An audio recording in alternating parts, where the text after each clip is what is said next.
Since the dawn of time, there existed beings of incomprehensible power, the Absolute, creators of countless universes in their eternal pursuit of infinity. Their strength knew no bounds, and their thirst for knowledge was insatiable.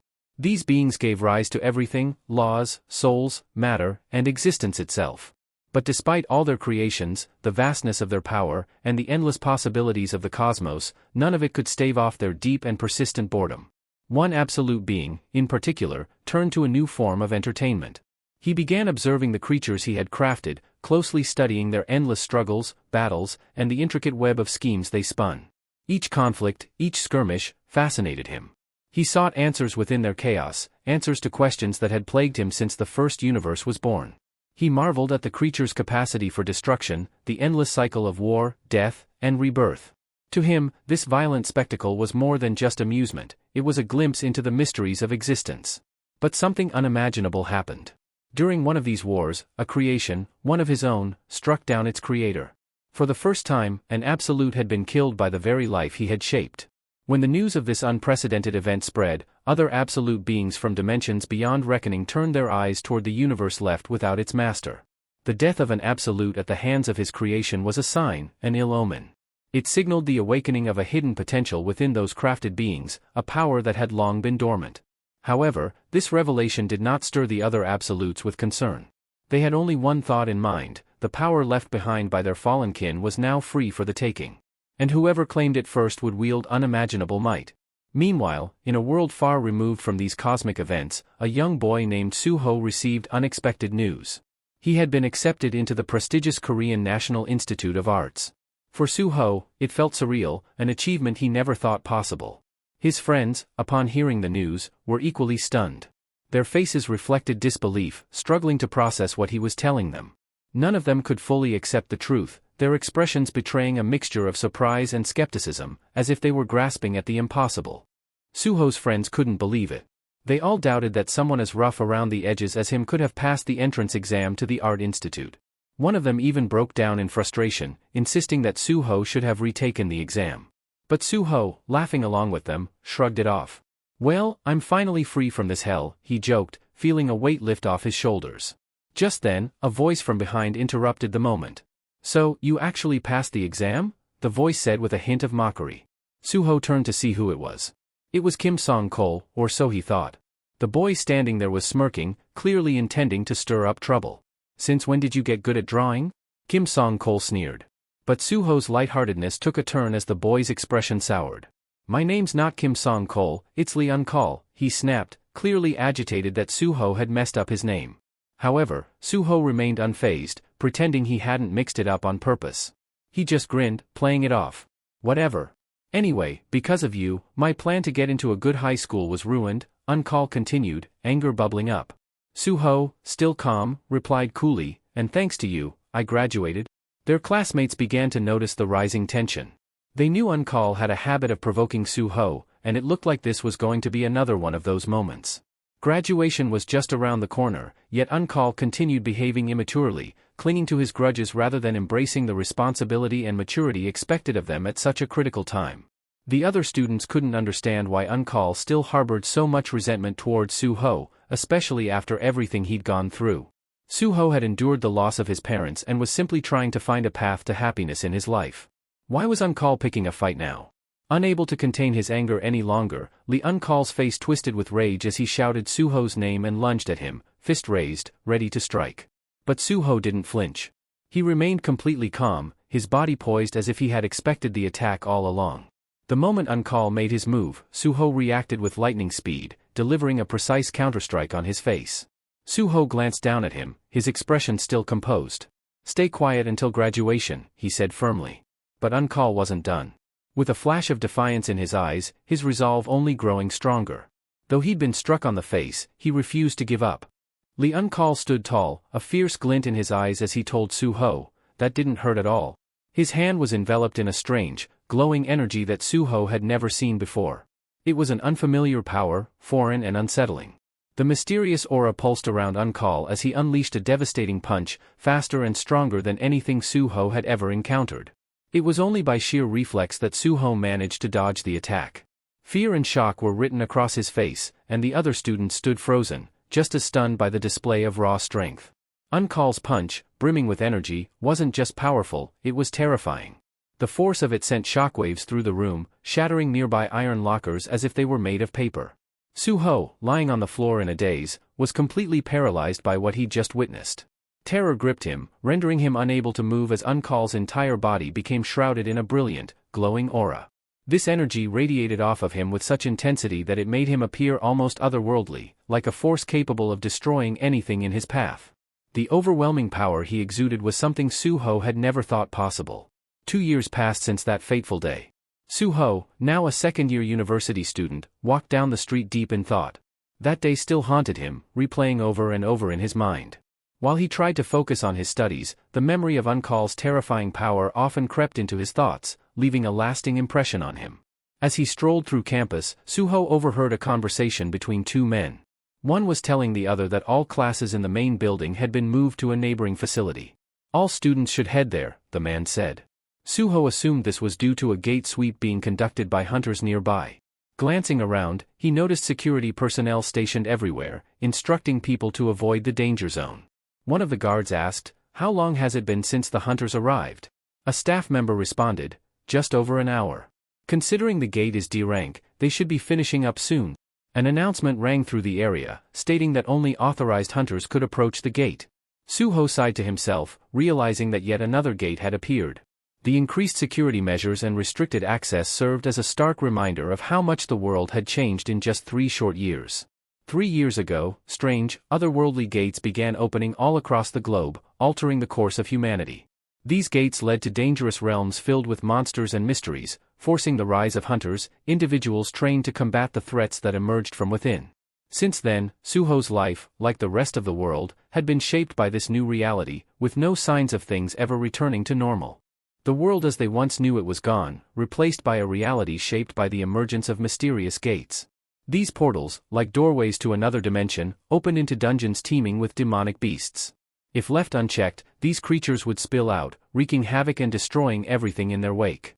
But the changes didn't stop with the gates alone, humanity itself began to evolve. Some individuals developed the ability to wield magical energy, and these gifted ones were known as the Awakened. In this rapidly transforming world, the chaos that seemed destined to persist for years was brought under control sooner than anyone expected.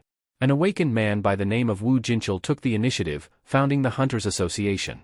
He united others like himself, creating an organization to manage the escalating crisis and formalizing the role of hunters. Society was now divided into 2 distinct groups, the awakened, who wielded supernatural power, and ordinary people, who couldn't awaken and had to live in the shadow of those who could. For ordinary people, life felt like an endless struggle, as if they were ants facing monumental challenges, while for the awakened, it seemed as though everything was handed to them on a silver platter.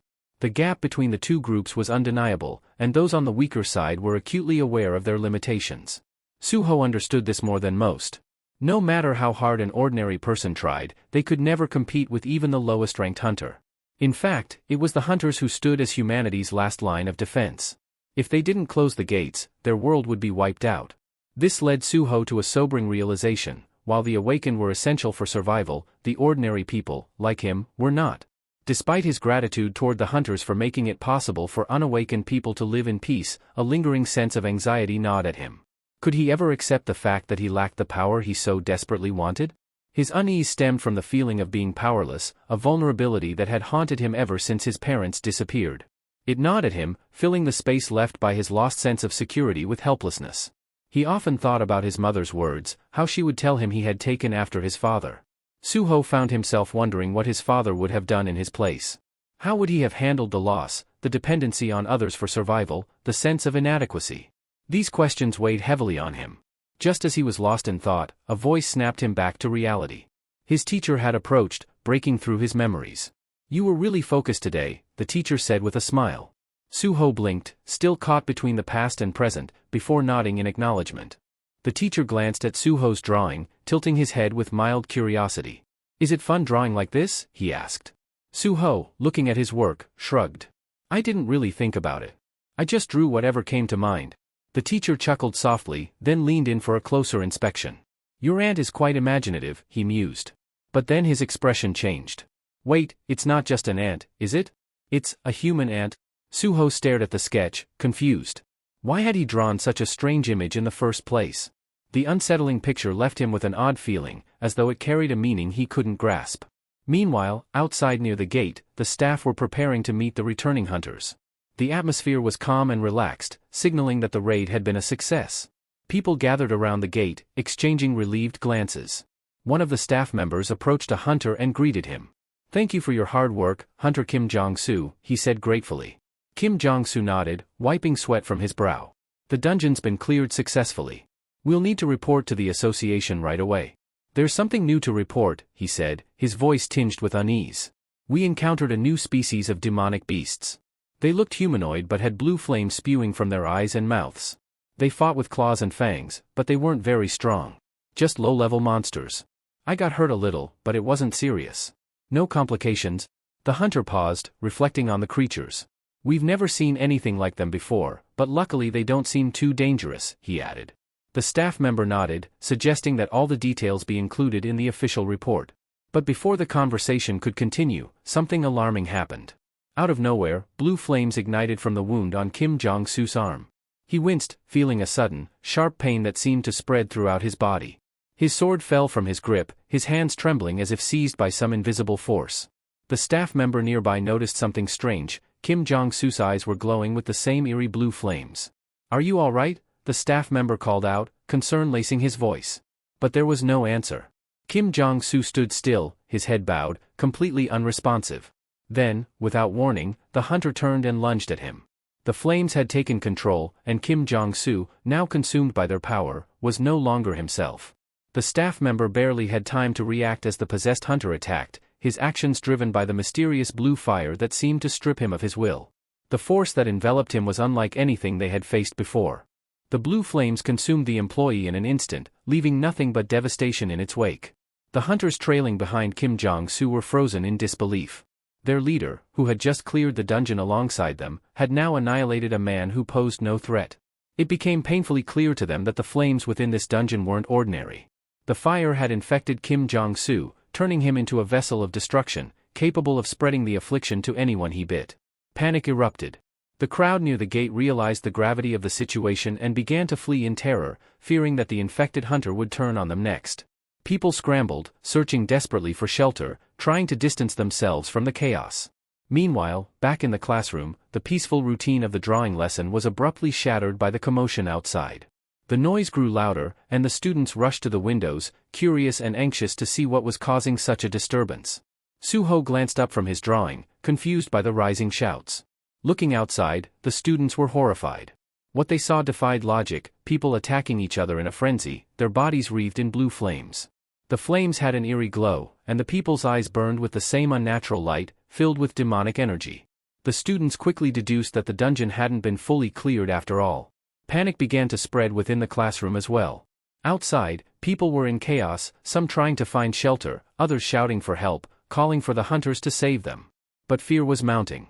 One student turned to Professor Talum, who was standing by the door, and urgently reminded him that he was an awakened too. "You've got to do something," the student pleaded. But the professor shook his head, his expression grim. "I'm only an E-rank hunter," he said, helplessly. "There's nothing I can do against that." At that moment, Suho's eyes widened as he noticed something alarming. A hunter, engulfed in blue flames, was barreling straight toward the building. Instinct kicked in, and he shouted, "Get away from the windows. Now!" His voice cut through the rising panic as the students scrambled to find safety. But it was too late. The hunter's flaming body crashed through the classroom window with a deafening smash. Glass shards flew everywhere, and the possessed hunter, lost to the blue flames, began attacking anyone in sight. The classroom descended into chaos as the hunter, no longer in control of his own body, unleashed devastation on everyone inside. Suho spun around and bolted toward the exit, yelling for the other students to follow his lead. As he sprinted down the hallway, his heart pounded in his chest. Amid the chaos, his eyes caught sight of a girl lying on the floor, writhing in pain.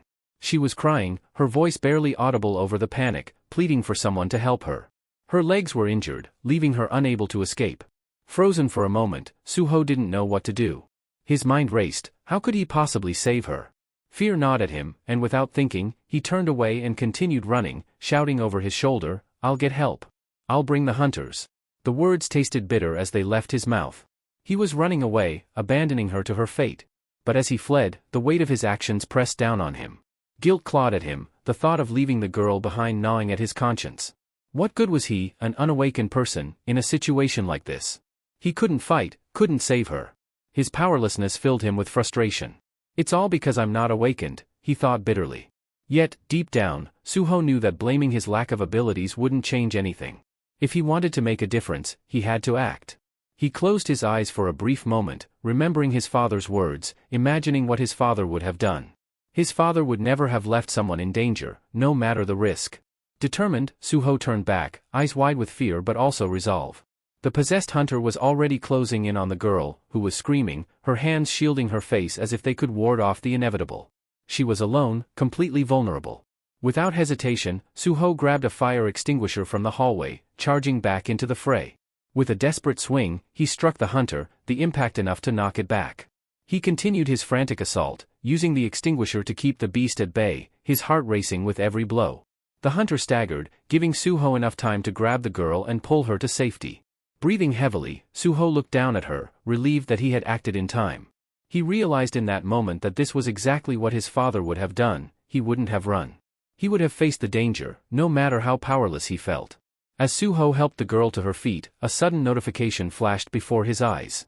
It was a message, something he hadn't seen before. You have completed the hidden quest, Courage of the Powerless.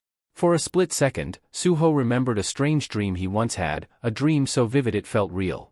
Now, in this moment, it seemed like more than just a dream, it felt like something greater was unfolding. In the midst of the chaos, Suho's mind wandered back to a strange dream he had once. In that dream, it felt as though he were in some kind of game where he wielded powerful gloves designed for combat, using them to fend off wave after wave of increasingly dangerous monsters. Every time the monsters grew stronger, Suho had to push himself to find new strategies, new methods of survival. He constantly leveled up, unlocking new skills as he fought, barely keeping the relentless creatures from overwhelming him. With every battle, he became more powerful. Soon, the monsters he faced were nothing short of terrifying, yet each victory fueled his growth. His skills sharpened, his strength increased, and with time, he reached the final level of this dreamlike game. It was there, standing at the threshold of the last challenge, that he encountered the ultimate foe, a towering monster of incredible power. Suho couldn't help but respect the immense strength of the creature, and for a fleeting moment, he even felt a pang of envy. But then, something unexpected happened. The formidable boss he was meant to defeat wasn't a faceless creature at all, it was his father. Staring at him, Suho realized he couldn't bring himself to fight. His father, strong and steadfast, was a figure he admired deeply. But why was he here, standing as the final challenge in this surreal nightmare? Was it just a reflection of his father's strength? Suho found himself paralyzed by the idea of fighting his own father, unsure if this was just a dream or a profound message about strength and sacrifice. As the memory of the dream washed over him, Suho found himself back in the present, holding the fire extinguisher tightly as he prepared to face the possessed hunter. The hunter's entire body blazed with blue flames, completely overtaken by the strange energy. The scene felt eerily similar to the final showdown in his dream. He could almost hear his father's voice in the back of his mind, urging him to act. What would Dad do? Suho thought as he dashed forward. His heart pounded, and the fire extinguisher felt like his only lifeline. With no time to waste, Suho knew he had to face this monstrous hunter. The blue flames crackled around the hunter, giving off an unnatural heat that threatened to consume everything in its path. The hunter moved with menacing intent, but Suho couldn't allow himself to hesitate any longer. He launched himself at the hunter with everything he had. Chaos erupted around Suho as the hunter, engulfed in blue flames, went berserk. The infected hunter lashed out at anyone in his path, spreading the curse to others and transforming them into mindless, flame-possessed monsters. Desperation fueled Suho's actions as he swung the fire extinguisher with all his might, desperately trying to prevent the hunter from biting the other students. With every blow, he thought of his father, the man who would have sacrificed himself without hesitation to save an innocent life. In that moment, Suho resolved to do the same. He managed to hold the hunter at bay, giving the others a chance to escape. But deep down, he knew it wouldn't last. The situation was dire. Suho had no magical abilities and knew that as an unawakened person, he was virtually powerless against monsters like this. The reality of his own recklessness hit him hard. He'd charged in to save the girl without a plan, and now his life was hanging by a thread. There was no way he could defeat the hunter without magic, and yet here he was, facing down a monster far beyond his capabilities. Then something strange happened. The hunter, who had been advancing with terrifying force, suddenly stopped. It was as if he was suspended in midair, frozen in place. Suho blinked in confusion. He glanced around and realized that everything had stopped. The girl he had just saved stood motionless, and the air itself seemed frozen in time. Suho's heart raced as he tried to make sense of the bizarre scene. It was as if the world had come to a standstill. Amidst the confusion, a new notification appeared in front of him, a message that he had never seen before. Shock washed over him as he read the words, "Secret quest completed, courage of the powerless. You have been offered the chance to become a player." Suho's mind raced. This was exactly like the dream he'd had, the one where he fought monsters and leveled up, becoming stronger with each battle.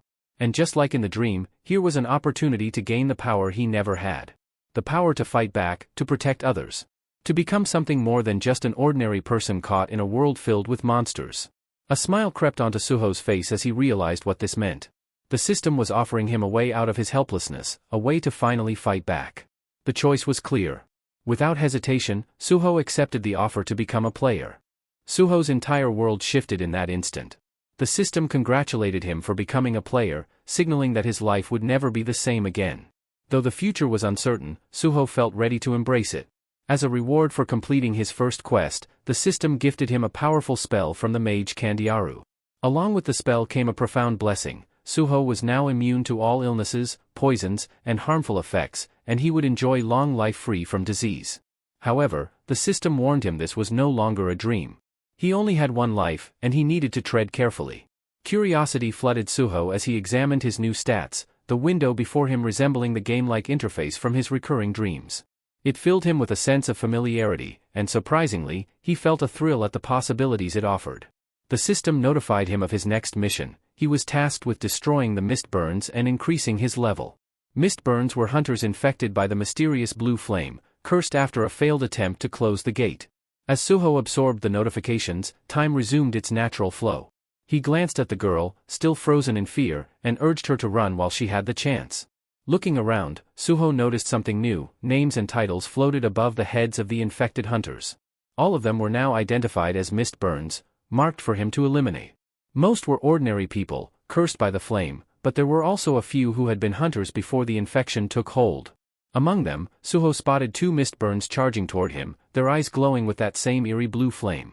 The surviving bystanders were fleeing, desperate to escape the chaos, but Suho remained calm. He had been awakened, and now wielded magical power capable of defeating these monsters. This was the moment to test that power. With determination, Suho gripped the fire extinguisher in his hands. As the first mist burn lunged at him, he swung the extinguisher with all his might. The impact sent the creature flying several meters back, crashing into the ground. Suho discarded the fire extinguisher, eager to test the raw strength of his own fists. He focused intensely, aiming straight for the monster's head, feeling a surge of anger and determination course through him. For the first time, he wasn't gripped by fear, only a desire to unleash his newfound power. With a loud shout, he threw his punch with everything he had, channeling all his strength into the blow. His power had multiplied several times over, and he could sense it. The impact was overwhelming. His punch sent the creature hurtling upward, smashing through the ceiling above them. Suho stood in shock, unable to fully grasp the immense strength he had just displayed. Only moments earlier, this monster could have killed him in a single strike, but now he had obliterated it with one blow. The system confirmed his success with a notification. He had defeated the mist burn unawakened. Staring down at his fist, Suho marveled at what he had just accomplished. As he processed this, another monster launched itself at him. However, Suho was faster now, his reflexes had sharpened. He effortlessly dodged the attack and retaliated, landing a powerful counterstrike that finished the creature instantly. The system chimed again, confirming that Suho had successfully defeated the second mist burn. With his mission complete, he leveled up. A sense of triumph washed over him. Suho was thrilled by his transformation, realizing that he now wielded abilities he had only dreamed of. The system rewarded him for completing his task, but Suho's excitement wasn't just about the notifications. He wanted to explore his powers further. Eager to test his new limits, Suho confronted another monster. This time, he struck with confidence, certain that his attack would be just as effective. But to his surprise, the creature absorbed the blow with barely a flinch. It didn't recoil in pain, and Suho quickly realized that this opponent was far stronger than the ones he had faced before. Suddenly, it dawned on him, his next battle would be much tougher than he anticipated. His earlier victories had been exhilarating, but they hadn't prepared him for what was coming. Suho understood that this fight would require more than brute strength. Suho quickly realized that his opponent was far stronger than he had anticipated. His initial surprise soon turned into anxiety as the monster's resilience forced him to rethink his approach. The creature wasted no time, launching a relentless series of attacks. Each blow was more powerful than the last, and Suho found himself struggling to keep up. He had to endure a barrage of force and fury just to survive, and now, figuring out how to defeat this seemingly invulnerable enemy became crucial. In one fierce strike, the mistborn creature managed to severely wound Suho. A sharp pain shot through him, signaling just how much danger he was in. The situation had grown dire. If he didn't come up with a new strategy soon, he wouldn't last much longer.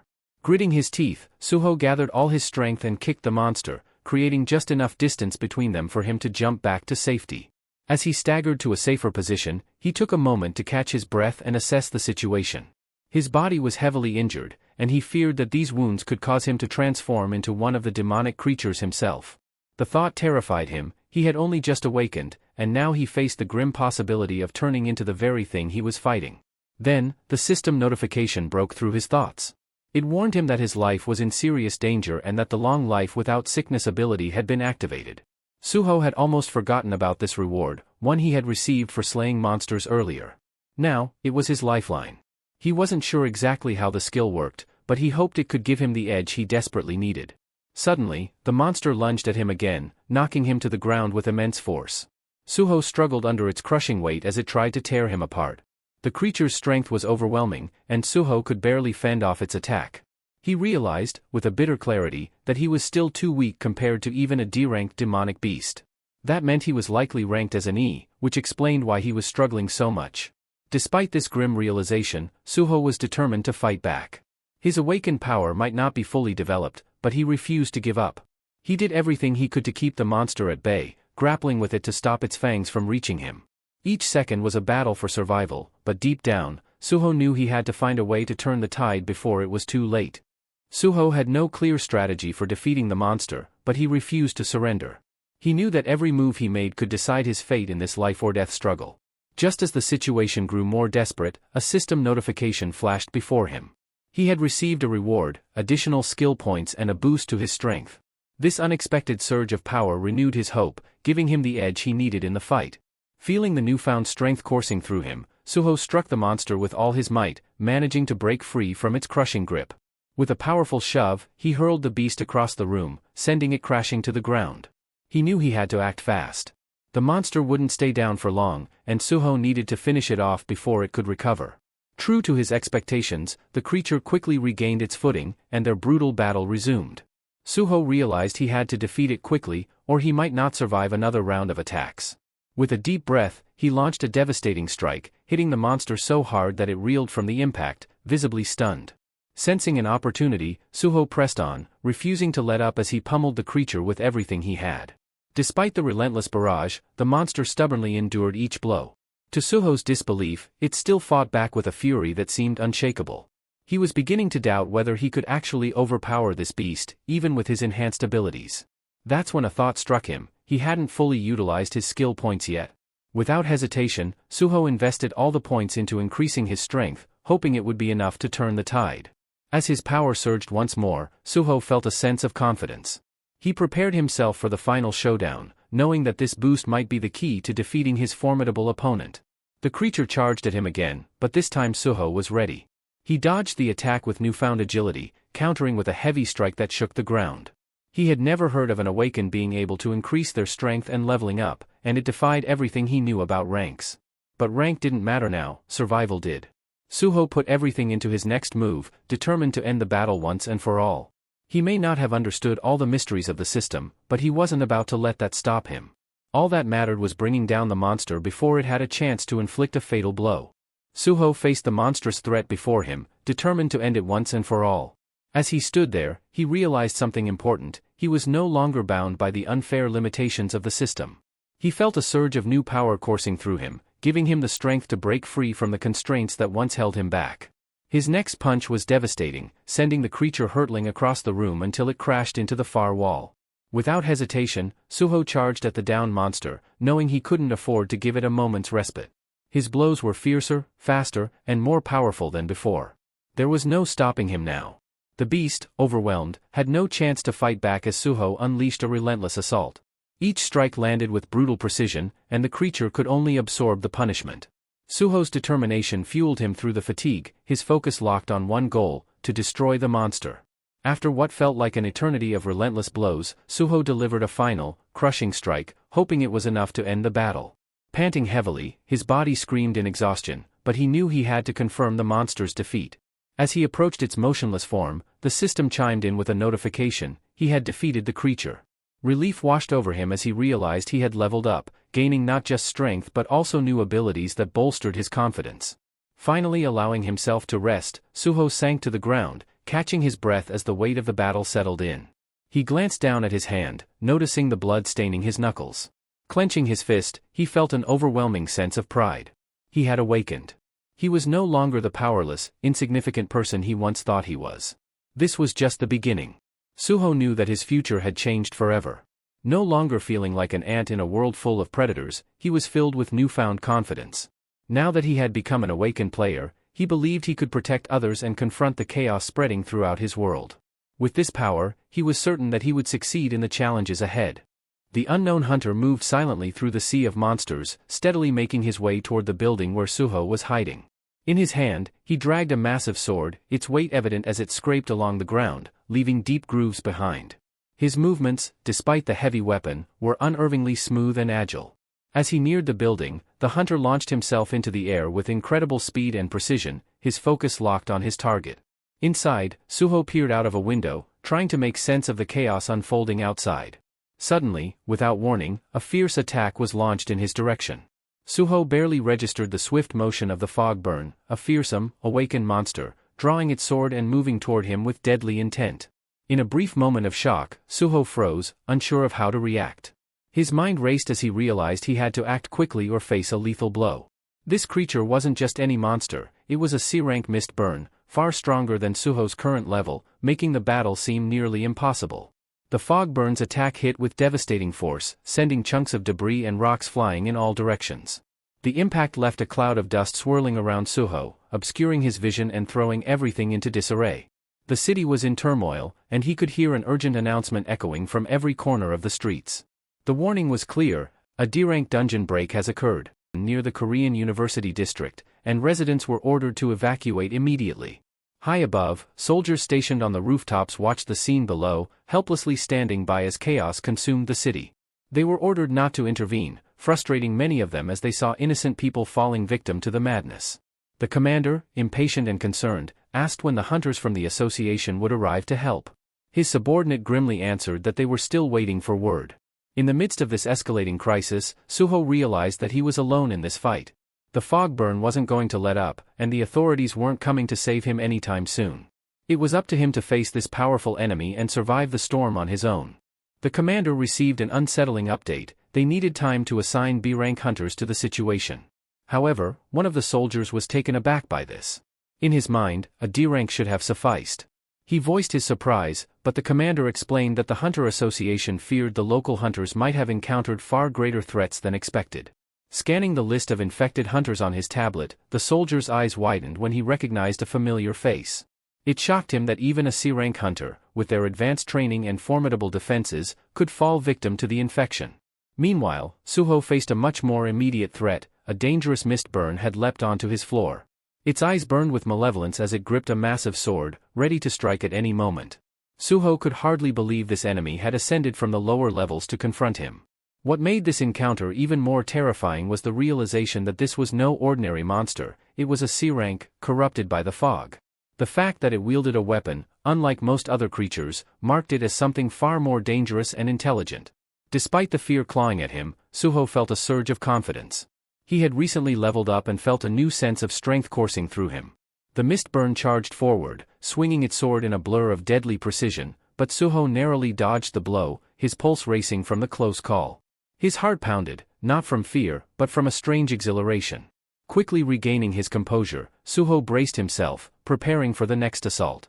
Yet, to his surprise, the mist burn didn't immediately follow up with another attack. The sudden pause in action heightened Suho's tension. He stood on edge, waiting anxiously for the creature's next move, knowing that even a moment of distraction could be fatal. The mist-burned silence was unnerving. Its unpredictability only fueled Suho's unease. This wasn't just a monster, it was a cold, calculating psychopath whose erratic nature made it even more dangerous. Suho knew he had to stay sharp, for this opponent's next move could determine whether he lived or died. The monster raised its sword again, ready to strike Suho, who stood cornered against the wall. Its overwhelming strength and ruthless intent were clear. This creature would annihilate anything in its path. As the monster lunged forward, Suho acted fast, hurling a fire extinguisher at it. Without hesitation, the monster sliced the extinguisher in half, releasing a dense cloud of mist that quickly enveloped the entire room. Visibility dropped to almost nothing, and Suho found himself surrounded by a thick haze. With tension rising, Suho knew the oppressive fog could be his one chance to escape. The monster was far too powerful to face head-on, and continuing the fight in this state would be suicide. The smart move was to retreat and buy time until reinforcements arrived. Suho realized this monster was on a completely different level, a true menace even for someone who had recently awakened. His best hope was to survive until the hunters showed up. Making his decision, Suho bolted for the door. But before he could get far, he sensed the presence of the creature behind him, tracking his every move. The monster's eyes gleamed with a sinister glow, its lips curling into a cruel smile. There was no mistaking the hatred and malicious joy in its expression, it was enjoying the hunt. Suho's mind raced as he dashed through the building. He knew the danger was far from over, and every step he took needed to be precise. As he passed a window, he noticed the monster halt suddenly, its gaze fixed on something outside. Peering through the window, Suho saw what had drawn the creature's attention: 3 young girls huddled together on the rooftop. They were terrified, completely unaware of the danger lurking just below them. Realizing the opportunity, the monster shifted its focus, leaping out of the window and setting its sights on the defenseless girls. They had no chance to fight back or flee, the monster's fatal blow was imminent. Suho, now free of its pursuit, paused as he processed what was happening.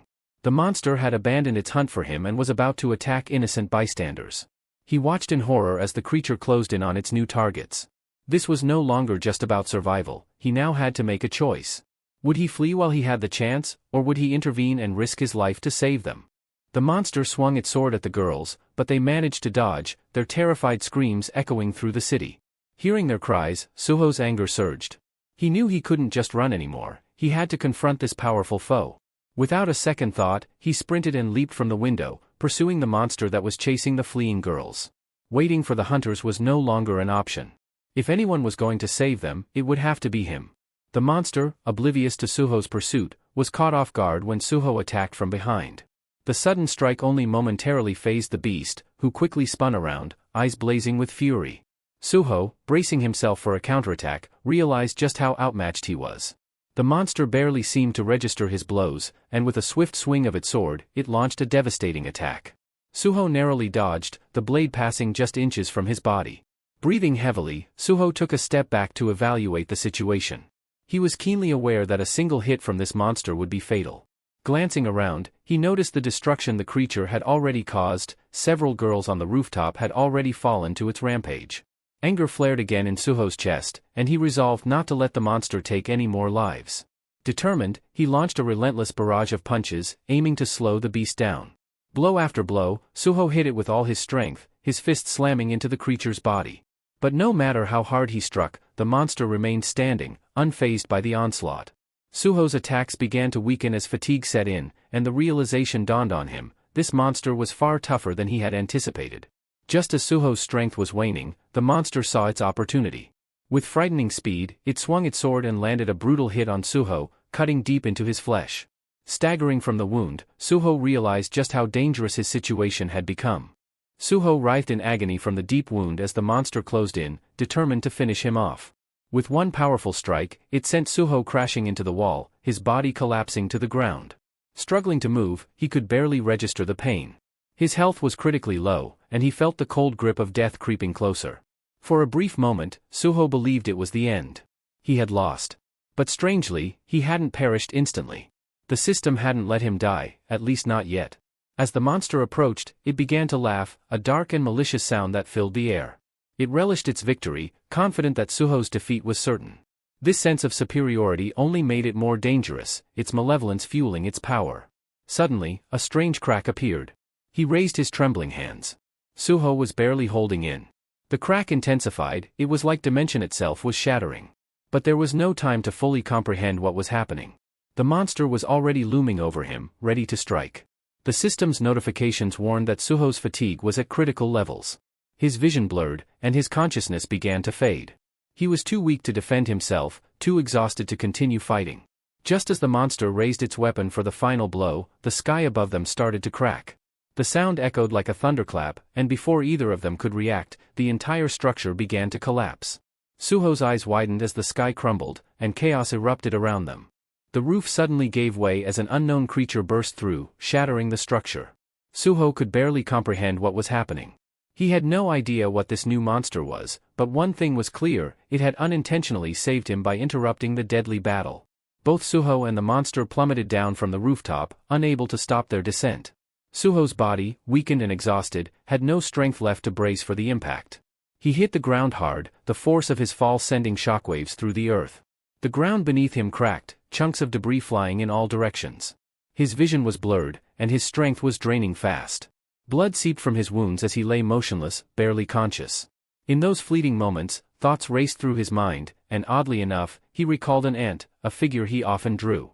It was a strange memory to surface at the brink of death, but it brought a sense of calm. As darkness began to consume him, Suho heard a voice, one that apologized for arriving too late. A large ant-like figure stood over him, confirming it was the one who had saved him. Suho, still disoriented, realized this creature had come just in time to prevent his demise. The ant-like being turned its gaze to the monster that had almost killed Suho, seething with rage. It vowed to make the creature pay for what it had done, and without hesitation, it launched a swift, deadly attack. The once menacing monster stood no chance as it was obliterated, reduced to nothing but shattered remnants in a matter of seconds. Meanwhile, other creatures roamed the Institute grounds, hunting for more victims to infect with their cursed blue flames. One of them locked onto a man standing nearby, completely unaware of the danger creeping toward him. The man, deep in thought, was gripping a mop, entirely oblivious to the approaching terror. When he finally noticed the creature, terror froze him in place. His face drained of color, paralyzed by the fear of the monstrous thing now advancing on him. Panic gripped the man as he realized the danger. His mind raced, desperate to figure out how to save himself, but fear had frozen his body. In a frantic burst of energy, he threw his mop aside and started yelling for help, clutching his head in terror. With his head lowered, he didn't even notice the monster about to attack him had already been obliterated. In the blink of an eye, all the monsters in the area were wiped out, their destruction resonating across the city. A powerful echo followed, rippling through the air as Beru unleashed an overwhelming surge of magical energy. Soldiers stationed nearby felt a strange, potent force but couldn't grasp what had just occurred. Their confusion was palpable. Meanwhile, Beru swiftly returned to his master, Suho. With a fond smile, he remarked how long it had been since they last met, expressing joy at seeing his young monarch again. Memories flooded back as Beru recalled Suho as a small child, sitting in his room, sketching shadow warriors. In one of those moments, Suho had looked up, astonished, to see the real Beru holding his drawing. The sight had left Beru deeply moved, realizing that his young master had imagined and drawn him long before their fateful encounter. The moment was so touching that Beru had to hold back tears, overwhelmed by the beauty of that connection. Back in the present, Suho began to regain consciousness.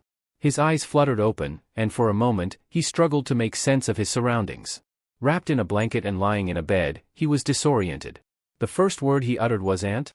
But the doctor standing nearby was puzzled, unsure of what Suho meant. Shortly after, Suho received a call from his uncle. He checked Suho's condition, asking how badly he had been hurt and mentioning that the world had grown far too dangerous. He even suggested hiring a few bodyguards for Suho's safety. But Suho, still slightly dazed, assured him that he was fine.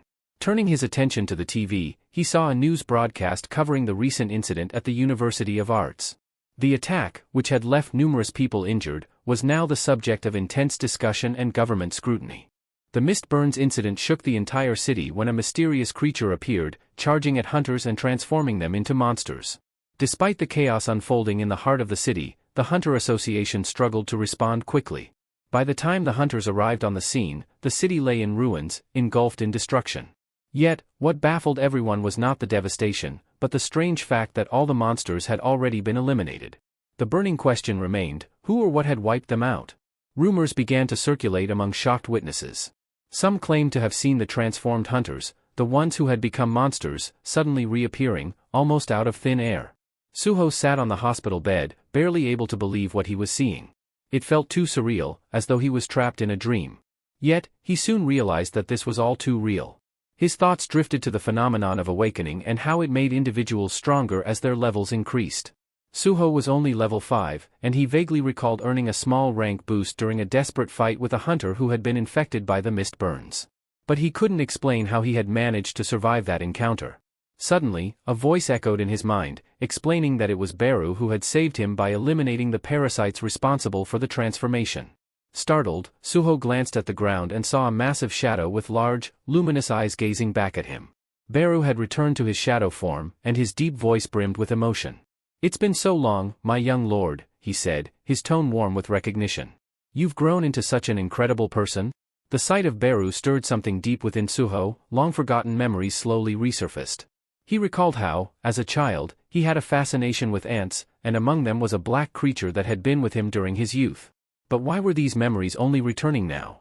Beru's words provided a clue. Beru had crossed the boundary of dimensions to find him again. Despite the reunion, Suho was still overwhelmed with questions. Why had he lived among these black creatures as a child?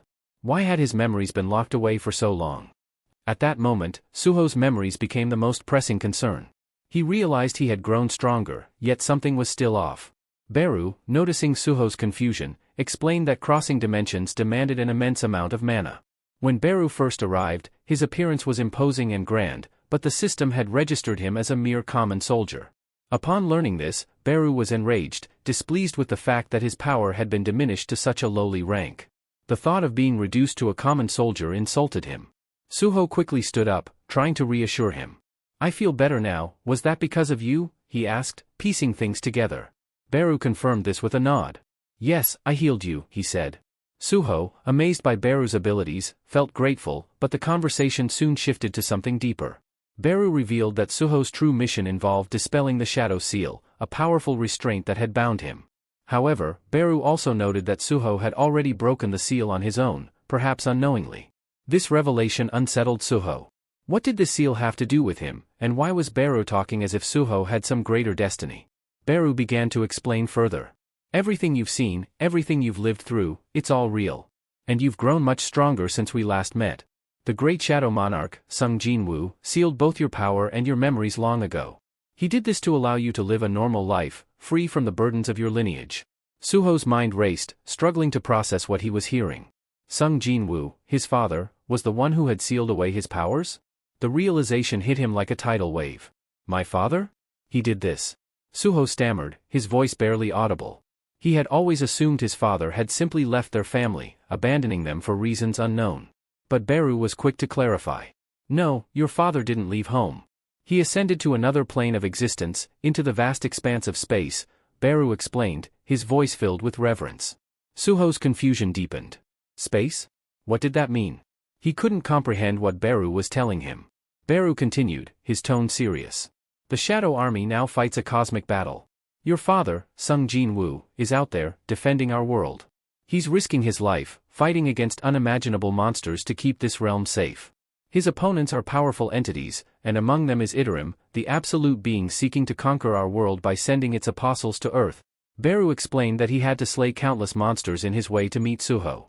As Beru spoke, Suho's thoughts drifted to his mother, who had vanished years ago. "What about my mother?" Suho asked hesitantly. "She disappeared when I was still with my father. Are they together?" Beru's expression softened. "No, your mother is not with him. Her disappearance is tied to other forces at play, but she's not with Sung Jinwoo." This only raised more questions for Suho. His father was battling for the survival of their world in space, and his mother had vanished under mysterious circumstances. The more Beru explained, the more Suho felt like his entire understanding of his life had been turned upside down. Upon hearing Suho mention his mother, Beru's anger flared. He couldn't comprehend how someone as important as Miss Hain had simply vanished. His suspicion immediately turned toward the apostles, convinced that this was a result of their trickery. There was no doubt in his mind. Suho, taking in Beru's words, asked if the Iterim were responsible, if these creatures had interfered in his parents' lives, preventing them from returning. Beru saw the deep desire in Suho's eyes, realizing just how much the young lord longed to reunite with his parents. "Of course, I want to see them," Suho responded with determination. But it seems the only way to do that is to become stronger, to rescue my mother and meet my father. Beru, however, explained that because of the ongoing war with the Iterim, Suho's father couldn't return to Earth.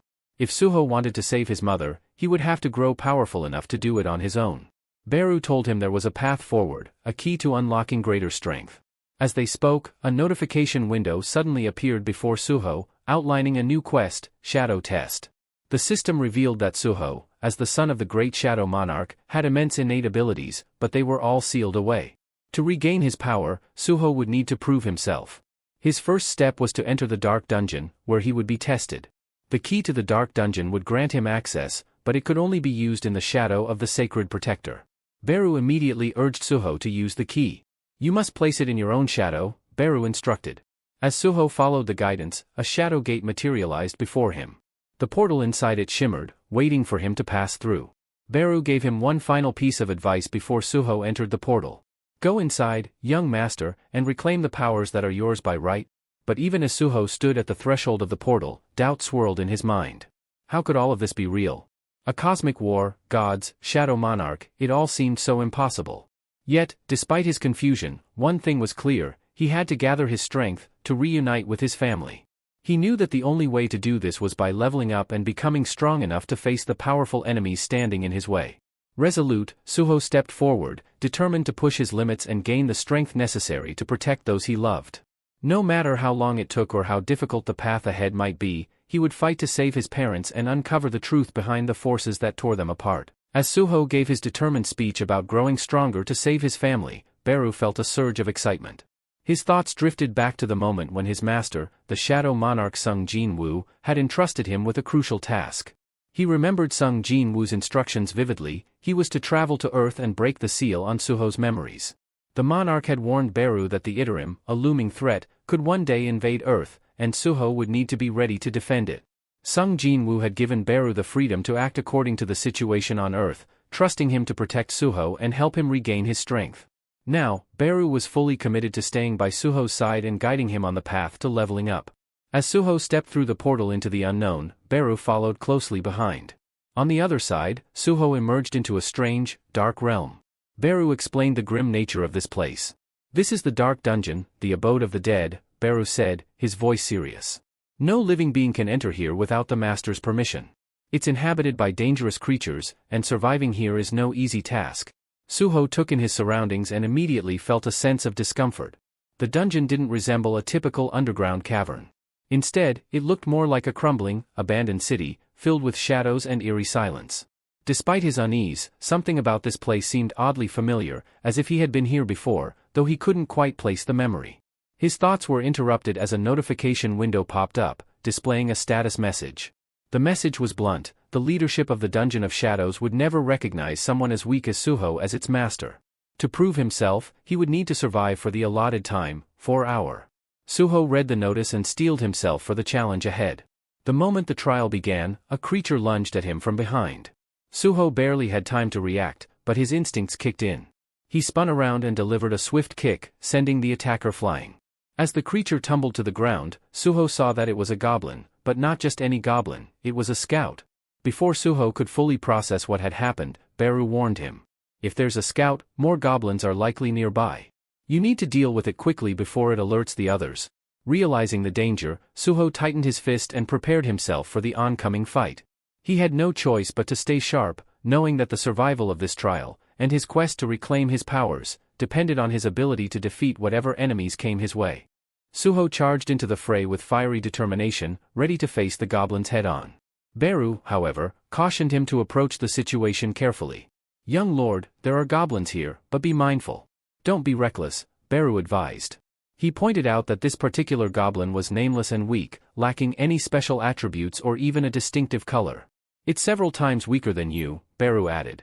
Ignoring his opponent's apparent frailty, Suho seized the goblin by the arm, gripping tightly, and in one swift motion retrieved the creature's stone axe from his inventory. With a single, powerful swing, he obliterated the goblin in seconds. A notification flashed across his vision, confirming the defeat of the goblin scout. He turned to Beru, remarking that opponents stronger than him displayed names in different colors, marking their danger levels. Just as Suho finished speaking, an odd sound reached their ears. Both turned to see another goblin perched on a rooftop, letting out a loud call to summon its allies. Frustrated by the scout's cry, Suho braced himself as, within moments, other goblins appeared, their names highlighted in yellow, stronger foes than before. Along with them came goblin captains, their presence radiating an added layer of threat. Suho quickly asked Beru if he could assist in the fight. Beru, however, had his limitations. He explained that, being far from his lord, he couldn't replenish his magic power efficiently. He needed to conserve his strength, and if he participated, Suho's experience points would be significantly reduced. Realizing that Beru wouldn't be able to step in, Suho accepted that he'd have to handle the situation on his own. Steeling himself, Suho activated one of his abilities. With a focused thought, he called upon the skill, and the goblin's battle axe behind him began to lift into the air, seemingly under its own power. The weapon hovered, then surged forward, guided by Suho's will. As he manipulated the axe with skillful precision, he struck down one goblin after another, the weapon cutting a path through the crowd as if wielded by an invisible hand. The status window displayed a new skill acquisition, hinting that Suho's command over the weapon was like that of an invisible hand. Pleased with his success, Suho pressed on, determined to prove his strength and hone his abilities as he took down each opponent in his path. Just then, an arrow whizzed past Suho's head, narrowly missing him.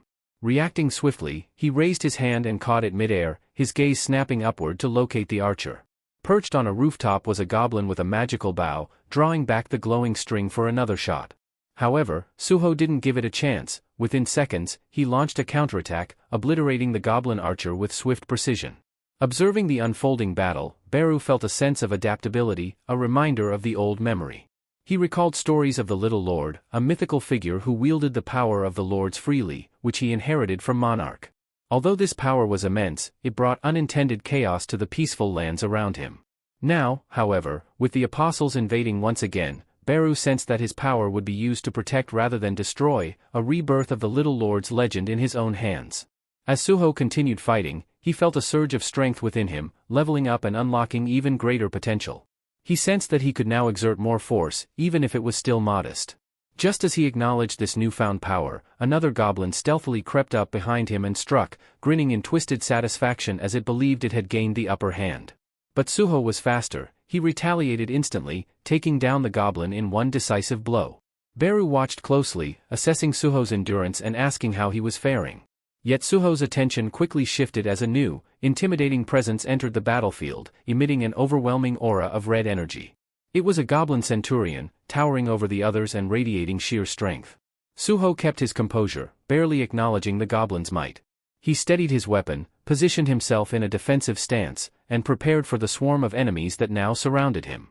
With fluid precision, Suho launched into battle, slashing his way through goblin after goblin, his blade cutting down every creature that dared to face him.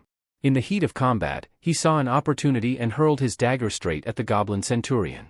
The blade streaked through the air with remarkable speed, striking its target perfectly. For the first time, Suho felt fully alive, his energy surging with each powerful strike. Now, with his powers growing, he was ready to face whatever came his way, wielding the strength and skill he'd worked to unlock in the heart of battle. As Suho continued his fierce battle, his enemy's energy steadily dwindled, yet the fight was far from over. Determined to prove his strength, he poured all his energy into each strike, fully committed to enduring for the 4-hour duration, his best opportunity to gain significant experience against such formidable opponents. Moments later, the notification system blinked to life, alerting him that he had unlocked a new skill. Resilience. His level rose, signaling a noticeable increase in his power. With renewed vigor, Suho quickly eliminated the remaining goblins in his path, only to see another prompt indicating he had mere minutes left to complete the trial. Beru, watching closely, praised Suho's progress, voicing his certainty in the young lord's ability to conquer the challenge. The notification system soon confirmed Suho's success, announcing his reward for completing the mission, a runestone. Beru's excitement was palpable, explaining that this stone contained the power of shadow extraction. By using it, Suho could unlock the potential to create shadow soldiers, a skill that had defined the Shadow Monarch himself. Suho examined his gains, noticing that his resilience skill now empowered him with greater endurance, a clear sign of his awakening. Compared to his previous state, he was far stronger, and Beru revealed that Suho's leveling system was an advanced form of the one his father, the Shadow Monarch, had used. This system was specifically tailored to facilitate Suho's steady growth, solidifying his role as the mightiest Shadow Lord yet. With the runestone in hand, Suho felt its potent energy and cracked it open, letting its power flow into him. A new notification appeared, confirming he had unlocked shadow extraction, allowing him to turn the bodies of fallen creatures into loyal soldiers bound to him. This ability mirrored that of a necromancer's skill but was unique in that Suho could only resurrect beings weaker than himself, ensuring his mastery over them. Although he had heard that summoning skills were often overlooked by other hunters, but Beru sensed that his newly gained shadow extraction was anything but ordinary. It was the very essence of his father's legendary power, an ability capable of shaping armies from shadows and defining his path as the new Shadow Monarch. As Suho prepared to use his new shadow extraction ability, the notification system prompted him to assign a unique command for the skill. Realizing the need for a distinct phrase, he pondered briefly before settling on a powerful and familiar command: "Arise," the same phrase his father had once used. The moment he spoke it, shadows began to coalesce, and from the darkness, small figures started to take form. To his amazement, a group of shadow goblins appeared, smaller and slightly weaker than their original selves but unmistakably under his command. Suho's initial doubts faded. Shadow extraction was clearly a skill of immense value. The system informed him that these shadow soldiers would persist for 24 hours before dissipating, and Beru, observing, remarked that Suho had yet to unlock the shadow power skill, something that could enhance his intelligence and strengthen his soldiers over time. Though Suho acknowledged this, he assured Beru it was no cause for concern. Just then, Suho's stomach let out a loud growl, reminding him that he hadn't eaten in over a day. He asked Beru how they could leave the dungeon, to which Beru explained that with the shadow dungeon key, he could exit whenever he wished. Deciding it was time for a meal, Suho exited the dungeon and soon found himself sitting in a makeshift hospital tent, savoring a simple yet surprisingly delicious meal. As he ate, Beru watched over him, addressing Suho as "my little overlord" and informing him of the three primary tasks that lay ahead. The first was to defend Earth from the demonic entities threatening it. Suho suggested they could tackle this by delving into dungeons to hunt these creatures, an idea Beru approved, noting that such hunts would strengthen both Suho and his soldiers, thus securing Earth further. The final task was more personal and pressing: to find Suho's missing mother, whose whereabouts remained a mystery. Determined, Suho knew that with Beru's guidance and his growing powers, he'd be able to fulfill each of these missions and unlock the full potential within him. Suho asked Beru if there was any possible way to locate his mother. Beru replied that, while they couldn't pinpoint her exact location, defeating more of these creatures in dungeons might eventually reveal clues. They both knew the third task, finding Suho's mother, was crucial. For now, however, Beru emphasized his need to regain lost strength. He wanted to unleash his true power, something he felt had faded after serving as a regular soldier. When Suho inquired about how to restore Beru's strength, Beru explained that he could absorb certain magical items, which would be converted into shadow energy. Although it wasn't as efficient as pure magic, it could still boost his strength. With a plan forming, Suho decided to begin dungeon training to prepare for what lay ahead. To enter the dungeons officially, however, Suho needed his magical abilities evaluated by the Hunter Association. While he had been rapidly leveling up since his awakening, Suho hoped for a high grade, ideally S rank. Yet, to his disappointment, the association's assessment placed his magical ability at E rank, branding him one of the weakest hunters. Frustrated, he left the association and vented his concerns to Beru, who reassured him. Beru explained that a hunter's ranking was typically based on raw magic power, so Suho, who had prioritized his physical abilities over magic, would understandably rank lower in this system. But Suho wasn't looking for consolation, he was frustrated. He realized that the shadow powers would ultimately demand a higher level of magical strength to defend Earth, but he needed a way to join a dungeon team, as hunters with such a low rank couldn't participate solo. Despite the setback, Suho thought of a solution that he intended to test immediately. If he couldn't rely on the association's ranking alone, he'd find another way to prove his strength and gain access to the dungeons. In the world of dungeon exploration, there were various roles beyond just the frontline fighters. Suho learned that the capture team fought the dungeon creatures directly, the collection team gathered creature remains, and finally, the extraction team handled the process of retrieving resources and magic crystals. To his surprise, he discovered that even lower-ranked hunters, like himself, could join the extraction team, which meant he had a ticket into the dungeons, albeit in a supporting role. One day, as Suho stood by while workers hauled large magic crystals from the dungeon, he couldn't help but scratch his head, realizing how grueling this job was. Turning to a nearby hunter, he greeted him gratefully. This man was one of the few familiar faces around. The hunter introduced himself as a teaching assistant in the art department at a university in Korea. Also an E-rank, he had awakened on his own and was thankful for the opportunity to work in the dungeon. Out of nowhere, the man began apologizing, explaining that he hadn't been much help back when Suho was a student. Suho remembered his reaction when he'd first learned he was awakened. He'd mentioned his E-rank status, which didn't inspire confidence. But now, Suho reassured his former teacher's aide, encouraging him to raise his head, as they were both in the same boat. The association usually advised E-rank hunters to retreat from any creature they encountered in the dungeon, but Suho's determination had been different. The aide, however, seemed both puzzled and impressed. He recalled a time he'd seen Suho battling a creature on a rooftop, but he'd thought his eyes must have deceived him. It seemed impossible for an E-rank hunter to take on a creature like that, he remarked. If your rank improved since then, well, that's something else. Just then, Beru appeared at Suho's side, amused. With a slight smile, he affirmed, "The young lord is certainly something special." The guy spun around, eyes wide, at the unfamiliar voice. When he spotted Beru, the shadow soldier, he instantly stumbled back, yelling that a demonic creature had somehow appeared inside the dungeon. Suho frowned, puzzled by Beru's sudden materialization. "Why did you step out of the shadows?" he asked, trying to understand his companion's timing. Beru, with a calm demeanor, explained, "Young lord, you're still barely at the level of a hatchling ant larva. It's safer if I remain visible to guard you." The man, still looking shaken, rose to his feet and asked if Suho had become a summoned hunter. Suho shrugged with a grin, saying, "It seems that way. Guess I'm lucky, many hunters don't have any skills at all." With a teasing glint in his eye, Suho ribbed the man about his speed, noting that he'd certainly been quick to escape from the monsters earlier. The hunter, clearly embarrassed, sat back down nervously, prompting Suho to laugh and assure him it was only a joke. As they advanced deeper into the cave-like dungeon, Suho found himself immersed in its eerie quiet. Unlike the shadow dungeon he had once experienced, this was his first official foray into a dungeon with a mining team, where they pursued demonic creatures together.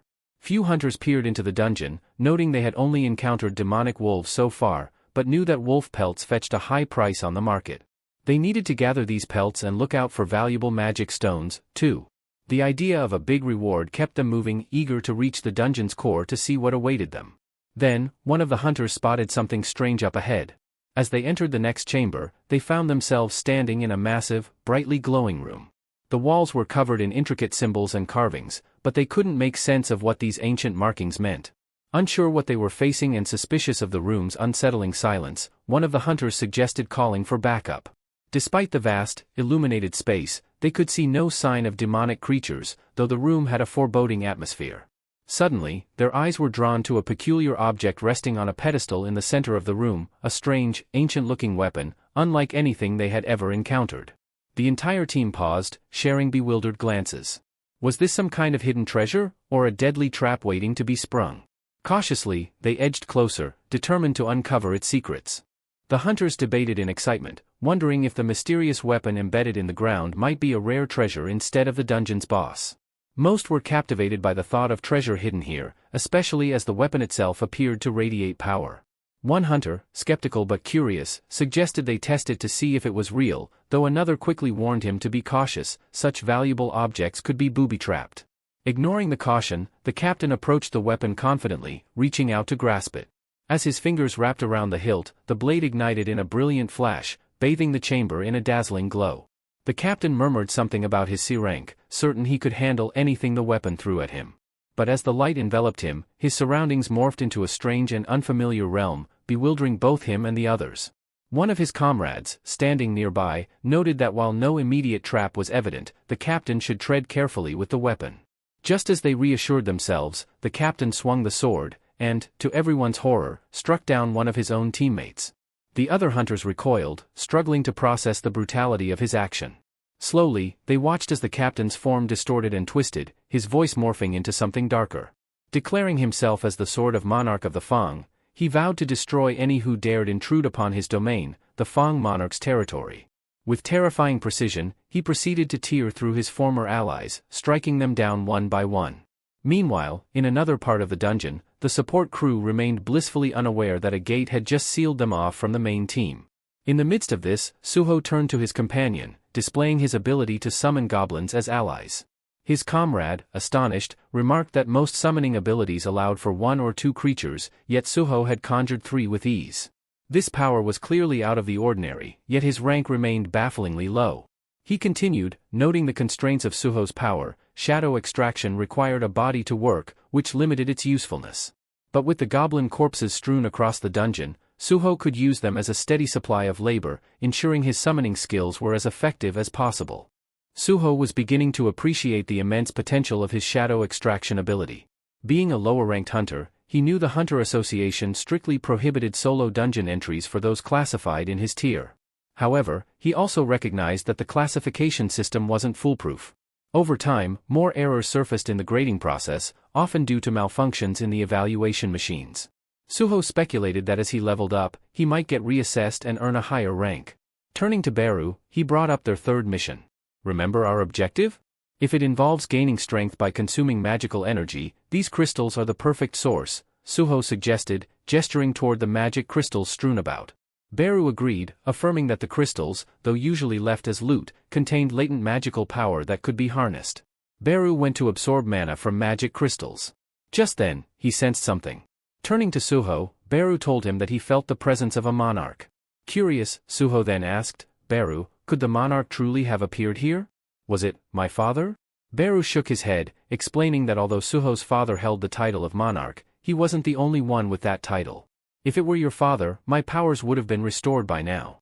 No, this presence is something else entirely, Beru warned, advising caution. Meanwhile, in another part of the dungeon, the diggers were oblivious to the impending danger until a rumbling echoed ominously from a cavern ahead. Turning toward the sound, they froze in shock as a monstrous form began to emerge. At first, they couldn't comprehend the source of the disturbance, assuming it might just be a large animal. But as they drew closer, horror dawned upon them. It was an unmistakably demonic creature, something that hadn't been there when the hunters first entered the dungeon. The workers scrambled to flee, panic erupting as they dashed toward the exit. One miner, trapped between terror and desperation, swung his pickaxe wildly, waving it at the demon as if to ward it off. But as the monstrous creature lunged forward, his pickaxe did little to keep it at bay. The demon advanced, ready to strike, while the workers' frantic retreat continued in sheer panic, the dungeon filling with echoes of their desperate flight. The miner watched in horror as the demon dog's powerful jaws crushed his pickaxe into splinters in mere moments. Shocked by how quickly the weapon was destroyed, he felt a wave of panic rise. He knew his own life was likely next. Heart pounding, he yelled for help, hoping that one of the hunters might hear him in time. The demon dog lunged for him, but he managed to leap backward, buying himself a precious second. In that instant, Suho appeared from nowhere, striking the demon dog squarely on the head with a powerful blow. I'll hold them off. You get out of here, he shouted urgently to the miner. His partner, barely able to process what had happened, nodded gratefully and took off as fast as his legs could carry him, glancing back once to mouth a silent thank you. With his companion safe, Suho assessed the pack of demon dogs before him. Their names were displayed in a fierce orange, signaling their threat level. These creatures were far from easy prey, far tougher than any mist burners he'd faced before. But Suho felt confident, his recent level gains had bolstered his power, and he was more than ready to face them. Irritation sparked as he considered the miner's hesitation. You should be running by now, Suho muttered, annoyed that he always ended up jumping in to save others. The miner called back in a shaky voice, insisting he wanted to help however he could. Shaking his head, Suho left 3 goblin shadows nearby for added protection, just in case his partner ran into trouble. He then pulled up his inventory, selecting his best weapons for the job, relics he'd acquired in the shadow dungeon, weapons far superior to a mere pickaxe. His partner gaped in disbelief as Suho's arsenal appeared, too stunned to fathom how Suho could wield such powerful items or summon them seemingly at will. Without a moment's pause, Suho charged forward, fully intent on clearing out the entire pack. His every movement was swift and decisive, cutting down each demon dog with relentless power. Moments later, his system notification appeared, confirming his victory over the steel-tooth Leakin. But Suho didn't pause to celebrate. He was already preparing himself for whatever awaited him next. The comrades left behind could only watch in awe, their spirits lifting as they saw how powerful their young lord had become. But Suho, rather than reveling in the moment, turned back and focused on his next move. Fixing his gaze on the defeated demon dog, he channeled his shadow ability, commanding its shadow to rise. The 3 goblins nearby and his fellow comrades stared in stunned silence, horrified yet mesmerized, as Suho succeeded in summoning the very demon dog he had just felled. Once revived, the demon dog wasted no time. It immediately turned on its former pack members, launching fierce attacks that aided Suho in clearing out the remaining creatures. Beru, observing his little lord's swift mastery of the shadow power, couldn't help but feel proud. Suho, on the other hand, was beginning to grasp that summoning these shadows didn't drain his mana as he'd initially feared.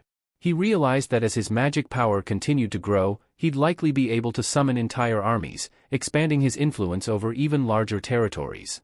As he dispatched another demon dog, he turned his attention to the shadow it left behind, raising it to join his ranks. The goblins and his comrade gawked in silent astonishment as Suho repeated the process, this time summoning a third demon dog, each shadow adding to his control. A system notification appeared, announcing that Suho had defeated another steel-tooth Leaken and gained a level, further enhancing his strength. Without missing a beat, Suho summoned the last of the demon wolves he had slain, and older shadow goblins started to disappear.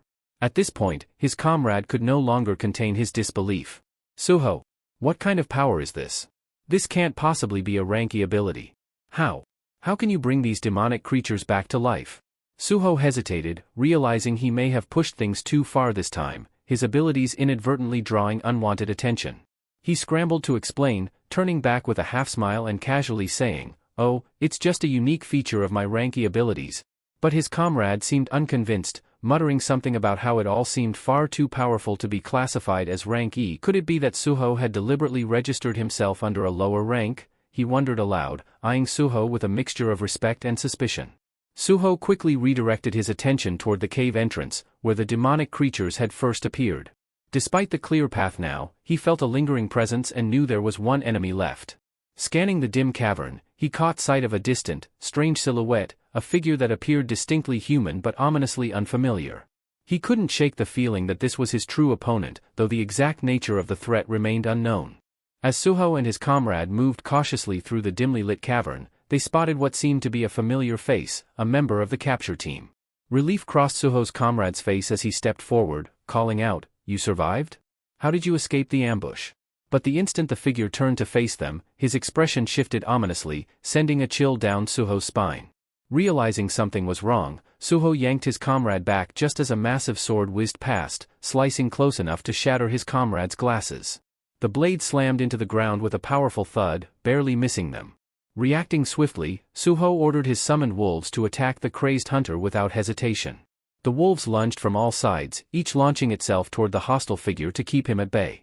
Suho seized this moment to drag his comrade further away, explaining as they moved, "That hunter's no longer himself, he's been corrupted, a demon in human skin now. Worse, his name color has turned red, marking him as a high-threat enemy." Suho remembered encountering a red-level creature once before, during the incident at his Art University of Korea. The power gap had been severe, and he was all too aware that fighting red-ranked enemies was a daunting challenge. If anything, the sensible option would be to retreat now while they had the chance. Once they put some distance between themselves and the corrupted hunter, Suho turned to Beru, pressing him about what he'd sensed earlier. "Beru, what did you mean when you mentioned sensing the monarch's energy?" Beru frowned thoughtfully and replied, "The hunter carries a faint trace of monarch's essence, though his power doesn't come close to a true monarch's might. But the mere fact he wields that energy makes him a formidable opponent." Suho nodded, taking it all in. He opened his inventory, scanning through his items to come up with a plan. Beru looked at him, concerned. "Little lord, do you really intend to face him?" "Yes," Suho responded, his tone unwavering. "The system assigned me this task for a reason. It's a safeguard designed to push me to my limits and ensure my growth. It means there's a way to overcome this challenge." His determination intensified. "If I ever want to stand a chance against real threats, I need to grow stronger now, not later. Destroying this creature will boost my level, and that's the only way forward." Suho took a deep breath, scanning his inventory and scattering every weapon he had at his disposal onto the ground around him. His determination was absolute. He was ready to face this possessed hunter head-on to secure his victory and strengthen himself. Beside him, Beru watched with admiration, his voice softening as he spoke. "You never back down, no matter the challenge. With each trial you face, you prove yourself as more than just a warrior. Your strength is worthy of a monarch." As the possessed hunter inched closer, Beru pointed out an unusual detail. "The force controlling him, it's bound to that sword. If you can disarm him, he won't be able to attack." With this revelation, Suho signaled his shadow wolves to attack. The wolves moved swiftly, circling the hunter and lunging in from all directions to overwhelm him. One wolf finally managed to clamp its teeth around the hunter's weapon. Watching closely, Suho saw the hunter struggle against the wolf's grip but stay bound to the blade. Buru turned to Suho, explaining, "Your shadow soldiers have an advantage. As long as you supply them with magic, they can regenerate indefinitely." Suho saw the immense potential of his shadow warriors. They were truly a power he could depend on. But even with this insight, he observed how the hunter tore through one of his wolves with a single swing. It was clear his own magic was still lacking compared to the hunter's strength. Then, the hunter's gaze shifted to Suho, his voice dripping with disdain as he mocked, "How could someone like you wield the powers of a shadow monarch?" Suho was taken aback that the hunter could speak, but Beru stepped forward, indignant. "You dare insult one from the shadow monarch's bloodline? Show some respect." The hunter's expression twisted into something dark, and he growled, "Never thought I'd encounter the shadow monarch's kin here." His eyes narrowed, and with a menacing tone, he shouted, "You are an enemy of the Fang monarch." Suho's resolve only hardened. He knew that defeating this hunter would require both his strength and strategy. Without hesitation, Suho gripped his weapon tightly, declaring that it was time to push his abilities to the limit. He launched a rapid series of strikes, targeting both the sword and the hunter in his path. But the hunter skillfully deflected each attack with ease, demonstrating just how formidable a red-name opponent could be. Realizing he couldn't overpower the hunter through sheer force, Suho scattered his weapons across the battlefield, shifting his strategy. This time, he chose quantity over precision, unleashing a flurry of attacks from multiple directions. Beru, observing from behind, recognized Suho's innate ruler's power at play, a strength that had been with him since his early years. But even with this newfound approach, the hunter managed to fend off each strike, eventually shattering Suho's weapon with a swift blow. As their eyes met, Suho could see the cold, menacing intent in the hunter's gaze, and he quickly dodged, knowing that a single hit could be his downfall. The hunter, unfazed, taunted him, shouting, "Is this how you fight? Avoiding every blow, hiding behind shadows like a coward." Suho only smirked, replying, "Your petty insults won't draw me closer. You're more interested in provoking than actually approaching me." The memory of his recent conversation with Beru surfaced. If Suho's seal truly held back his powers, then why hadn't he fully reclaimed his mastery? Beru had explained that Suho's powers had been sealed since his youth, allowing him to rediscover shadow control gradually.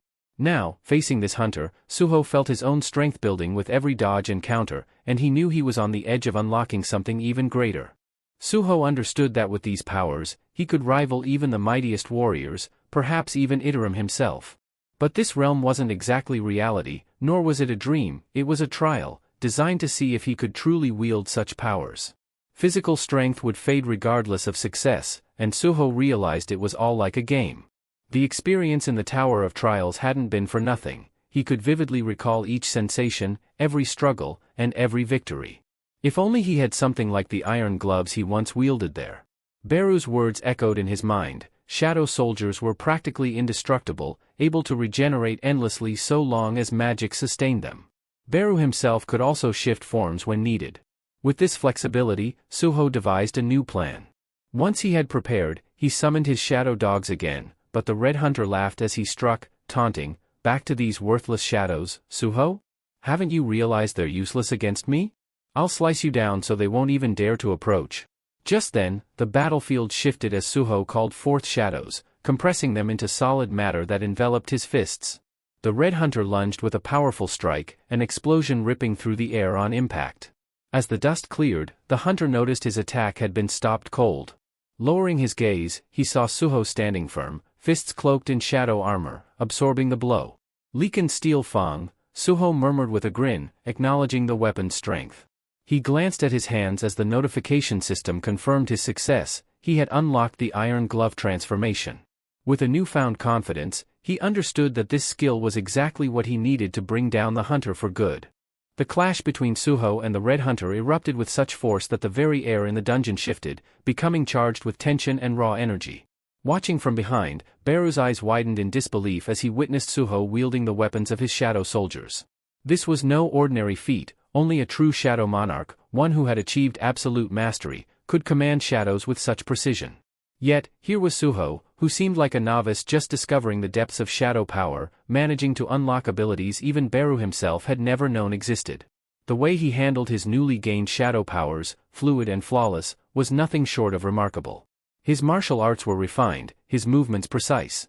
Without guidance or instruction, Suho had tapped into the very essence of ruler power and had made it his own. Beru's admiration grew with every move Suho made. Just as the Red Hunter lunged forward, Suho threw him against the dungeon wall with a powerful strike, causing an eruption of shattered stone and dust. Yet, the Red Hunter was not so easily defeated. With a roar, he staggered back to his feet, screaming in defiance. But Suho was undeterred. His weapon sailed through the air with unerring precision, aimed directly at the Red Hunter. In that moment, Beru understood how far his little lord had come, marveling at Suho's rapid growth and natural genius. Once Suho delivered the final blow, the Red Hunter grudgingly admitted defeat, muttering that he'd thought his power was invincible with his notorious red title. But now, it was evident that his reign had come to an end. Beru, who had silently believed in Suho's victory all along, congratulated him with a subtle nod. As Suho raised his hand, a realization dawned on him: he'd intuitively adopted a new, powerful combat technique throughout this intense encounter. With the fight concluded, Suho turned to his rewards. The notification system, ever-present and efficient, offered him the choice to accept his quest prizes. Suho agreed, and the rewards appeared before him in quick succession. His first reward was a rune stone inscribed with the power of the Storm Strike technique, and the second was mastery over the very skill itself. The power of Storm Strike now coursed through him, marking yet another step in Suho's ever-evolving strength. In that instant, a radiant blue aura surged around Suho, illuminating him with an ethereal glow.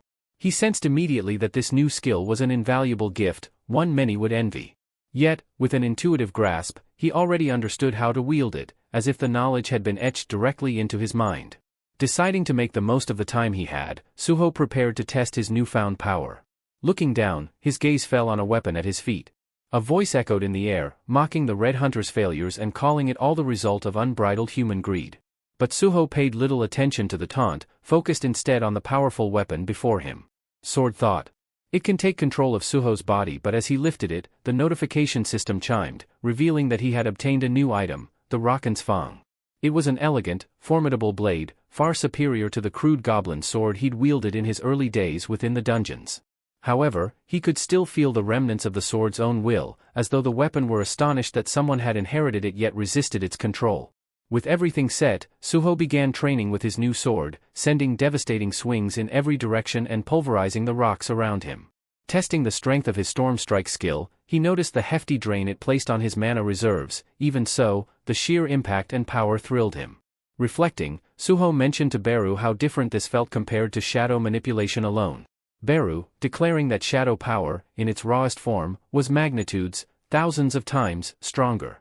As he swung the Rakan's Fang for the last time, he noticed movement in the distance. His companions, slowly coming back to their senses, began to stir and approached him. He, disoriented, blinked at the sight of the Red Hunter lying defeated nearby and looked to Suho with a questioning expression. Suho reassured them, saying he'd explain everything, but that it was best to discuss it outside the dungeon. With that, the hunters and workers started their journey back, moving toward the portal and finally leaving the scene of their fierce battle. As Suho's comrade settled onto a nearby bench, he looked at Suho with curiosity and asked what he planned to do next. Suho responded calmly, stating that he intended to search the dungeon for any remaining survivors. His comrade watched as Suho walked back into the ominous dungeon depths, astonished by the strength Suho now displayed. How had he grown so powerful, and was he truly able to summon in such a high-stakes situation? It seemed unbelievable. But in that moment, none of those questions really mattered. What mattered was that, thanks to Suho, the survivors were safe. Families and friends were reunited outside the dungeon, grateful and bewildered, many not fully grasping what they'd endured. Meanwhile, deep within the dungeon, Suho was already in action, cutting down iron demon hounds with precise, relentless strikes. After dispatching a group of them, he turned to Beru, noting that there still seemed to be an endless number of wolf-like monsters prowling within the shadows. Beru chuckled, reminding Suho that every one of them counted as experience and should be taken advantage of. As he continued to fight, Suho noticed that his sword's attack power had diminished. Just then, a voice emanated from within the weapon, attributing the power drop to the sword's alliance with the Shadow Lord's heir. Beru quickly retorted, saying it was a shameful display for such a proud weapon to diminish its power simply because Suho, someone much stronger, was wielding it. The sword's voice argued back, claiming that it had never witnessed a true hunter wasting effort on prey so weak. Beru countered, pointing out that Suho had already bested foes far mightier than the sword itself, leaving the voice momentarily silent. Suho paused, momentarily struck by the strange reality that he was conversing with both a talking insect and a sentient sword. It was surreal, but he pushed on, reaching the very place where he had originally retrieved the sword.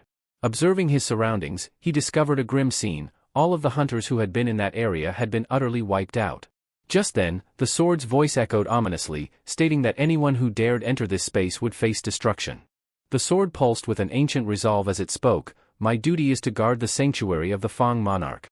However, Suho, ignoring its words, gripped the weapon firmly and thrust it back into the slot from which it had been removed. Turning his attention elsewhere, he gazed solemnly at the fallen hunters around him. Suddenly, a notification flashed before him, alerting him to a target eligible for shadow extraction and asking if he wished to proceed. Suho hesitated and turned to Beru, questioning if it was truly possible to use shadow extraction on humans. Beru confirmed, explaining that as long as the body was dead, any creature, human or otherwise, could be converted into a shadow soldier. But instead of taking the opportunity, Suho quietly began lifting the remains of the hunters, carrying them carefully towards the dungeon's exit. Perplexed, Beru watched, unsure why Suho was refraining from utilizing shadow extraction. When he asked, Suho simply replied that binding someone to fight after death felt too close to punishment. Beru was taken aback by this response. He hadn't expected such a choice from his young master. The respect Suho showed even in battle left Beru stunned.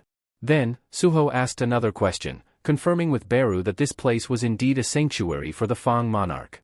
Beru nodded and went on to explain further.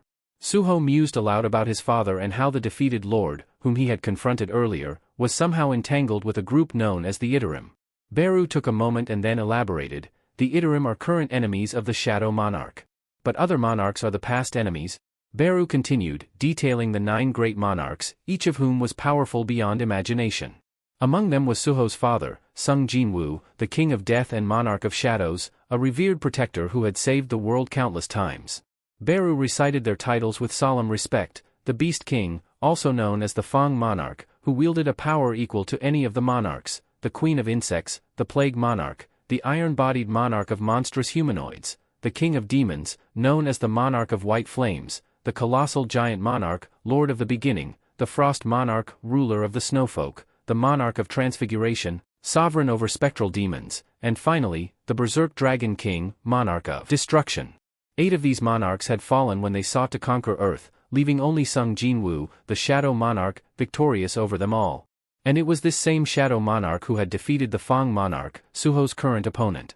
As the tales of the past hung heavily in the air, the sword's voice growled with malice. "Were my power restored," it sneered, "I'd rip apart the descendant of the Shadow Monarch's bloodline and toss him to the wolves for sport." Suho regarded the sword with a measured gaze, addressing the voice within. "It's not that I don't understand your perspective," he began. "But my father defeated the other monarchs to protect this world. His only goal was to shield it from destruction.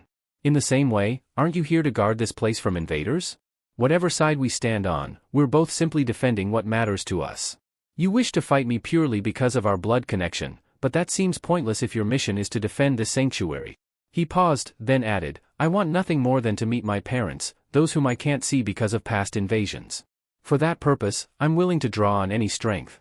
When the Teetering come again, even this place won't remain safe. If you aid me, together we can protect both this sanctuary and our world."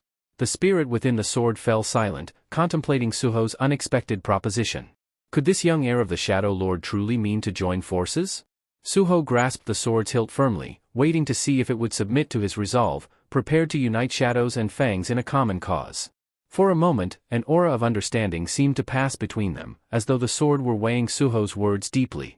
Meanwhile, in a bustling cafe, a group of reporters gathered with several of Suho's friends, eager for any first-hand account of the previous day's harrowing dungeon incident.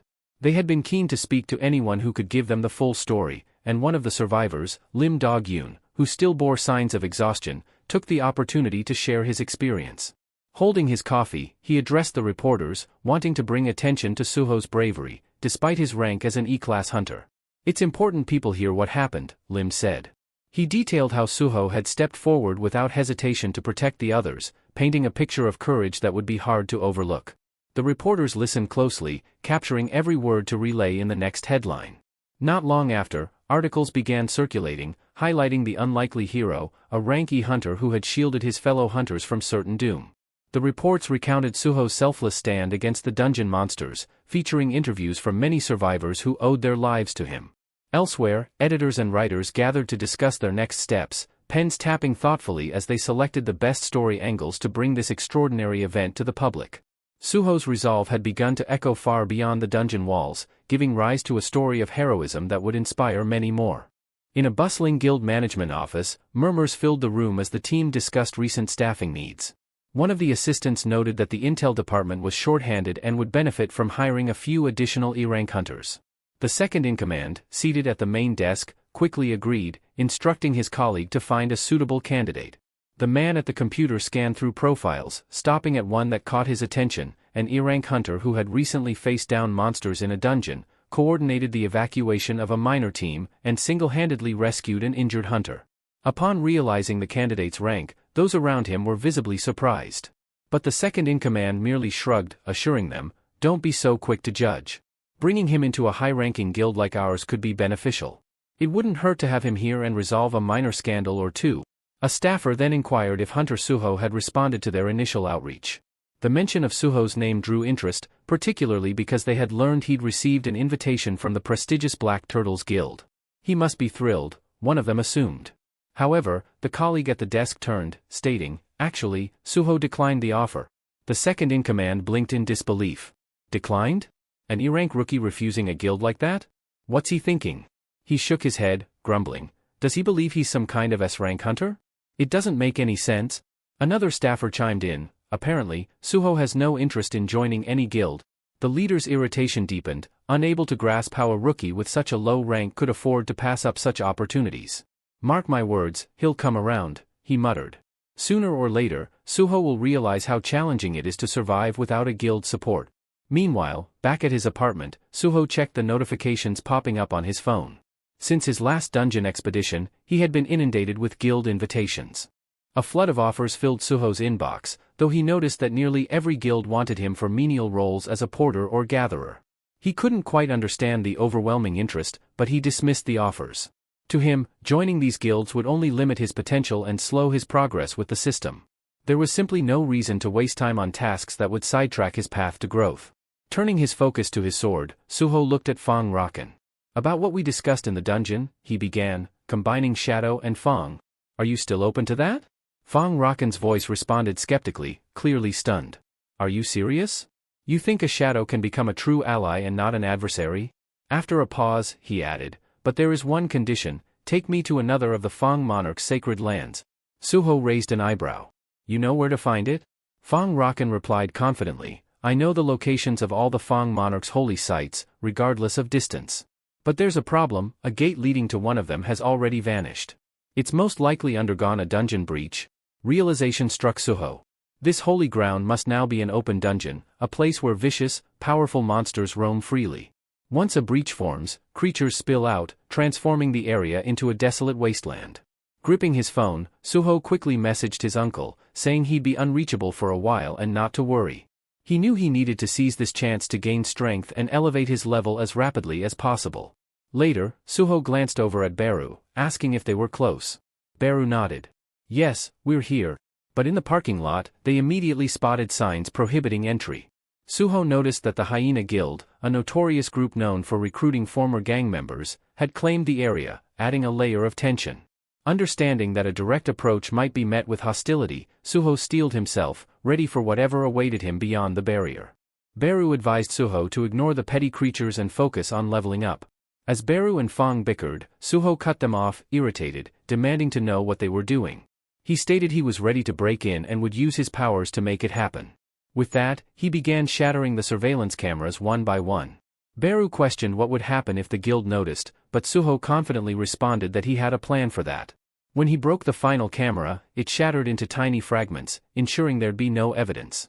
Beru observed with amusement, noting that Suho's approach reminded him of the monarch. Upon entering, Suho was struck by the eerie, blue mist filling the open dungeon.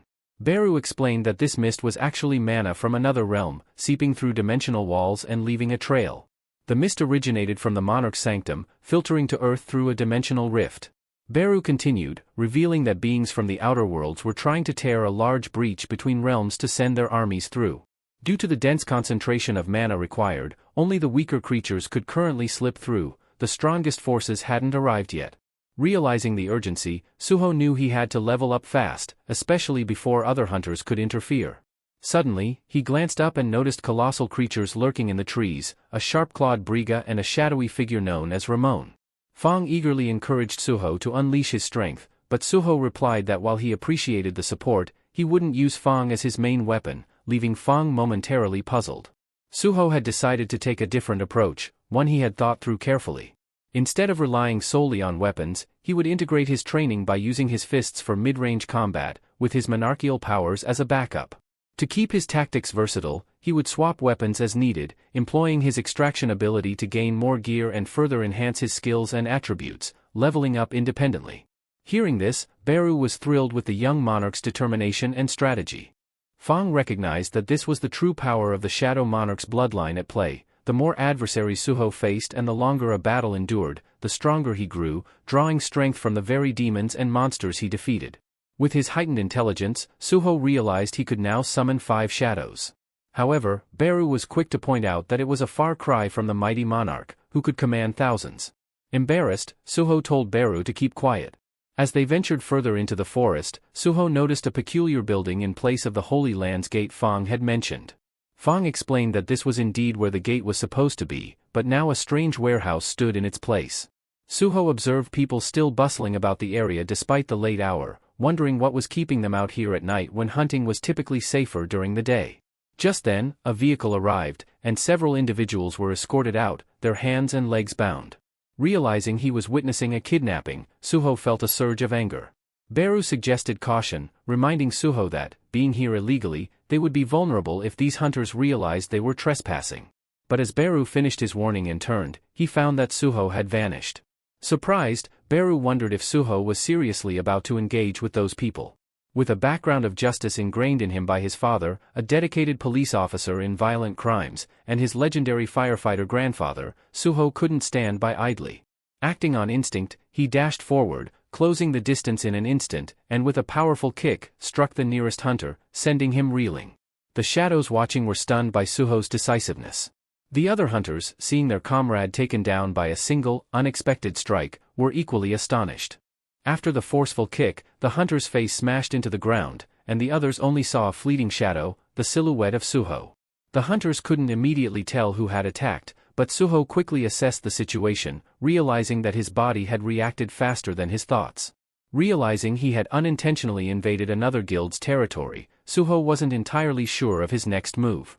He slipped on his shadow mask and turned to confront them, asking, "Are you seriously kidnapping people? What exactly is your guild, Hyena, up to?" The other hunters, surprised and angered, demanded to know why he was trespassing and attacking them without warning. They taunted, claiming he had sealed his fate by intruding, as they readied their weapons and began channeling their magic to retaliate. One of the hunters lunged toward Suho, but Suho skillfully dodged each blow. He recalled what he knew of the Hyena Guild. Their average strength hovered around D rank, so he resolved to stay on guard, not underestimating his opponents. When Suho struck one of the hunters, he put all his strength into the hit, sending the man flying through the air. The others watched, stunned by how swiftly their comrade had been thrown aside, and they could hardly believe what was happening. But Suho didn't hesitate. He moved on to the next hunter, taking them down one by one as they came at him from all directions. Beru, watching intently, was astounded, realizing that these D-rank awakened ones, who were fairly powerful by human standards, were now no match for Suho. Glancing at his status, Suho noted his progress. He had now reached level 16.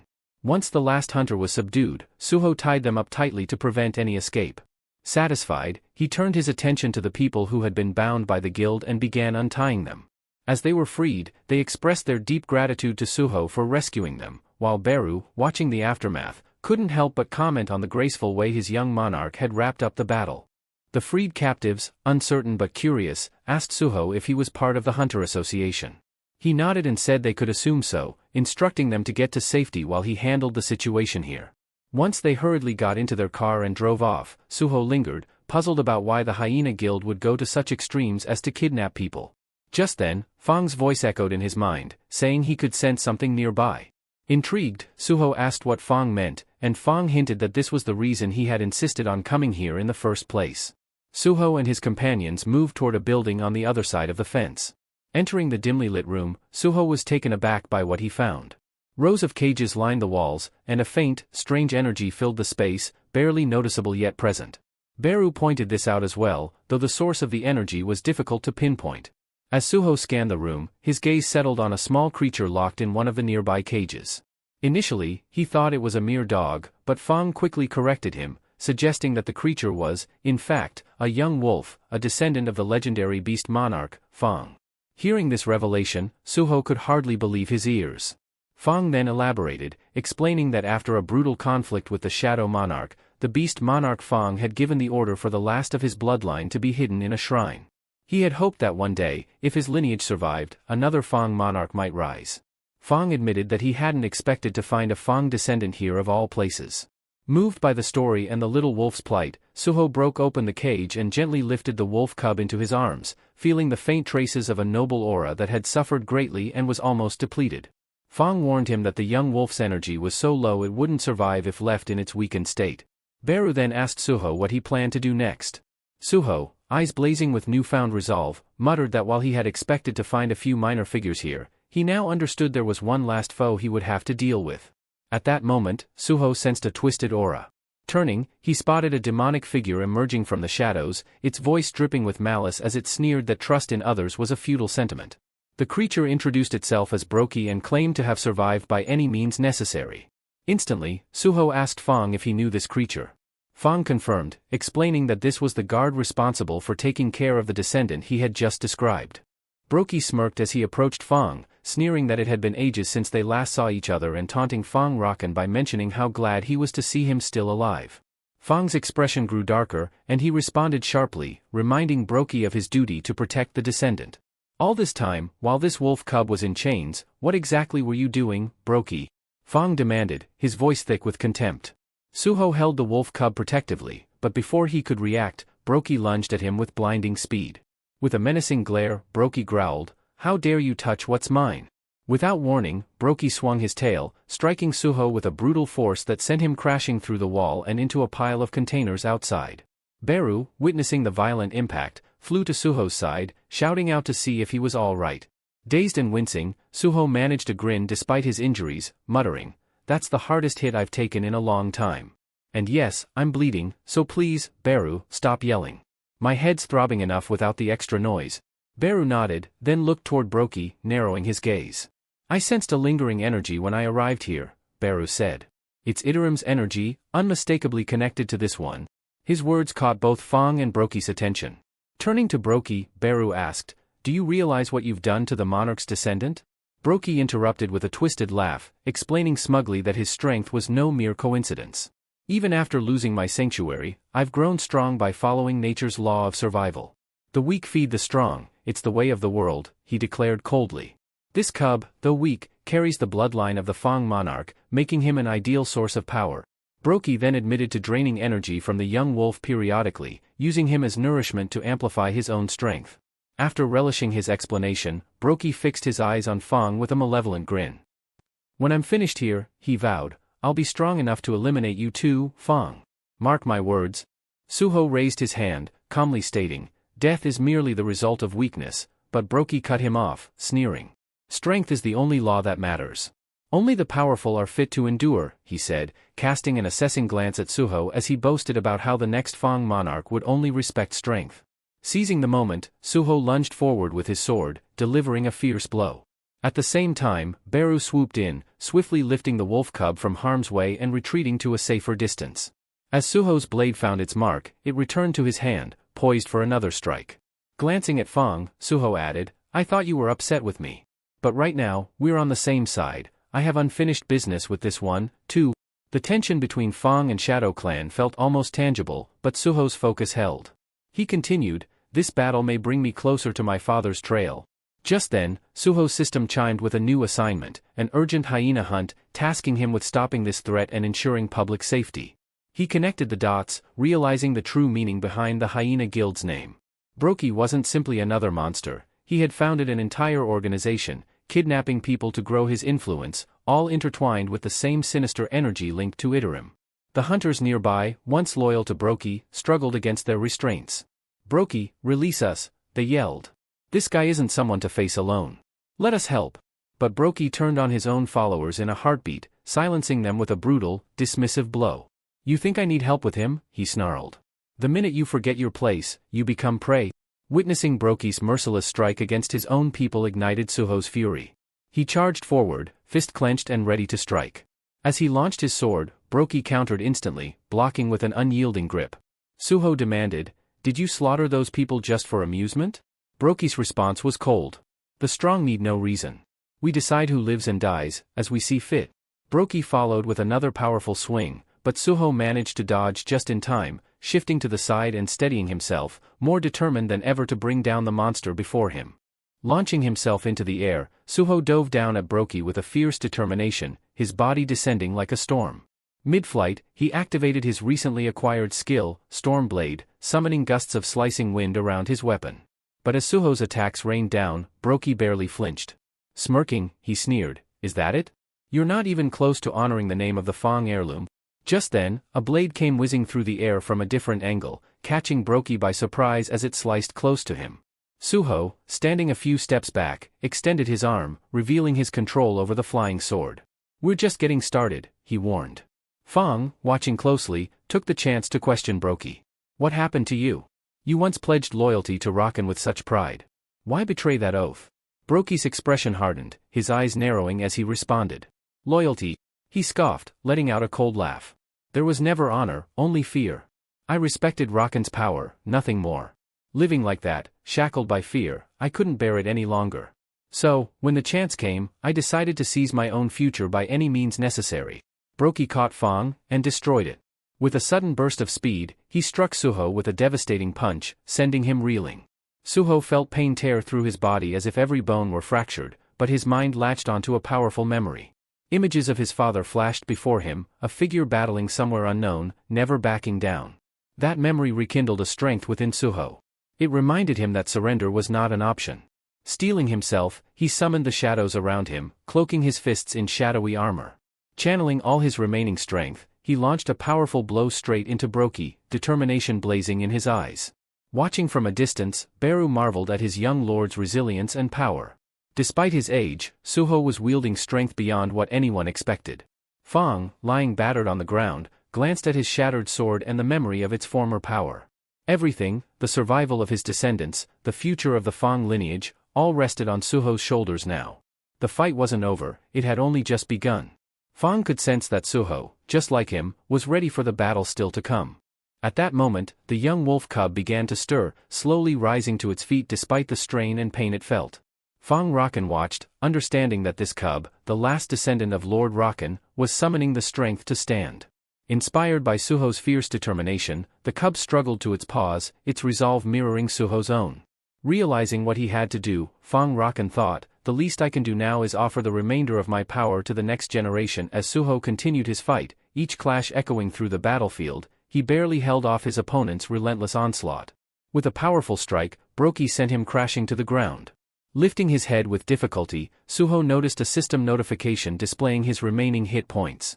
The monster loomed closer, radiating an ominous aura and taunting, impressive endurance for such a lowly creature. Brokey raised his arm to deliver a finishing blow, but suddenly, a sharp set of claws swiped across his paw. The young wolf cub had intervened, striking just as Brokey was about to end Suho. Suho blinked, surprised by the wolf's sudden appearance and courage.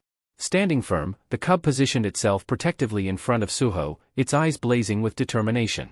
A notification appeared in front of Suho, showing that the Fang descendant had acknowledged his bravery and offered to join him as an ally. Suho hesitated, uncertain.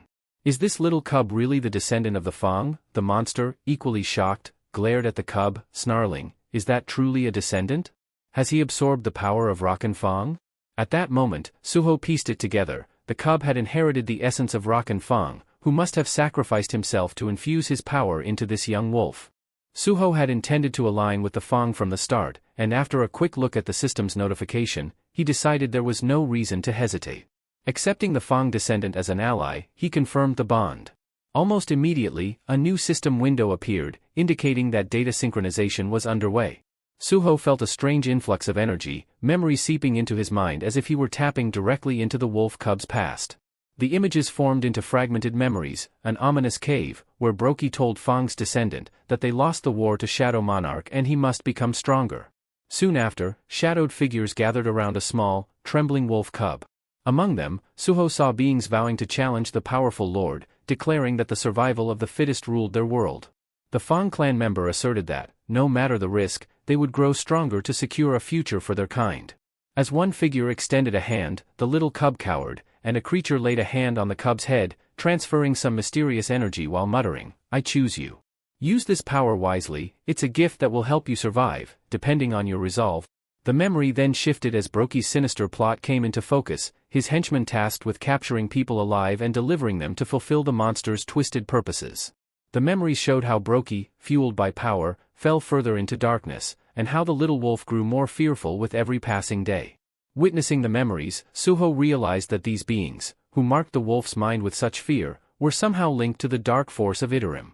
The Fang descendants' motivations were clear to Suho now. The cub didn't simply want revenge on Brokey but hoped to stop him entirely. Determined, Suho recognized that if Brokey's actions were tied to Iterim, he had to end this here and now. But he knew he wasn't strong enough to do it alone, not yet. As if in response, the notification system updated, presenting Suho with a new quest, Monarch's Descendants Quest. The details urged him to find the Monarch's heirs and forge alliances with them. This would be the first step toward strengthening his position and securing allies in the battle against darkness. The Monarch's Descendants Quest demanded 8 alliances, with the first already forming through Suho's connection to Fang's lineage. As Suho acknowledged this bond, a vivid blue aura enveloped him, intensifying with each passing second. Beru, watching intently, noticed that his young lord was undergoing a transformation unlike any before. Meanwhile, Brokey grew tense, bewildered by the strange surge of power emanating from Suho. Driven by desperation, Brokey launched himself at Suho, intending to end it all in one decisive blow. He struck with such force that the ground around them began to crumble, sending shockwaves through the air. But just as Brokey's blow landed, the system flashed another notification, confirming that a skill had awakened through Suho's bond with the Fang descendant. Suho had activated a level 1 beast transformation, a bonding skill that consumed 1 mana per second. This skill infused his body with the descendant's essence, enhancing his physical power and awakening heightened, animal-like senses. For a moment, Suho struggled to grasp what was happening. His body felt feather-light yet powerful, his senses keener than ever. The world around him seemed sharper, each detail vividly clear, and his movements flowed effortlessly as he instinctively avoided Brokey's assaults. Then, in a sudden counterstrike, Suho unleashed a powerful kick, sending Brokey reeling. Stunned, Brokey struggled to process how this human, who had been on the defensive moments ago, now moved with such swiftness and strength. Enraged and confused, Brokey roared, insisting he could not be losing to the same mere mortal he had dominated minutes prior. This power was supposed to belong only to him. He had fought, sacrificed, and clawed his way to the strength he wielded. In the background, Beru looked on in awe, sensing the drastic increase in Brokey's magical aura. Furious, Brokey spat, "I don't know what trick you're using, human, but I won't fall to the likes of you. Strength defines the right to rule, and you'll regret being born a weak creature of your kind." But Suho only narrowed his gaze, his new strength urging him forward, determined to prove Brokey's arrogance would be his undoing. At this moment, Suho activated a new skill, quickly picking up techniques for hand-to-hand combat. Nearby, Beru's expression darkened in irritation as he overheard Brokey, the beast, boast about the difference between their species. To Beru, nothing and no one stood above a shadow monarch, and this arrogant creature needed to be silenced. When Brokey heard this, a flicker of doubt passed over him. Could this young human truly be a shadow lord? Before he could fully process this, Suho dashed forward and delivered a precise, unyielding kick, driving Brokey deep into the earth. Yet even with his body battered and strength failing, Brokey clung to his single-minded obsession. He had to keep getting stronger. Nothing else mattered. With fading vision, he glimpsed a familiar figure, Rakan, his master. Regret seeped in as Brokey chastised himself for failing to protect Rakan, the one who had once entrusted him with so much. At last, the little wolf, recognizing his old friend's end, raised a mournful howl to the sky, saying his final goodbye to Brokey. Suho observed the fallen Brokey, a notification informing him that he had leveled up from the victory. He glanced over to see the little wolf gazing sorrowfully at Brokey's lifeless form, saddened by the realization that he'd had to confront and ultimately lose someone who had once been his guardian. The silence was thick, and both Suho and Beru stood quietly for a moment, respectfully watching the somber scene unfold. Finally, Beru broke the silence, commending Suho for his strength and skill in taking down Brokey. Suho, however, remained focused and asked Beru if he sensed any trace of Iterim's power lingering nearby. Suho shared that, through his bond with Rakan's heir, he had glimpsed troubling memories. He described a scene in which hunters had attacked Brokey and the little wolf, inflicting a strange curse upon Brokey's eye that had twisted his mind, turning him against his own. Could these hunters be agents of Iterim? Suho wondered aloud, his gaze darkening. And what could their real purpose be? Hearing this, Beru frowned and replied, Iterim are the outer gods. These types don't involve themselves directly with mortal affairs. They send apostles to handle their errands and impose their will from afar. But one thing is certain, if hunters aligned with Iterim are acting openly here, then Earth is already part of their plans. Suho was still puzzled, desperate to learn more about Iterim. Beru, noticing his curiosity, suggested a way they might glean some insight into Iterim's secrets. Suho looked at him, surprised, as Beru explained, if I devour Brokey's body, I could access his memories, plus, I'd regain some of my powers. Think of it as getting 2 rewards in one. Suho, bewildered, asked Beru when he acquired this kind of ability. Then, he glanced at Rakan's heir, who was observing the exchange, clearly uncertain. Sensing the wolf's sadness, Suho knelt down and asked if he'd like to stay with him or if he preferred a different place. The young wolf initially hesitated, but when Suho smiled, the tension faded. The wolf bounded forward, nuzzling Suho affectionately, his eyes full of trust. Deciding on their next step, Suho pulled out his shadow dungeon key, opening a portal. Beru, I'm counting on you to find information on Iterim, he said, motioning for Beru to handle Brokey's remains. While Beru devoured Brokey's corpse with enthusiasm, Suho led the wolf through the shadow dungeon portal, explaining that he wanted a safe haven for him. Beru chuckled to himself, wondering why Suho was bothering with the dungeon instead of just staying home. Inside the dungeon, Suho looked at his wolf companion, thoughtful yet concerned. This space belonged to the Shadow Monarch, and bringing in a creature connected to a different lineage might lead to complications. Beru raised an eyebrow, astonished at Suho's choice to house Rakan's heir in the Shadow Domain. Then, out of nowhere, a system notification appeared, indicating that the wolf wanted Suho to give him a name. Suho, taken by surprise, realized he'd never named anything before. But seeing the wolf's trusting gaze, he understood it would be an honor, and a responsibility, to give him a name worthy of their bond. When the wolf asked for a name, without any hesitation, Suho settled on the name Grey for the wolf, inspired by his striking gray fur. Beru, however, was less than impressed by Suho's choice, disappointed by what he deemed a lackluster name. But to Suho's surprise, the wolf seemed overjoyed with the name and wagged his tail enthusiastically. The system then notified Suho that Grey had officially become one of his allies, and their trust level had increased.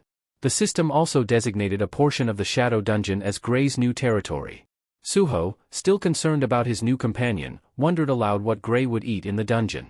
Beru assured him not to worry, mentioning that Grey, coming from a well-established bloodline, would manage just fine by hunting the monsters still roaming in the dungeon. This explanation put Suho at ease, especially knowing that a few monsters had survived from his last visit. Grey, thrilled with his new home, eagerly began his hunt, quickly proving his worth by attacking a goblin with a single strike, effortlessly killing it. Meanwhile, Suho and Beru sat on a tree branch, quietly watching as Grey hunted down multiple goblins. Suho couldn't help but marvel at how swiftly Grey adapted to his powers, despite being so new to them. Just then, a system notification appeared, informing Suho that he had earned the title of Wolf Slaughterer for defeating Brokey, and had gained additional ability points. Suho was a bit confused, as he had always thought of Brokey as a hyena, not a wolf. Beru, sensing Suho's confusion, urged him not to focus too much on the strange title, suggesting he should be proud of the recognition instead. Suho nodded but couldn't shake off his uncertainty, especially regarding the mysterious quest he had been given to find the heirs of all the monarchs. Beru explained that the system was often cryptic in its methods, designed to make Suho stronger, but also warned that it might have an ulterior motive. Suho, still not fully grasping the gravity of Beru's words, asked for further clarification. Beru sighed, recalling his own experiences. He explained that in his father's system, the architect had planned to make Sung Jinwoo into a shadow monarch. The intention had been to crush his soul in the process, turning him into a mere puppet for the old shadow monarch's use. This revelation left Suho in deep thought, aware that the system's true purpose could be far more complex and dangerous than he initially realized. Yet, Sung Jinwoo defied the system's intentions, ultimately conquering it rather than letting it dominate him. He achieved the rank of Shadow Monarch while maintaining his autonomy and developed his power without being dependent on the system's levels. but explained that this new system is designed for Suho, removed all ill intentions. Taking Beru's words to heart, Suho pondered if the system might be attempting to groom him for a similar role. When he voiced this suspicion, Beru responded cautiously, noting that only one true shadow monarch could exist. Nevertheless, he speculated that the system would continue guiding Suho toward an unknown purpose, one that would reveal itself in time. Reflecting on this, Suho accessed his status window and noticed that, despite significant growth and powerful skills acquired since his battles with the Mistburns, his class still appeared none. This dissonance gnawed at him. He knew he wouldn't have overcome Brokey without Gray's crucial help. Resolving to follow the system's quests as long as they aligned with his personal ambitions, Suho leapt down from the tree, curious to hear Beru's findings from consuming Brokey's body. Beru reported that, while he hadn't uncovered evidence of any apostles directly brainwashing Brokey, he'd found that a human guild called Grim Reaper was involved. This guild was working behind the scenes with the Hyena Guild, aiding in the capture and delivery of people to Brokey. Beru suggested that tracking down the Grim Reaper Guild might yield crucial insights into Iterim's true intentions. The revelation stunned Suho, as he realized another guild's sinister involvement only added to the complexity of the situation. Meanwhile, the scene shifted to a well-dressed man in an opulent office, calmly answering a phone call. He was speaking to Tegu, who seemed to be mid-raid. Tegu confronted the man, demanding to know about his potential involvement in the recent chaos surrounding the Hyena Guild. The man, unbothered, flatly dismissed Tegu's insinuations, claiming that he had no proof to back up his suspicions. Tegu warned him that the Hunter Association wouldn't rest until they uncovered the truth, suggesting that the man should clean up his operations. Incensed by Tegu's defiance, the man slammed his fist onto the desk, splintering the polished surface in a burst of rage. It was then revealed that this man held the position of vice CEO in the Grim Reaper Guild. With a sly grin, he drew out a shimmering pearl, an awakening stimulant known as stardust, which hunters could use to amplify their powers. As he examined it, he mused on how this rare substance could become a lucrative asset in expanding his influence. Meanwhile, in the Shadow Dungeon, Gray was tearing through goblins with ease, his strength advancing at an astonishing rate. Each strike was more powerful and precise than the last, earning even Beru's admiration. "You're getting stronger with every blow, Gray," Beru remarked, encouraging him to keep pushing his limits to become the weapon Suho could one day depend upon. Watching from the shadows, Suho was equally stunned at the wolf's rapid progress. But what truly stood out was the bond forming between Beru and Gray, a respect built on shared trials and aspirations. Then, something unexpected caught Suho's attention. A system message appeared in his vision. It read that Suho had gained experience from Gray's kills. Startled, Suho muttered, How is that even possible?" Bewildered, he called Beru over, who was casually scratching Gray behind the ears. "Beru, do you understand this?" "I just received experience from Gray's hunting," Suho explained, still baffled. Beru inspected the notification and explained, "It's similar to how your father once gained experience through his shadow army. You're sharing in the rewards of battle, almost like splitting the gains in a game." The realization hit Suho. Even if he was only receiving a fraction of the experience, it was still an immense advantage. His excitement grew.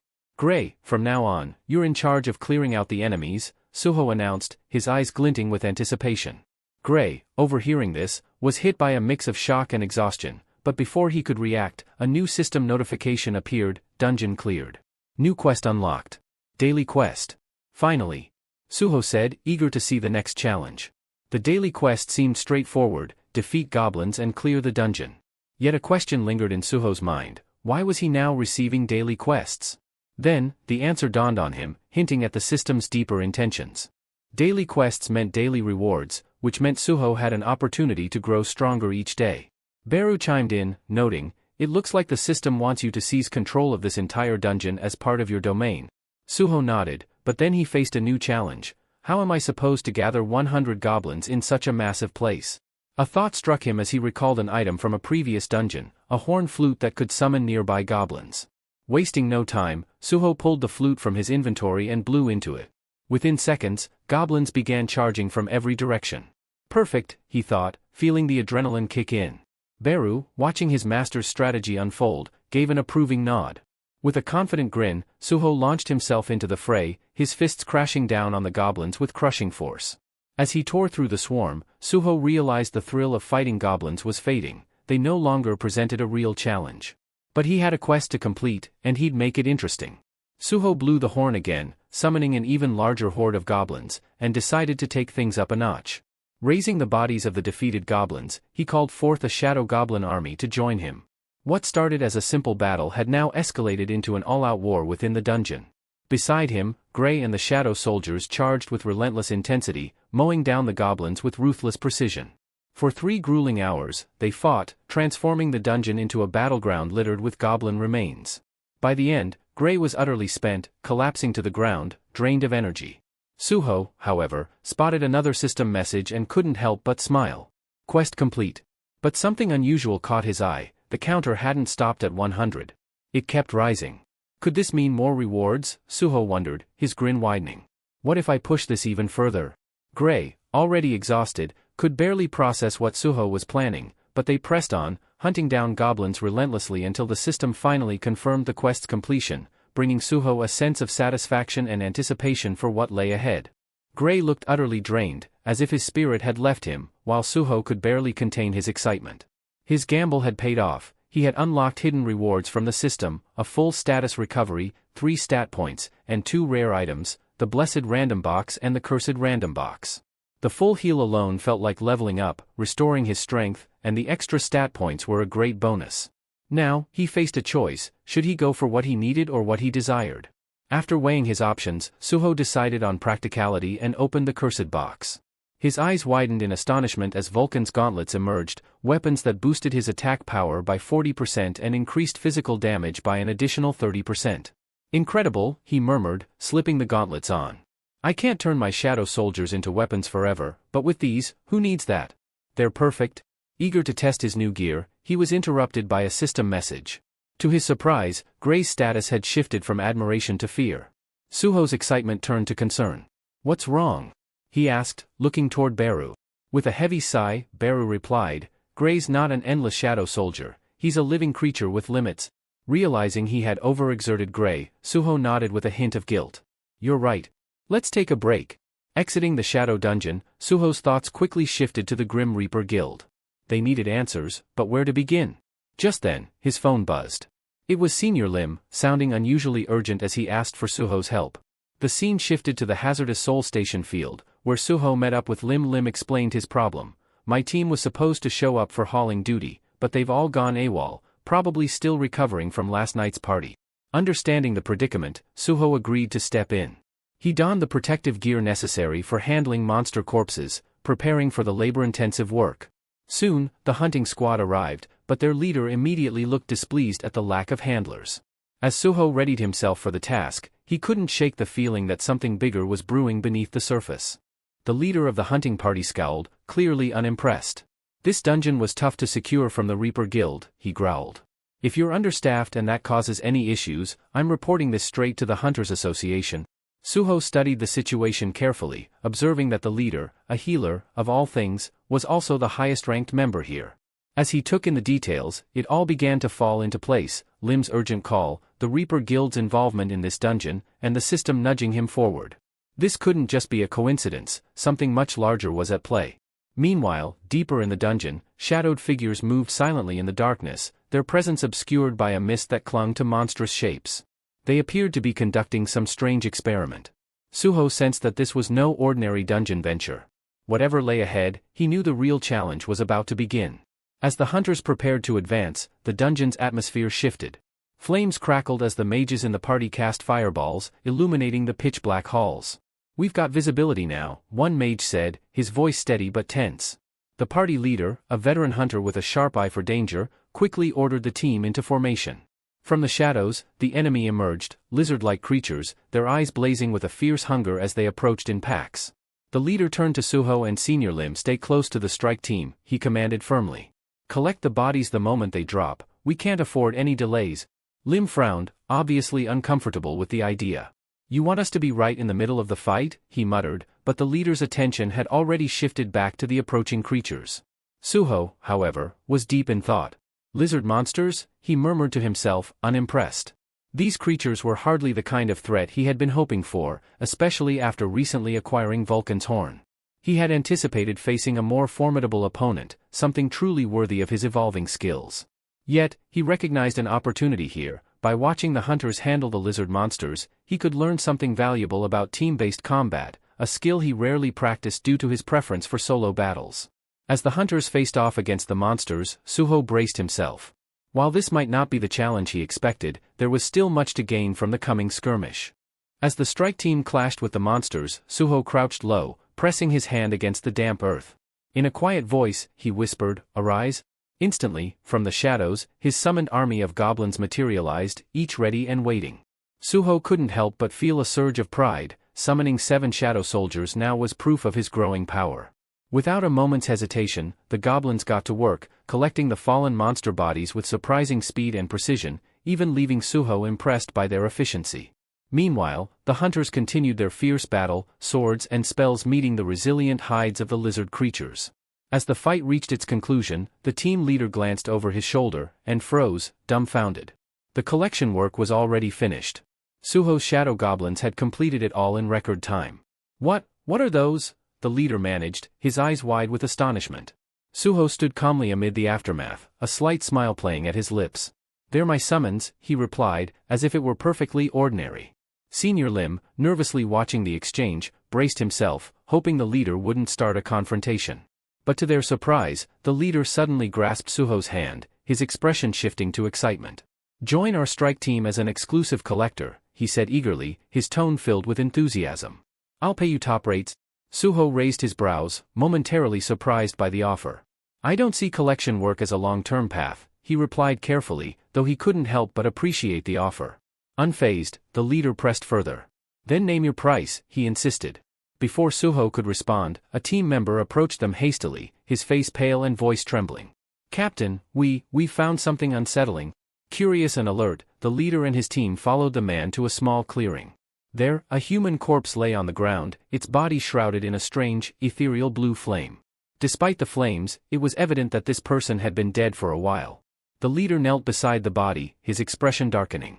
It's definitely human," he confirmed, his voice low and filled with concern. Suho and Senior Lim shared a tense look. "Is this who we think it is?" Lim murmured, his voice barely audible. Suho's face darkened, nodding in affirmation. "Yes, it's a Mistborn. I've encountered one before." Not wasting any time, Senior Lim turned to the leader and spoke up. "Captain, this is a Mistborn, a creature of immense power. They recently attacked our university, creating widespread chaos. We have to be careful." Before the leader could respond, more corpses appeared nearby, each radiating the same eerie blue flames. One of the hunters hesitated, suggesting they halt the mission and alert the Hunters Association about the strange findings. The leader weighed the situation, noting that the bodies seemed like ordinary humans rather than hunters. With several C-rank hunters in his party, he decided they could handle it. "We're pressing forward," he declared firmly. A hunter, clearly excited for the fight, smirked. "That's what I was hoping for." Suho, however, felt a deep unease. "Mistborn are far more lethal than you realize," he cautioned, but the leader brushed him off. "I'm the one in charge here," he replied, cutting Suho off. "Follow my lead. Let's keep moving." They ventured deeper into a dark, ominous tunnel, the air around them growing colder and heavier. The mages lit the way with flickering flames, casting unsettling shadows on the rough stone walls. The atmosphere felt charged, as if the dungeon itself was warning them to turn back. Meanwhile, deeper within the dungeon, screams reverberated off the stone walls, punctuated by the crackling of blue flames licking at fallen bodies. Watching from the shadows, 3 cloaked figures observed the macabre scene. Their faces hidden behind sinister masks, one figure, wearing a skull mask, growled in frustration. "The flames aren't strong enough. We're running out of resources." Beside him, another figure, resembling a giant rat, gave a grim nod. "We need to replenish our stock soon. With the hyena guild wiped out, we've lost our main supplier," muttered the figure in the skull mask, his voice tinged with frustration. "Without enough fuel, our stardust production will slow." The rat-like creature beside him narrowed its yellowed eyes, baring sharp teeth in a twisted grin. "Humans are nearby," the skull-masked figure suddenly hissed, his tone darkening. Perfect timing. The rat creature licked his lips, unsheathing his blade and letting it drag across the ground with a grating sound. "Leave it to me," he said, slinking off into the shadows with predatory intent. Back in the tunnel, the hunters were battling another wave of lizard monsters. The leader, pleased with their steady progress, took a moment to assess the team, healing those who needed it. "We've had a good run today," he remarked, a rare smile crossing his face. The hunters, pleased by the successful haul, agreed. One of them commented, "Good call on pressing forward. The leader reached into his jacket, pulling out a shimmering orb. Holding it up, he revealed, "This is stardust. Do any of you know what it is?" Curious, the hunters gathered around him, their eyes lighting up. Stardust was a rare and potent stimulant that could temporarily heighten a hunter's abilities. "Why didn't you tell us about this earlier?" one of them asked eagerly. "I was saving it for an emergency," the leader replied, his gaze fixed on the stardust, momentarily captivated by its glow. Suddenly, an ominous shadow loomed behind him. The rat-like creature struck with brutal swiftness, delivering a crushing blow that left the leader writhing in agony. The stardust orb slipped from his grasp and shattered upon impact with the ground. "He's still alive," the creature sneered, surprising the hunters with his cold, mocking voice. As the hunters took in the sight of this high-level monster, panic washed over them. The creature, unfazed, pointed his jagged sword at them, counting their numbers with an unsettling, calculating gaze. "I don't need all of you," he said with a wicked grin. "I'll have some fun with the strong ones, and the rest will die." Out of nowhere, the creature pulled out his own gleaming marble, a piece of stardust. The hunters stared, shocked and horrified. Not only could this monster speak, but it possessed the rare stardust as well. "Let the game begin," the creature sneered, a twisted excitement flashing in his eyes. The hunters sprang into action, but the monster was ready. With a brutal swipe, he struck down the first hunter in a single, bone-chilling move. He turned to the mage who had been illuminating the tunnel and, with merciless precision, dispatched him, casting the tunnel into pitch darkness. The sudden loss of light threw the remaining hunters into chaos. Blind and terrified, they were defenseless. The monster moved through the darkness like a deadly specter, his blade a lethal blur slicing through the disoriented group.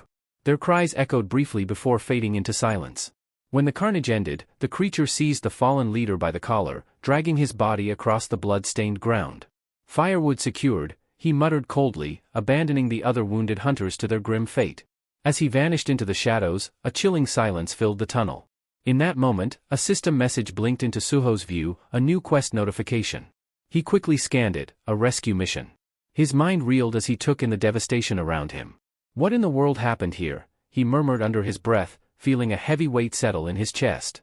Noticing Suho's troubled expression, Beru materialized beside him, asking if something was wrong. Suho explained, his voice grim, that the system had alerted him to a quest involving a powerful enemy who had taken the strike team hostage. His eyes returned to the system display, where rewards awaited, depending on how many he could save. A steely determination gripped him. These people were in real, immediate danger. Without wasting another second, he plunged into action. Suho whirled around, his expression fierce, and urgently called out to Senior Lim, "The strike team's in serious danger. You need to get out of here now." Senior Lim looked at him, bewildered by Suho's sudden urgency. "What's going on? Where's this coming from?" he asked. Suho, resolute, replied, "Just trust me. My instincts are screaming at me." Without waiting for further questions, he swiftly summoned 2 goblins, instructing them to escort Lim to safety. Lim, still processing, asked, "And what about you?" Suho's response was firm and unexpected. "I'm going after them." Understanding the gravity of Suho's determination, Senior Lim quickly realized that staying would only slow Suho down. "Fine, but I'll bring reinforcements from the Hunter Association as soon as I'm out," he promised. Suho nodded his thanks. Shedding his protective suit, he summoned Gray from the shadows, a surprising move considering Gray's confinement to the shadow dungeon. But there was no time to question how he'd done it. As Gray materialized, Suho activated his bonding skill and slipped on the powerful Vulcan gauntlets. The transformation was striking, he looked like he was ready for an all-out battle. With urgency, he turned to Beru. "Let's go."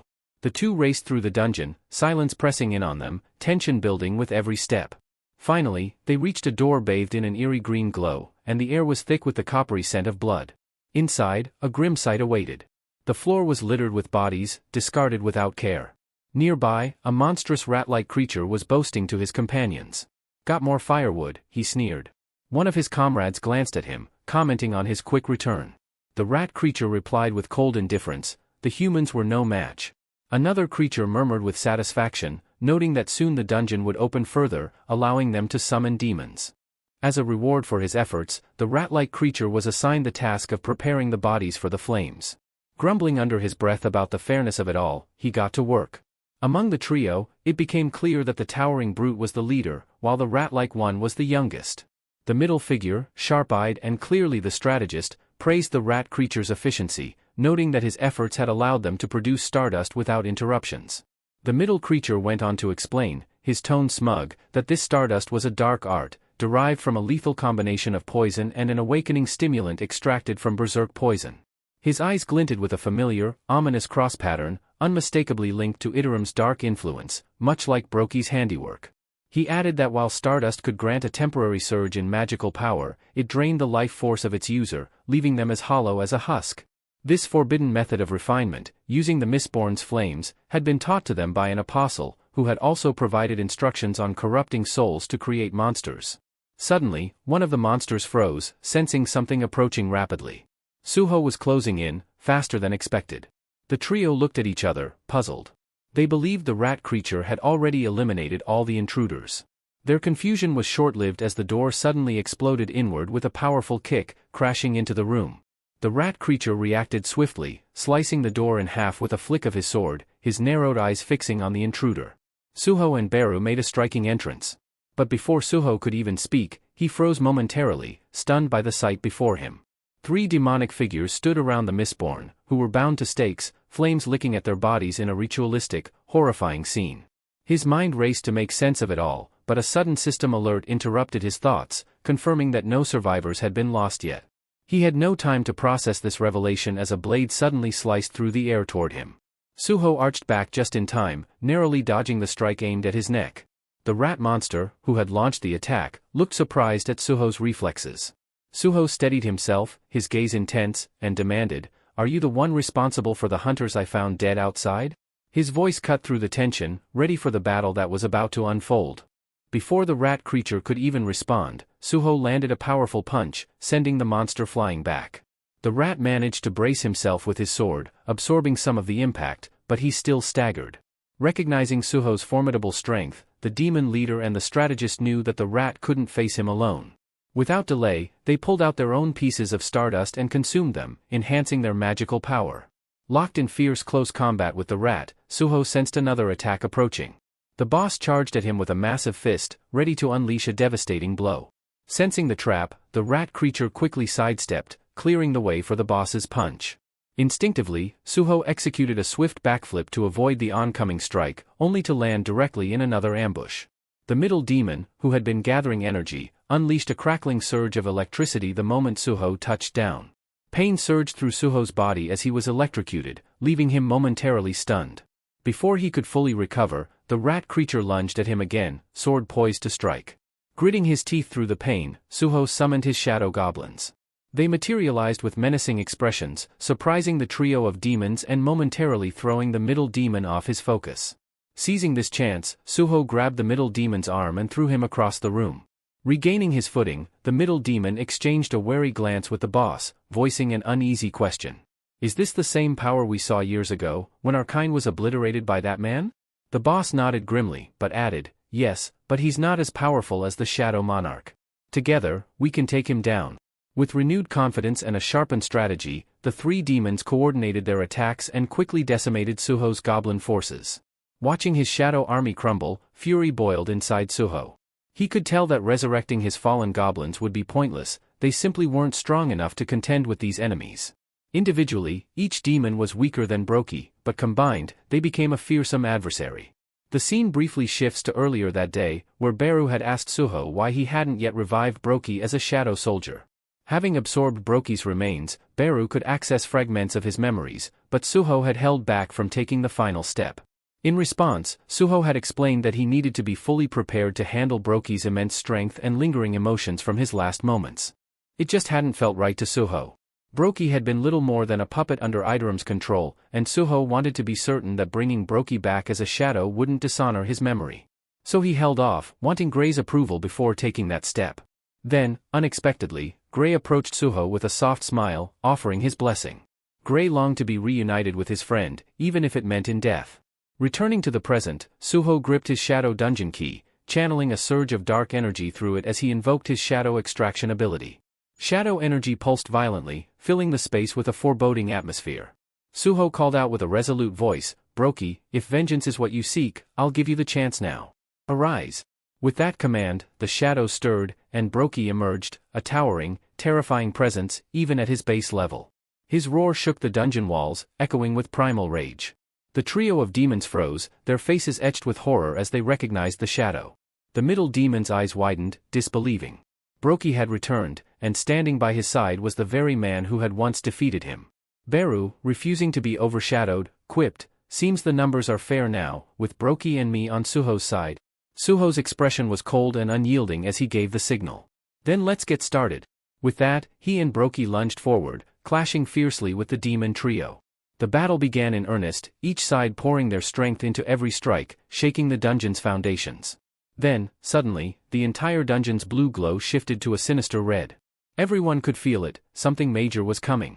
As the chaos raged on, a figure slipped silently through the shadows, watching from a distance. Her identity was concealed, leaving an air of mystery about her allegiance. Was she here as backup for Suho or reinforcement for the demons?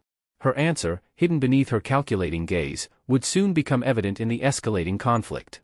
The woman, watching the brutal struggle unfold before her, furrowed her brows in confusion. "How on earth did I end up here?" she muttered. A wry smile crept onto her face as a thought crossed her mind. Did some demons summon me for a sacrifice, or just target practice? Her musings shifted to sharp focus when she realized who the combatants were. The woman could hardly believe what she was seeing, a shadow soldier locked in a brutal fight with a demon.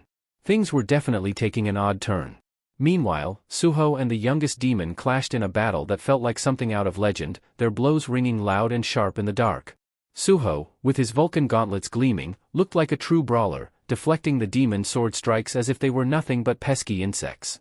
Then, spotting a split-second opening, Suho delivered a crushing kick straight into the demon's stomach. The demon's eyes bulged as he staggered back, gasping as though he'd taken a bite out of the hottest pepper imaginable, his pride as bruised as his body. Wasting no time, Suho pressed his advantage, aiming to put the demon down and free himself up to take on the others. Just as he prepared to strike the final blow, a bright, crackling surge of energy hurtled his way. Fantastic, an electric surprise, Suho thought dryly, twisting to dodge as the bolt forced him to step back, putting some unwanted distance between him and his target. It seemed the middle demon wasn't there just to cheer on his teammate, the electric blast was his attempt to rescue the younger one. "So, they're running a full-on family business here," Suho mused sarcastically, unimpressed with the interference. The middle demon barked orders to his younger comrade, warning, "Stay sharp. One mistake, and you're done for." Annoyed, Suho knew that this team's coordinated attacks were going to be a major headache. His mana was draining steadily from maintaining his bond with Grey, and he couldn't afford to let the fight drag on. Meanwhile, even Brokey was struggling against the demon leader, his strength far below its prime. Suho realized he needed to find a way to split up the trio if he wanted any chance of taking them down individually. Just as he was racking his brain for a solution, an unexpected event turned the tide, a stroke of luck that might just tip the scales. Out of nowhere, Essel suddenly sprang into the fray, landing between Suho and the demons. Both sides paused, utterly bewildered by her entrance.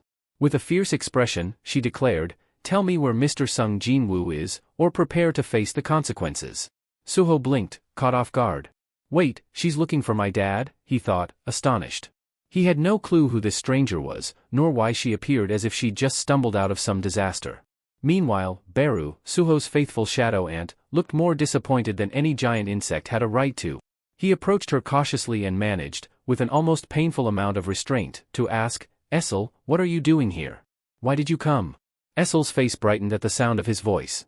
Without considering the chaos around them, she rushed over and scooped him up in a delighted hug. "Beru, I can't believe it. You're here too," she squealed with surprising enthusiasm, giving him a once-over. "Wait, why are you so small? And, oh my goodness, you're so cute." Her grin was infectious, completely oblivious to the serious situation they were in. The questions poured out in rapid fire. "Where's Mr. Sung Jinwoo? And who's that other human standing over there?"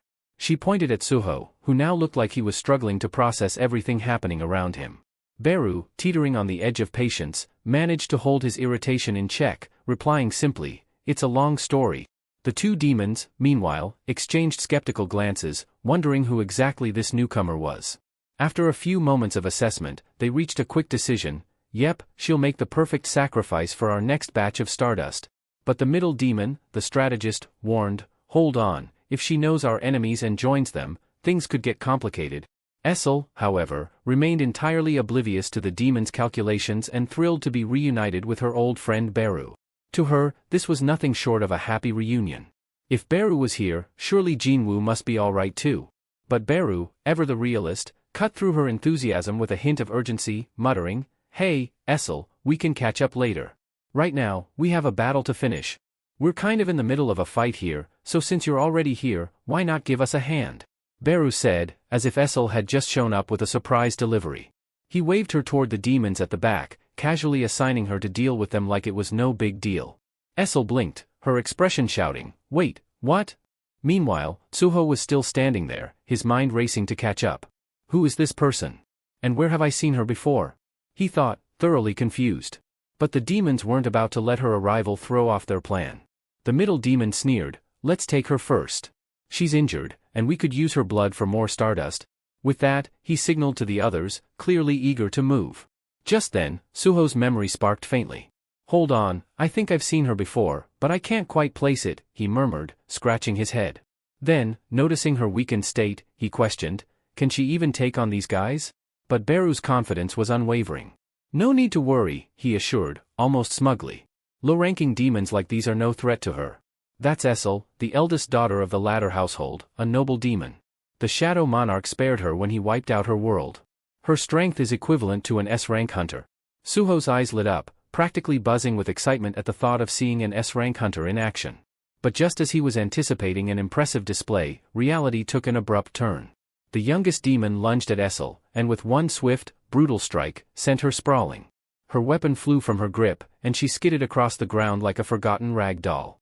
Suho and Beru stared in stunned silence, their excitement deflating instantly. This is not S-rank material," Suho muttered, his disappointment painfully clear. Face down in the dirt, Essel slowly, painfully dragged herself back toward them, looking like she'd just survived a disastrous party she was ready to leave. Beru, barely concealing his irritation, leaned down and asked sharply, "What happened to you? How did you get this weak? Even your mana levels are pathetic?" Essel winced, but before she could respond, Suho and Beru exchanged a look of resignation, their hopes for backup officially dashed. Tears welling up, Essel sniffled miserably. "It's not my fault. Half a year ago, there was a rebellion.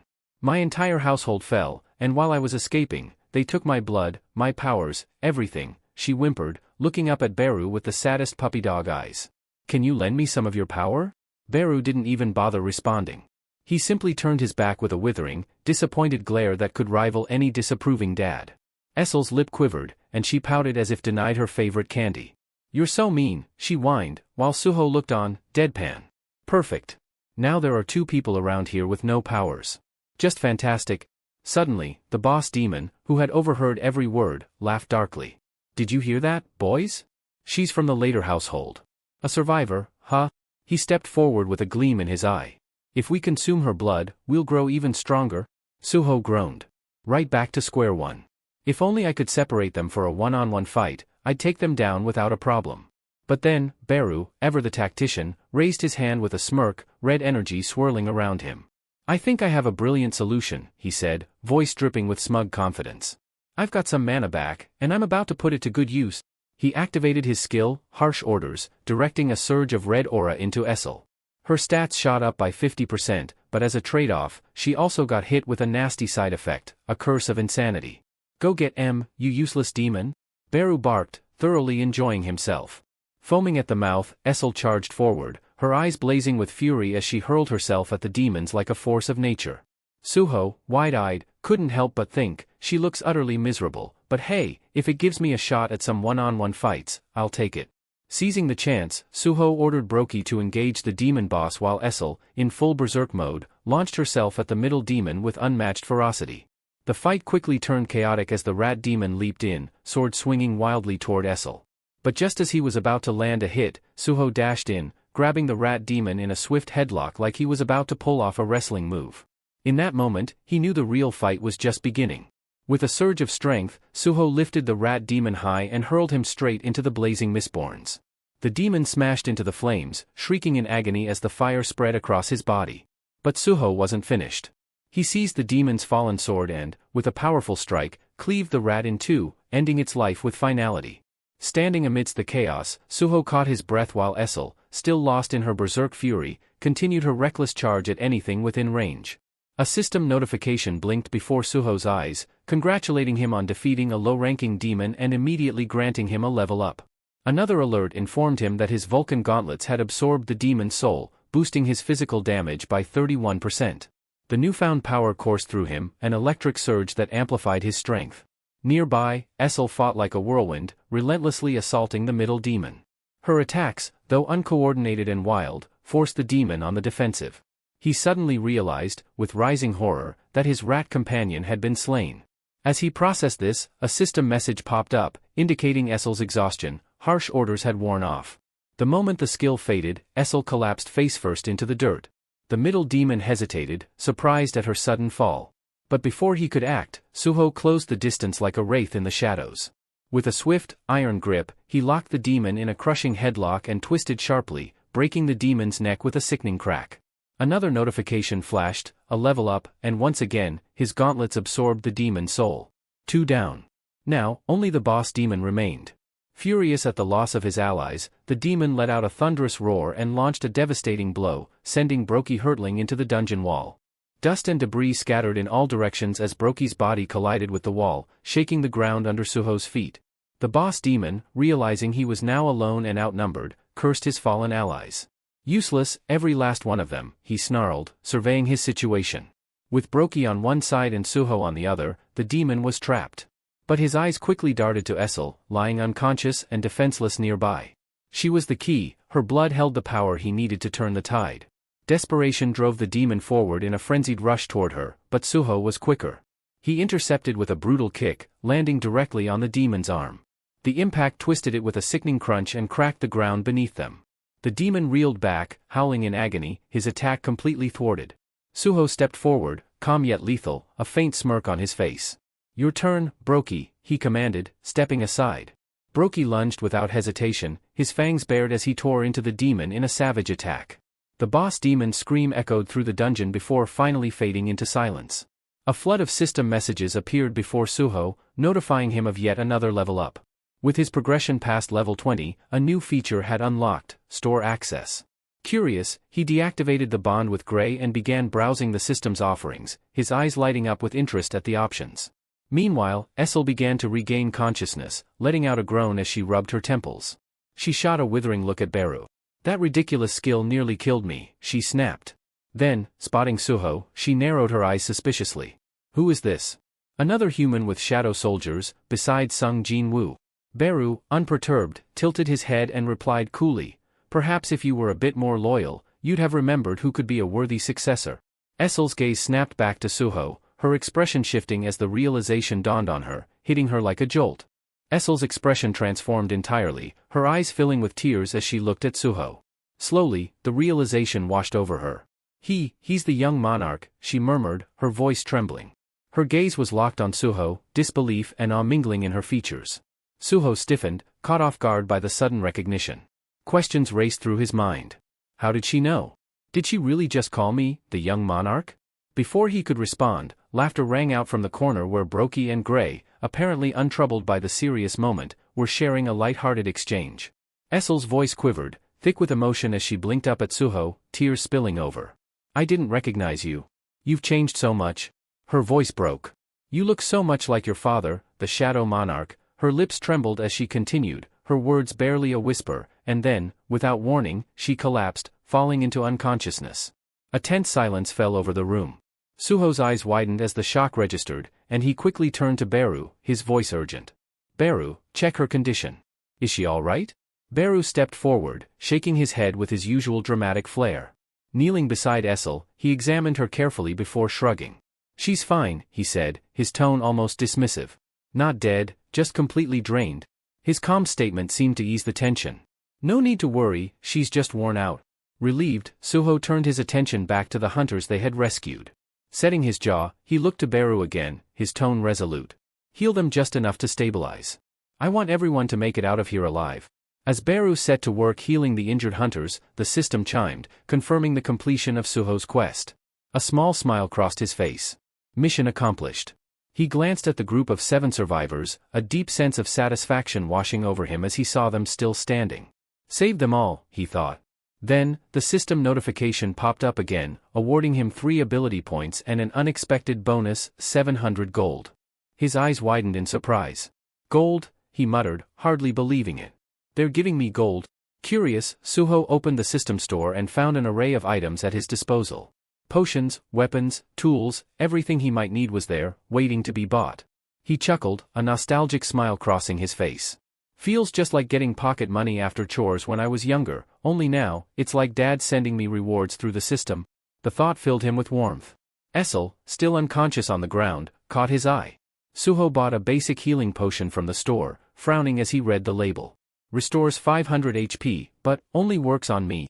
Glancing at Essel's pale face, he shrugged and decided to give it a shot anyway. Beru, should I? He started but didn't wait for an answer, carefully tilting the potion to her lips. As the liquid slipped down, her breathing evened out, and a faint flush returned to her cheeks. Beru watched with raised eyebrows, muttering, "Gold, for a demon? Young monarch, your generosity never fails." Suho sighed, already calculating his next steps. "We're not leaving her behind. Let's bring her with us to the Shadow Dungeon." He nodded to Brokey, "And bring the demon corpses too. We can't leave evidence of our fight lying around." Without delay, Brokey dragged the twisted remains of the demons while Grey lifted Essel with care, following Suho through the portal. Suho examined the rat demon sword in his hand, lost in thought, when Beru's voice cut through his musings. "Why aren't you heading back to the Shadow Dungeon as well?" Suho's fingers tightened around the weapon, his gaze shifting to the Mistborns writhing in agony, still smoldering from the earlier flames. Their suffering was plain, etched in every painful twist of their forms. "I can't just abandon them like this," he murmured. Moving swiftly, he put each of them out of their misery, one by one. His voice was soft, almost regretful. "I'm sorry. This is all the mercy I can offer." Suho lowered his head, the weight of regret lingering as he left the dungeon. Meanwhile, outside, the scene at Soul Station was anything but calm. Hunters from the association had assembled, and among them stood a high-ranking hunter with a steely expression. "What did you find inside?" he demanded. A junior hunter stepped forward, reporting, "We discovered several bodies, thorn lizards and mistborns mostly. But, the injuries on the dead hunter don't match any of their attacks. There was also a room that looked obliterated, with sword marks everywhere." The senior hunter's eyes narrowed. Something else was in there, wasn't there? Besides the monsters? As he considered this, he noticed Hunter Lim, shifting nervously as if trying to leave without being noticed. "Lim," he barked, making the hunter freeze. Lim turned around, feigning innocence. "You're the one who reported this incident, right? And there was someone else with you. Suho, correct? Where is he now?" Lim's face flickered with something unreadable before he forced a smile. "Suho? Well, after we got out, he took off. Guess he got spooked. He's just an E-rank, after all. Once I realized we couldn't handle it, I called for backup." The senior hunter fixed him with a long, hard stare, but instead of pressing further, he clapped Lim on the shoulder.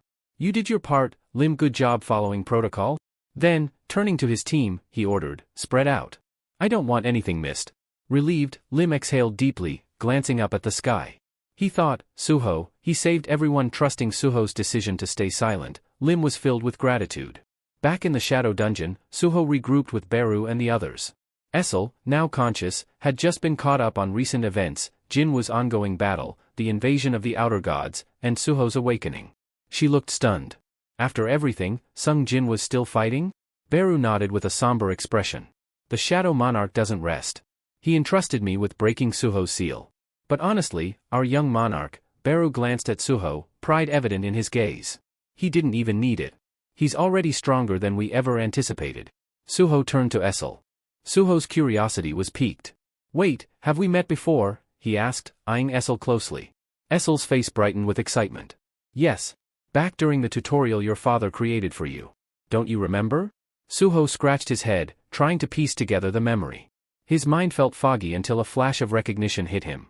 "Wait, you're the one who surrendered the instant you saw me, right?" Beru couldn't hold back a snicker. "Couldn't even handle a simple task," he scoffed, making Essel's cheeks flush with embarrassment. She fell quiet, her gaze averted, obviously flustered. But Beru's tone shifted as he looked at her, his voice lowering. "Essel, what happened in the demon realm? How did you become this weak?" Essel's expression darkened, a shadow of grief passing over her face. She took a shaky breath. "I assume the young monarch has heard of how Lord Sung Jinwoo conquered the demon tower, leaving the later household in charge." Her voice was a quiet murmur, full of reverence and pain. We guarded it faithfully, waiting for the Shadow Monarch to summon us, but the call never came. For a while, we lived in relative peace. Her voice trembled as she continued. But half a year ago, that peace was shattered. It began with something called stardust, an enhancer that magnifies magical strength. This stimulant began circulating in the demon realm. Suho's eyes narrowed. He remembered the earlier fight, when the demons had used something similar before attacking. Stardust, so that's what it was, he muttered to himself. Essel's voice grew tense with resentment. It doesn't do much for high-ranking demons, but for the low-ranked? It grants power with no apparent cost. For them, it was both a blessing and a curse. With the Shadow Monarch gone so long, these low-level demons saw it as their opportunity. They formed alliances, banded together, and eventually rebelled against the later household. As she spoke, her hands trembled, and her voice became strained with the weight of painful memories. What started as unrest became a war. We fought to hold our ground, but they were relentless. The rebellion only grew, and before we knew it, the demon realm was consumed by chaos. Essel's voice quivered as she spoke, each word heavy with sorrow.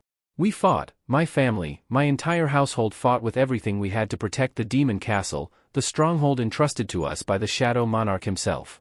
But each passing day, we grew weaker, more exhausted. Tears began to gather in her eyes, and her body trembled as painful memories resurfaced. In the end, we lost. They destroyed us. Every last member of my household was sacrificed. Her voice broke, and a tear traced a path down her cheek. I barely survived by chance, but even so, they drained so much of my blood that I lost my powers. How could I possibly face the Shadow Monarch now, after failing like this, after losing everything? The grief in her words cast a somber stillness over the room, each unspoken sorrow weighing heavily in the air. But then, unexpectedly, Suho's voice rang out, firm yet gentle. You did everything you could. Essel looked up at him, startled, disbelief etched into her tear-streaked face as if she couldn't believe her ears. Suho stepped closer, his expression sincere. You gave everything for your household, for my father. You fought till the very end, risking your life. If he were here now, he'd say the exact same thing. His words held a warmth that cut through her despair, and a soft, grateful smile graced his face. Thank you, Essel. For everything you and your people did. You stood strong, and that's something I'll always honor. For a moment, Essel was speechless, the intensity of his gratitude flooding through her. But gradually, her shock gave way to something more hopeful. She met his gaze, a spark of determination rekindling within her. Suho's expression hardened with resolve. And now, I'll do everything in my power to help you. We'll restore the later household, bring it back to its rightful place. Her eyes filled with tears again, but this time, they were born of hope. With a tremulous smile, she whispered, the household's name, its later, young monarch. Just as the moment settled between them, the system suddenly chimed, breaking the quiet. A message appeared before Suho's eyes, catching him off guard. This time, it was unlike anything he'd seen before.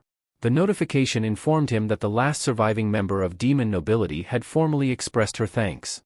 And then came a question that made Suho's heart skip a beat. A notification from the system flashed before Suho's eyes, stopping him in his tracks. The message read, Essel later, last of the pure-blooded demon nobles and descendant of White Flame, has expressed her gratitude. Would you like to recruit her as your companion? Suho's expression shifted from surprise to disbelief. Essel, the descendant of the White Flame monarch? It was difficult to grasp. Baru and Essel sat nearby, both relaxing after everything they had been through. But the moment Suho processed the message, his face twisted with shock, drawing Essel's attention. Suho, are you okay? You look like you've seen a ghost, she said, her voice tinged with concern. Suho's mind whirled as he pieced it all together. So, because she's the last of the demon nobility, this bond is possible? Then, a mischievous grin crept onto his face. Well, things just got a whole lot more interesting, he muttered under his breath, and with a confident smile, he accepted her as his companion. The instant he did, a flood of new system notifications lit up his vision. One announcement read, You have recruited the descendant of the White Flame monarch. New bond skill created, Demon Strike. He raised an eyebrow as he read the skill's description. It would let him channel Essel's energy to unleash a fierce, destructive attack. Meanwhile, Essel's shocked gasp brought him back to reality. Her own system screen appeared in front of her, and she stared at it, utterly baffled. What is this? She exclaimed, clearly alarmed. Suho tried to hold back his laughter. Relax, it's the system for my companions. You're officially part of the team now. He glanced at Baru, raising an eyebrow. So the system shows up for my companions too. No wonder Gray never mentioned it, he can't exactly tell us anything. Baru nodded, smirking. That explains a lot. But this also means she's truly the White Flame's descendant. Essel looked between them, still in shock. White Flame's descendant? What are you talking about? Me. Suho gave her a reassuring smile, though he didn't answer her just yet. Let's put our new bond skill to the test, shall we? He nodded at her encouragingly. Are you ready to give it everything you've got, Essel? We need to see what Demon Strike is capable of. Essel, though bewildered, met his gaze with a determined glint in her eyes.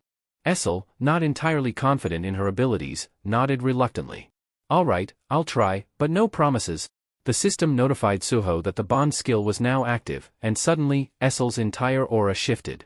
Her purple hair faded to a haunting white, her appearance transforming into something ghostly and ethereal, as if she were a spirit from another realm. Suho watched in fascination as her mana condensed into a swirling orb of energy, which then channeled directly into his fist, catching him by surprise. That's new, Suho muttered, glancing at his hand now brimming with power. But as the transfer finished, Essel slumped to the ground, her appearance returning to normal. Suho raised an eyebrow, smirking. You know, the whole spirit look kind of suits you, he teased, only to realize Essel was thoroughly drained, looking pale and exhausted as if she'd just fought a war. With a shaky voice, Essel managed to apologize. I'm sorry, Suho. That took everything I had. I can't even stand. Suho reassured her with a nod. Take it easy. Just rest. But he was already buzzing with excitement, thinking, if it drains her this much, then this skill must be insanely powerful. I can't wait to see its full potential. He clenched his charged fist, brimming with anticipation, while Essel lay on the ground, feeling utterly depleted yet relieved. At least now she could actually transfer her energy to him. Maybe I'm not so useless after all, she thought. With all the energy gathered in his fist, Suho aimed at the nearest wall, expecting a colossal impact. He threw the punch, waiting for something spectacular. But when the dust settled, the outcome was disappointing. A small dent marred the wall, hardly anything impressive. Suho and Baru stared at the pitiful mark in silence, their expressions a mix of confusion and embarrassment. This is it, they both thought, disheartened. Baru rubbed his head, breaking the awkward silence. Honestly, this doesn't look much different from your regular punch. Suho sighed, exasperated. Yeah, this is nothing compared to my bond skill with Gray. At that moment, Gray appeared, giving Essel a smug look. But that was pretty weak, he taunted with a mocking grin. Essel, feeling the sting of failure, shrank back, her confidence deflated. Her immense energy barely left a mark on the wall. Undeterred, Suho frowned and checked the skill description once more. That's when it hit him. Hold on, the charge rate is at 0%? No wonder it didn't work. He scanned the description again, frustrated. It doesn't even say how to charge it. Realizing they were stuck for now, Baru seized the moment, gesturing toward the scattered demon corpses. Young monarch, I have a humble request, he began, his tone oddly eager. Since these demon corpses are just lying here, could I eat them? Suho's expression darkened immediately. No way. I'm going to turn them into shadow soldiers. Baru shrugged, unfazed. Then you'd better hurry. Shadow soldiers weaken the longer the corpses remain dead. Suho hesitated but realized Baru had a point. With a reluctant sigh, he raised his hand toward the nearest corpse and channeled his mana. Arise, he commanded. Nothing happened. He tried again, but still, the corpses remained lifeless. The system chimed with a notification, extraction failed. The corpse's mana is corrupted, preventing shadow conversion. Great, Suho muttered in frustration. He turned to Baru. The mana in these demons is tainted. I can't extract their shadows. Baru nodded knowingly. Even the Shadow Monarch couldn't create shadow soldiers from corrupted beings. He used contracts instead, like with the later household. Essel, sitting quietly nearby, flinched at the mention of her fallen household. Though the memory stung, she kept her head low, saying nothing to avoid drawing attention to herself. With the corpses now useless to him, Suho relented. Fine, Baru. Go ahead and eat them. Baru's eyes gleamed with satisfaction as he began devouring the corpses, while Suho turned his attention back to Essel. He crouched beside her, offering a small vial. Here, drink this. It'll help you recover. Essel blinked, startled by his gesture. I don't deserve this. I've done nothing but fail you, she murmured, her voice tinged with guilt. Suho's expression softened, his tone reassuring. You're being too hard on yourself. We're companions now. You can rely on me a little? He paused, then added with a grin, besides, I've already set aside a space for you to stay. You can rest here in the shadow dungeon? Essel's eyes widened in surprise. A space, for me? Before Suho could answer, the system chimed again, a section of the shadow dungeon has been designated for the descendant of the White Flames. Essel later had officially become the ruler of her designated area within the Shadow Dungeon. However, the peaceful moment was shattered when Beru let out a sharp, alarming cry. Both Suho and Essel immediately turned toward him, their faces etched with concern. "What's wrong?" Suho asked, his voice steady but tense. Beru, still finishing the remnants of his macabre meal, paused. Swallowing hard, he fixed them with a grave expression. "I've uncovered something critical," he said, his tone growing darker. A heavy silence descended over the group. The weight of Beru's discovery was palpable as Suho, Essel, Gray, and Brokey gathered around him. It was clear that whatever Beru had learned could change everything. "I've finished consuming the demons," Beru began, his eyes narrowing with intensity. "Their memories revealed a lot, but before I explain everything, there's one thing you need to know first." He paused, his voice colder than ever. "Stardust isn't just circulating in hell. It's on Earth as well." Essel gasped, her eyes widening in shock. "Stardust, on Earth?" she repeated, her voice trembling with disbelief.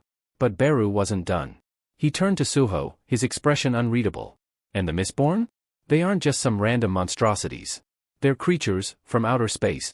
The revelation hung in the air like a storm cloud. Suho's mind raced, struggling to comprehend the enormity of Beru's words. What they faced wasn't just confined to hell. This was a battle far greater in scale, one that spanned realms and dimensions. "And it gets worse," Beru continued, his gaze now shifting to Brokey. "This isn't just some isolated incident. By sheer misfortune, Brokey is tied to this mess too. But it's not just him, the entire Hyena Guild is involved." Beru raised a hand, conjuring shadowy images in the air. The visual projections played out the grim truth, their horrifying details striking a nerve with everyone present. "The demons were supplied with humans," Beru explained. "And those humans came from the Hyena Guild. Once captured, they were subjected to a horrifying process, transformed into Mistborn. But that's not all. The Mistborns were then harvested. Their very essence was extracted and used as the core ingredient for Stardust." Essel recoiled in horror, the truth shaking her to her core. Meanwhile, Suho clenched his fists, his mind ablaze with fury. The sinister connections Beru outlined painted a far more grotesque and widespread conspiracy than he had anticipated. Beru's voice grew colder as he continued. "There are facilities dedicated to this atrocity. Stardust isn't made in hell or by some rogue alchemists. It's manufactured on Earth, in places called Stardust factories. And there's more than one?" The room seemed to darken under the weight of Beru's revelation. The sinister network of demons, Mistborns, Stardust, and human traffickers was more insidious than they had imagined. For Suho and his companions, the battle ahead was no longer just about survival, it was about stopping an interdimensional nightmare from consuming both Earth and Hell. Beru's voice remained calm but carried an ominous weight as he explained the sinister operation. The Hyena Guild abducted the humans, and then the Reaper Guild transported them to these factories. There, the factories extracted materials from the Mistborn to mass-produce Stardust. He paused, his sharp gaze locking onto Suho. "The Iterim are behind all of this. There's no question." The revelation struck Suho like a hammer. The Iterim, the invasion, it was all tied together in a web of darkness. His mind reeled, trying to make sense of it, but before he could speak, Beru's next words hit even harder. "There's a human pulling the strings behind this entire Stardust network," Beru revealed, his tone dropping to a menacing growl. "Someone created this system, a human architect?"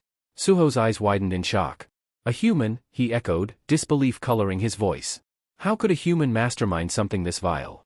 Beru nodded grimly. "Not just any human. This one is the apostle of the Iterim. They're already on Earth, hiding among us." The room seemed to freeze at those words, the gravity of the situation pressing down on everyone. Suho's breath caught in his chest, but Beru wasn't done yet. "There's more," Beru added, his tone colder than before.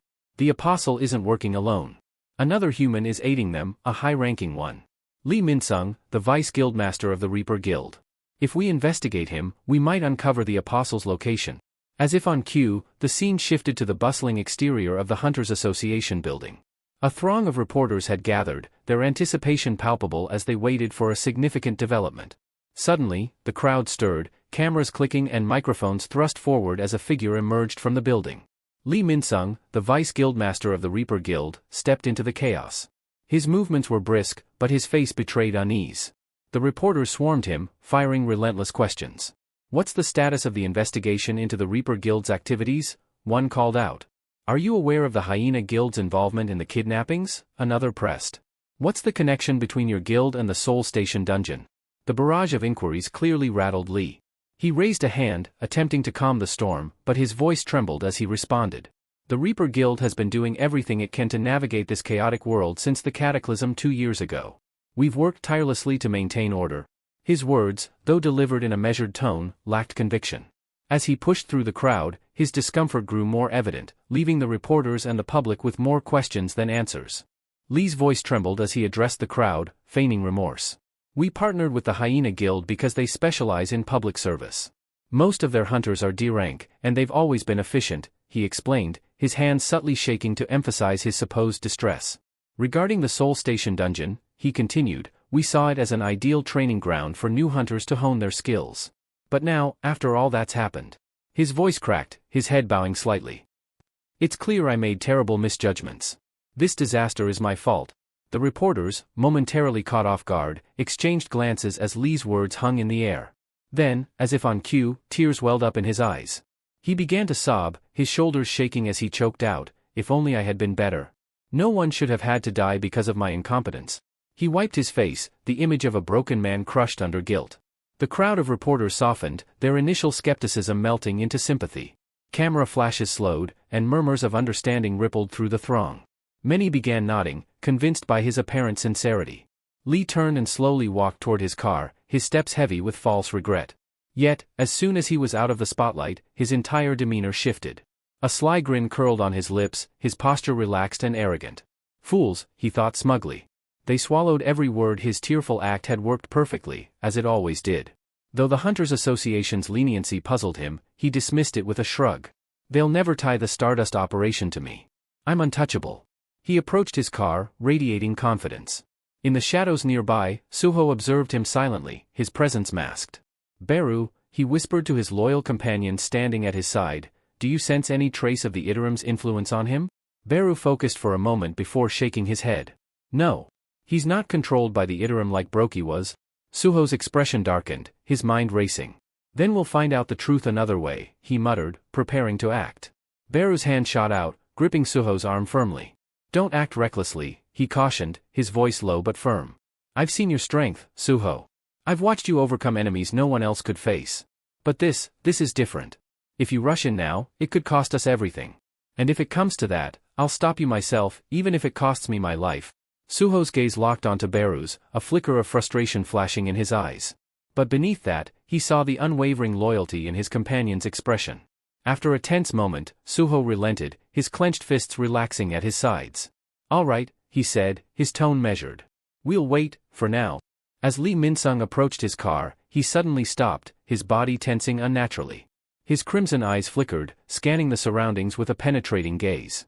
His head tilted slightly, as if sensing something unseen. After a moment of silence, he seemed to brush off the feeling and resumed his stride, his casual demeanor returning. Hidden in the shadows, Beru's expression darkened. The mana radiating from him, it's extraordinary, he murmured to Suho, his voice heavy with unease. I've never felt anything like it. He's far stronger than he appears. Suho's fists clenched, the frustration evident in his tightened jaw. What are you saying, Beru? He demanded quietly. Beru met his gaze. Lee Minsung isn't just a vice guildmaster. His power rivals that of an A-rank hunter, perhaps even higher. If we're going to confront him, we must tread carefully. The scene shifted to a lavish lounge, a setting dripping with opulence. The plush velvet chairs, ambient lighting, and meticulously crafted dishes spoke of extravagant indulgence. The air was thick with a sense of exclusivity, a place where only the elite could afford to relax. Lee lounged in one of the oversized chairs, exuding a casual arrogance. His fingers scrolled lazily across his phone as he smirked, his face lit up by the glow of the screen. Articles flooded his feed, all singing his praises. The Hunters Association clears Lee Minsung of all allegations, one headline blared. Soul Station dungeon to reopen, thanks to the Reaper Guild's efforts, proclaimed another. Lee chuckled under his breath, leaning back with a satisfied grin. A little bit of acting, he murmured to himself, and they eat it up like sheep. His eyes gleamed with smug satisfaction as he relished the adoration of the media and public. His self-indulgent moment was interrupted by the soft click of heels against the marble floor. A woman entered the lounge, her presence commanding attention. Her sharp gaze locked onto Lee immediately, her perfectly poised smile betraying a hint of sarcasm.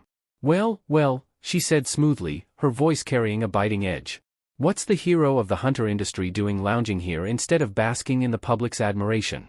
Lee's smirk faltered momentarily, but he quickly recovered, raising an eyebrow at her. She strode confidently across the room, brushing past the other women surrounding him as if they were insignificant. Without hesitation, she took a seat beside him, her polished demeanor never wavering.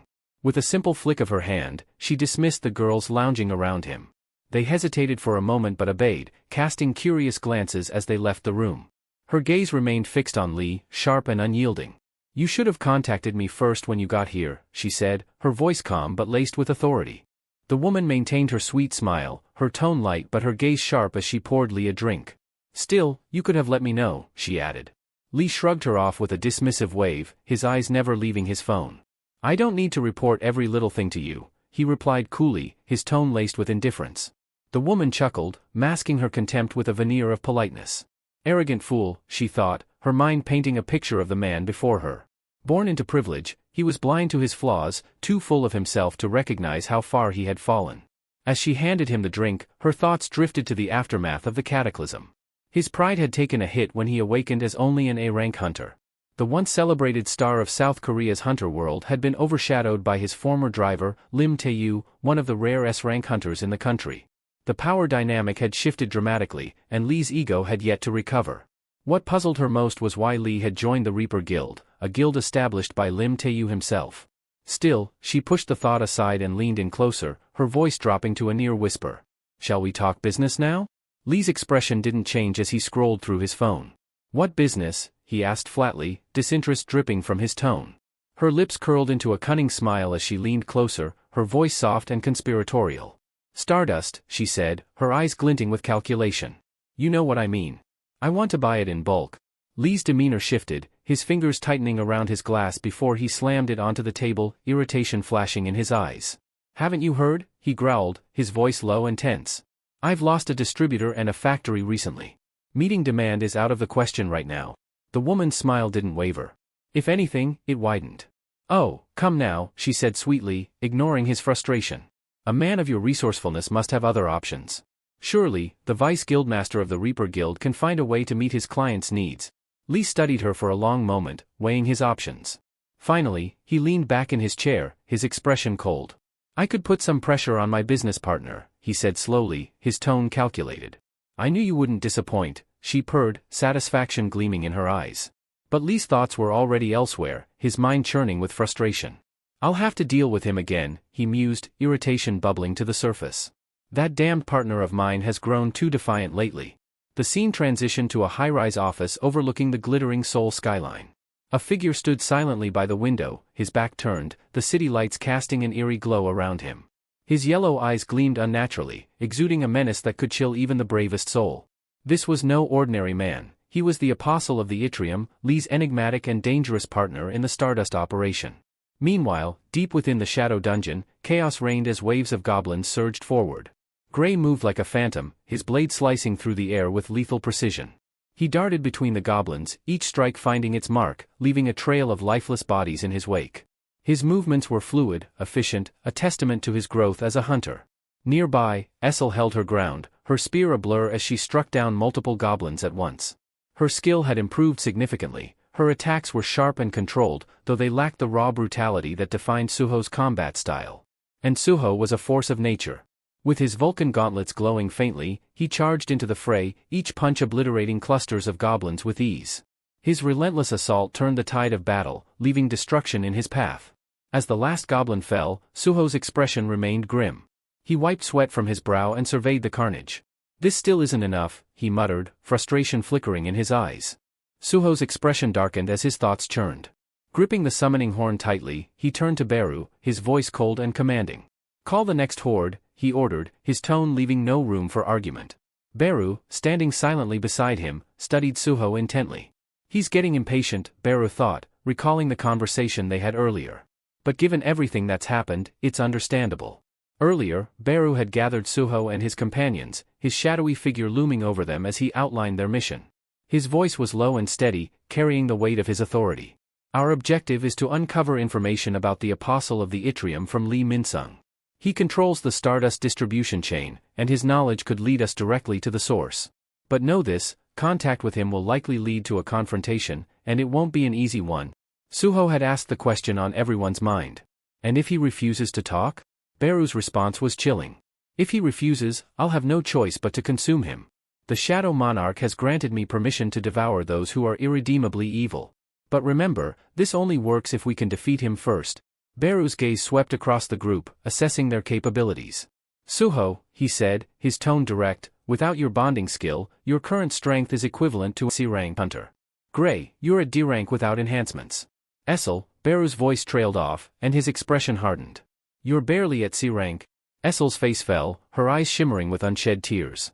If only I had my powers back, she thought bitterly. I could be more helpful to Suho. Beru, sensing her despair, continued. With your bonding skill, Suho, you can reach B rank. But remember, rank isn't everything. Even within the same rank, power can vary drastically. It can take 10 D-rank hunters to bring down a single C rank. His voice grew darker. And Lee Min-sung, he's A rank. As we are now, we don't have the strength to face him head-on. Essel, her emotions flaring, snapped. What about you? You're not weak, Beru. You could fight him? Beru shot her a sharp look, irritation flashing in his golden eyes. I am a marshal, he retorted firmly. Don't underestimate me. Suho, however, looked down, frustration written across his face. How can I grow stronger, he wondered. Back in the present, the air in the dungeon grew heavy as the system window flickered into view, displaying the number of goblins they had defeated. The count was high, but it wasn't enough to satisfy Suho. His grip tightened on the horn as he prepared for the next battle. After completing their daily quest, Essel and Gray paused to catch their breath while Suho's eyes stayed fixed on the system screen. His brow furrowed as he noted something peculiar. The kill count isn't increasing like it used to. So that hidden reward was just a one-time deal, he thought, his tone inwardly laced with disappointment. With a flick of his finger, Suho opened the rewards list. Among the items displayed was a random loot box. He tapped to open it, watching with anticipation as the box revealed its contents, an ashen ring. The description blinked on the screen. D-rank item, ashen ring. Increases sense by +5. A faint smile tugged at Suho's lips as he slid the ring onto his finger. Immediately, he felt a subtle but noticeable shift in his awareness. 5 points to my sense stat, he mused. Not bad. But the fleeting sense of satisfaction quickly gave way to frustration. His smile vanished, replaced by a dark scowl. This isn't enough, he realized bitterly. This small boost doesn't change anything. Suho clenched his fists as his thoughts spiraled. I've been slaughtering goblins endlessly, yet my level remains stagnant. Even my Vulcan Gauntlet's damage output has only improved by a measly 3%. He glanced at his items again, desperately searching for answers that weren't there. The path to progress felt agonizingly slow, the grind too tedious to bear. I need to grow stronger, and fast, he resolved. But how? The only way was to enter real dungeons, face tougher magical beasts, and gain proper experience. Later, back at his apartment, Suho sat on his bed, his frustration palpable. He furiously scrolled through job postings on his tablet. Mining jobs. Hauling jobs, he thought bitterly. That's all anyone wants from an E-rank hunter like me. Not a single strike squad would take me, and I can't even enter a dungeon without the Hunter Association's clearance. Beru, who had been silently watching Suho's growing agitation, finally spoke. What if you get yourself re-evaluated? Suho sighed deeply, the idea exhausting him before he could even consider it. Re-evaluation? If I did that, my name would be plastered all over the news. Articles, headlines, it'd be impossible to avoid attention. His voice grew more serious, tinged with frustration and caution. I've been keeping a low profile ever since I found out the Apostle of the Ithram is on Earth. If my identity becomes public, I'll be a target, an easy weakness to exploit against my father. And right now, I'm not even strong enough to face Lee Min-sung, let alone the Apostle. Suho's expression shifted slightly, his thoughts aligning as he reflected on his situation. Sensing the moment, Beru offered his insight, his voice calm and reassuring. If the Apostle is what concerns you, Beru began, you can rest easy, for now. Suho raised an eyebrow, curiosity flickering through his frustration. Why? Beru folded his arms, his tone steady and deliberate. Because if the Apostle arrived on Earth before we did, they would have already made their move. Right now, they're biding their time, waiting for something. That gives us a chance to prepare. They would have lost a considerable amount of power, just like I did, Beru explained, his tone measured and firm. You see, dimensional travel isn't simple. Crossing through space is like navigating a narrow tunnel. The more mana you possess, the harder it is to squeeze through. That's why the Ithram can't send an army and why even the Shadow Monarch himself can't easily return to Earth. Suho absorbed the explanation, his brows furrowed in thought. So, that's why they relied on Brokey and the demons, he said, piecing it together. They didn't want to expose themselves because they'd be weakened here. Beru nodded, a flicker of approval crossing his shadowy features. He's starting to understand, Beru mused, silently impressed. Suho's eyes steeled with determination as the realization settled in. The Ithram invasion is inevitable. But if what you're saying is true, I've got time.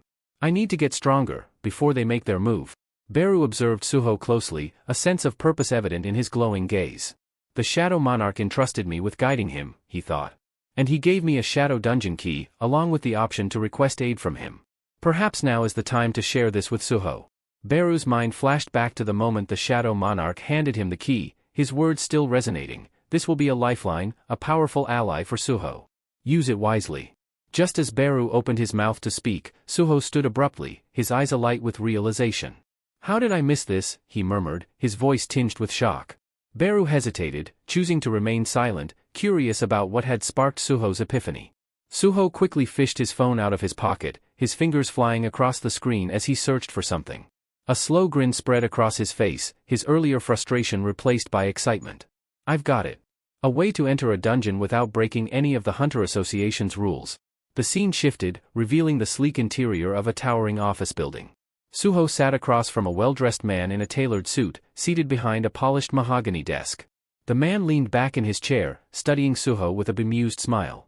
It's been a while since we last saw each other, the man said, his tone light yet sharp. You haven't visited since your awakening, and now, out of nowhere, you show up with a business proposal? You've certainly grown. Suho chuckled, leaning forward slightly. I've got an offer you won't want to refuse, uncle. Standing behind Suho, Beru glanced at the man, his sharp eyes taking in every detail. So, this is the uncle, he thought. The young monarch is as resourceful as ever. He already knew exactly who to approach. The man was none other than Eugene Ho, now the president of Gene Software, a highly influential figure in Korea.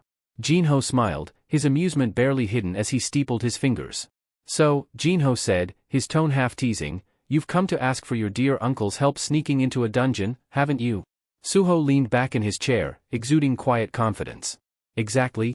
A massive, radiant poster hung on the wall, showcasing Beautiful World, the virtual reality game that had taken the world by storm. With millions logging in daily, it had dominated the gaming scene for 4 consecutive years, becoming an unprecedented global sensation. No one could have predicted its meteoric rise, and behind this digital empire stood none other than Gene Ho and his company, Agensoft. The magnitude of the game's success was beyond imagination, and the way the world had become so immersed in it was staggering. Earlier that day, Suho had stepped into Agensoft's headquarters for the first time, trying his best not to appear out of place. The sleek building felt like a maze of glass and steel, and Suho couldn't shake the feeling that he was walking into an unfamiliar territory. As soon as he entered, a man approached him with the kind of energy you'd expect from a game show host. Are you Mr. Sun Suho? The man asked, his voice dripping with rehearsed enthusiasm. Suho blinked, momentarily thrown off guard. He felt as if he had accidentally walked into the wrong building, but he nodded anyway, unsure of what to make of it. The man's face lit up as though he had just won the jackpot. Ah, fantastic. The CEO's been expecting you, he exclaimed, his voice almost too eager.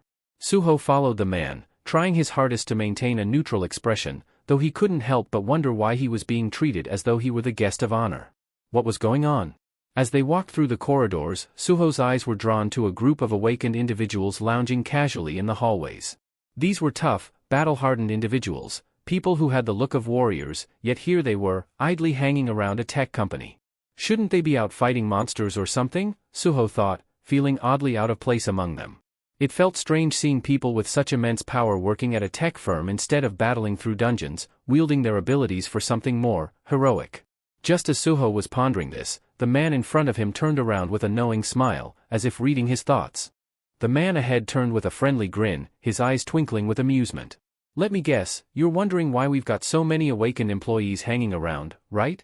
Suho's eyes widened in surprise. What is this guy, a mind reader, he thought, startled by how accurately the man had guessed his thoughts. The man chuckled, his tone light-hearted. Not everyone's cut out for dungeon crawling, you know. Some of them prefer a steady paycheck and a safe environment. No risk of getting your head bitten off by some monster. Sounds like a pretty good deal, don't you think? Suho nodded slowly, still trying to reconcile the image of powerful hunters settling for office work. Yeah, I guess it beats the whole getting eaten alive scenario, he muttered, though the curiosity in his voice was evident. Unable to suppress his intrigue, he asked, "So, what exactly does a game company need hunters for?" Seems a little out of place. The man's demeanor shifted slightly, his voice dropping as if he were about to reveal a classified secret. "We've got a special project in the works. Something big. Top secret, actually. That's all I can say." "Confidential, huh?" Suho thought, his skepticism growing. "What are they doing? Developing a game about hunters or something?" Their conversation ended as they reached an imposing door, which opened with a soft click. Inside, the room was sleek and modern, with a commanding presence at its center, Jin-ho, lounging behind a polished desk. His trademark grin spread across his face as he stood to greet Suho with open arms. Well, look who finally decided to show up," Jin-ho exclaimed, his voice full of mock surprise as he clasped Suho's shoulder in a playful grip. "Long time no see, huh? What's it been?" "A couple of months." Before Suho could respond, Jin-ho gestured toward a chair, inviting him to sit. He leaned back in his own seat, launching into conversation like no time had passed between them. "Last I heard, you caused quite the commotion at the Korean Arts University when you awakened. Your aunt's been beside herself with worry." Suho scratched the back of his neck awkwardly, searching for an excuse. Yeah. I've been a little busy," he muttered sheepishly. "Sorry about that." Jin-ho raised an eyebrow, his grin widening. "Busy, huh? Well, let's hear it. What's so important that you'd leave your poor aunt hanging?" Suho muttered under his breath, guilt creeping in as he glanced at Jin-ho. Jin-ho, noticing the hesitation, chuckled as he leaned back in his chair. "Busy, huh? Looks like you're all grown up now, even too busy for family." Suho laughed nervously, scratching his neck. "I guess you could say I am in growth spurt." Not wanting to dwell on the topic, he quickly shifted gears and pulled out his tablet. "Actually, uncle, I came here to discuss something important." Jin-ho raised an eyebrow, a mix of curiosity and amusement flashing across his face. "Oh? Straight to business, are we? We haven't even caught up yet, and you're already talking shop. You really have grown up?" Suho wasted no time and handed the tablet over. "It's a proposal where you can't lose. I've gone through all the details carefully." Jin-ho leaned back and began scanning the data displayed on the screen. As he read, his expression shifted to one of intrigue. "I was wondering why you wanted to meet me out of the blue, but I didn't expect this. A business pitch? From you, of all people? You're making me feel ancient," he joked before narrowing his eyes at the contents. "So, let me get this straight, you want me to help you gain access to a gate?" Suho nodded confidently. "Exactly. With your support, I can secure the rights to enter the dungeon. I'll assemble a strike team, and in exchange, a Gensoft gets all the magic crystals I harvest. I can handle D and even some low-tier C-rank dungeons without any problems." Jin-ho's smile faded, his demeanor turning more serious. "Wait a minute. A C-rank dungeon? Suho, you're an E-rank hunter. How do you plan on clearing something like that?" Before Suho could respond, Jin-ho pressed further, his tone sharp. "Listen, I'm a D-rank hunter myself, and even I wouldn't dare to take on a C-rank dungeon alone. Are you out of your mind?" His voice softened slightly, though concern lingered in his eyes. "Is this about your parents? Because if it is, I've already hired professionals to search for them. You don't need to put yourself in danger for this." Suho's expression tightened. He had expected this exact reaction but hoped his uncle might be more open-minded. In the corner of his mind, Baru's telepathic voice broke through. "Are you going to tell him the truth?" Suho nodded internally. "I don't have a choice. He needs to know." Taking a deep breath, Suho straightened his posture and looked his uncle directly in the eye. "Uncle, I'm not like other awakened individuals. I can level up." Jin-ho blinked, his eyebrows shooting up in disbelief. "Level up? Like in one of my games?" "Suho, you've been playing Beautiful World way too much." But before Jin-ho could dismiss him entirely, Suho's tone grew resolute. "I'm serious. There are invaders from another universe hiding on Earth. They're not just a distant threat, they're already here. And if I don't get stronger soon, there won't be anyone left to stop them." Jin-ho stared at Suho, the weight of his words settling over the room like a storm cloud. Jin-ho blinked in disbelief, staring at Suho's determined expression before bursting into laughter. "Wow, you nearly had me there. Wait, am I being filmed? Is this some kind of hidden camera prank or a new reality show you're pitching to me?" Suho, more confused than amused, frowned slightly. "No, uncle. I'm serious." Still chuckling, Jin-ho leaned back in his chair, a grin plastered on his face. "You know, what you just said sounds exactly like the plot of the new game my company is developing. It's about a lone hunter who discovers he can level up independently. He starts off as an E-rank but eventually surpasses even S-rank hunters and ends up saving the world." He laughed again, clearly entertained by the uncanny similarity. Then, with a mischievous glint in his eyes, Jinho added, I thought I'd keep the storyline under wraps for a little longer, but it seems like you've somehow figured it out on your own. Meanwhile, Suho's mind churned, connecting dots that only deepened his suspicions. This story feels eerily similar to my father's journey, he thought, his curiosity morphing into wariness. Oblivious to Suho's inner turmoil, Jinho smirked and shut his eyes dramatically. If this was a ploy to prank your uncle, I've got some bad news for you, kid, you failed. You're too green to outwit me. At that precise moment, Baru made his entrance, his voice echoing with authority. Failed? Not even close. Jinho's eyes snapped open, his playful demeanor vanishing as a chill ran down his spine. His gaze darted around in search of the voice's source, only to land on a towering, ant-like figure that seemed to appear out of thin air. What is that thing? Jinho yelped, nearly toppling out of his chair as his face drained of color. Baru remained unfazed, turning calmly to Suho. Young monarch, perhaps I should take it from here. Then, facing Jinho, Baru spoke in a commanding yet composed tone. Your lost memories, they stem from your time with the Shadow Monarch. You weren't just anyone. You were one of his closest allies, a steadfast companion who fought countless battles by his side. Your game's storyline is no coincidence, it's a faint echo of those forgotten experiences. Jinho's face was a mixture of confusion and disbelief. Sensing this, Baru extended a hand and conjured a glowing key seemingly out of nowhere, holding it aloft like a sacred relic. It will be easier to show you, Baru said, his voice firm as he inserted the key into Jinho's chest. This is a gift from the Shadow Monarch. In an instant, Jinho found himself in a void, an endless expanse of darkness devoid of sound or light. Disoriented, he spun around, trying to make sense of his surroundings. Then, out of the shadowy abyss, a figure began to emerge. As it drew closer, Jinho's breath hitched. It was a younger version of himself, full of vitality and drive. Memories surged back like a dam breaking. He saw himself meeting Jinwoo for the first time, standing shoulder to shoulder through grueling raids, and growing stronger as both a hunter and a person.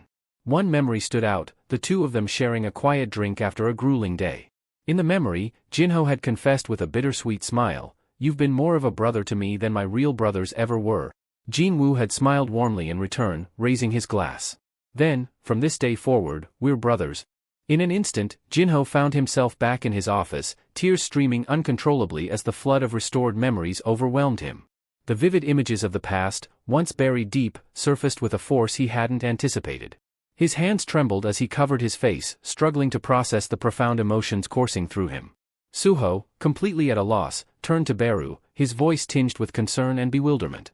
"What did you do to him?" he asked, his expression a mixture of confusion and worry. Baru, ever composed, responded calmly, "There's no need to be alarmed. All I did was return the memories he had lost from the previous world, nothing more." Jinho sat there, his face buried in his hands, unable to stem the tears. As the afternoon sun dipped lower, casting a golden glow into the office, he slowly regained his composure.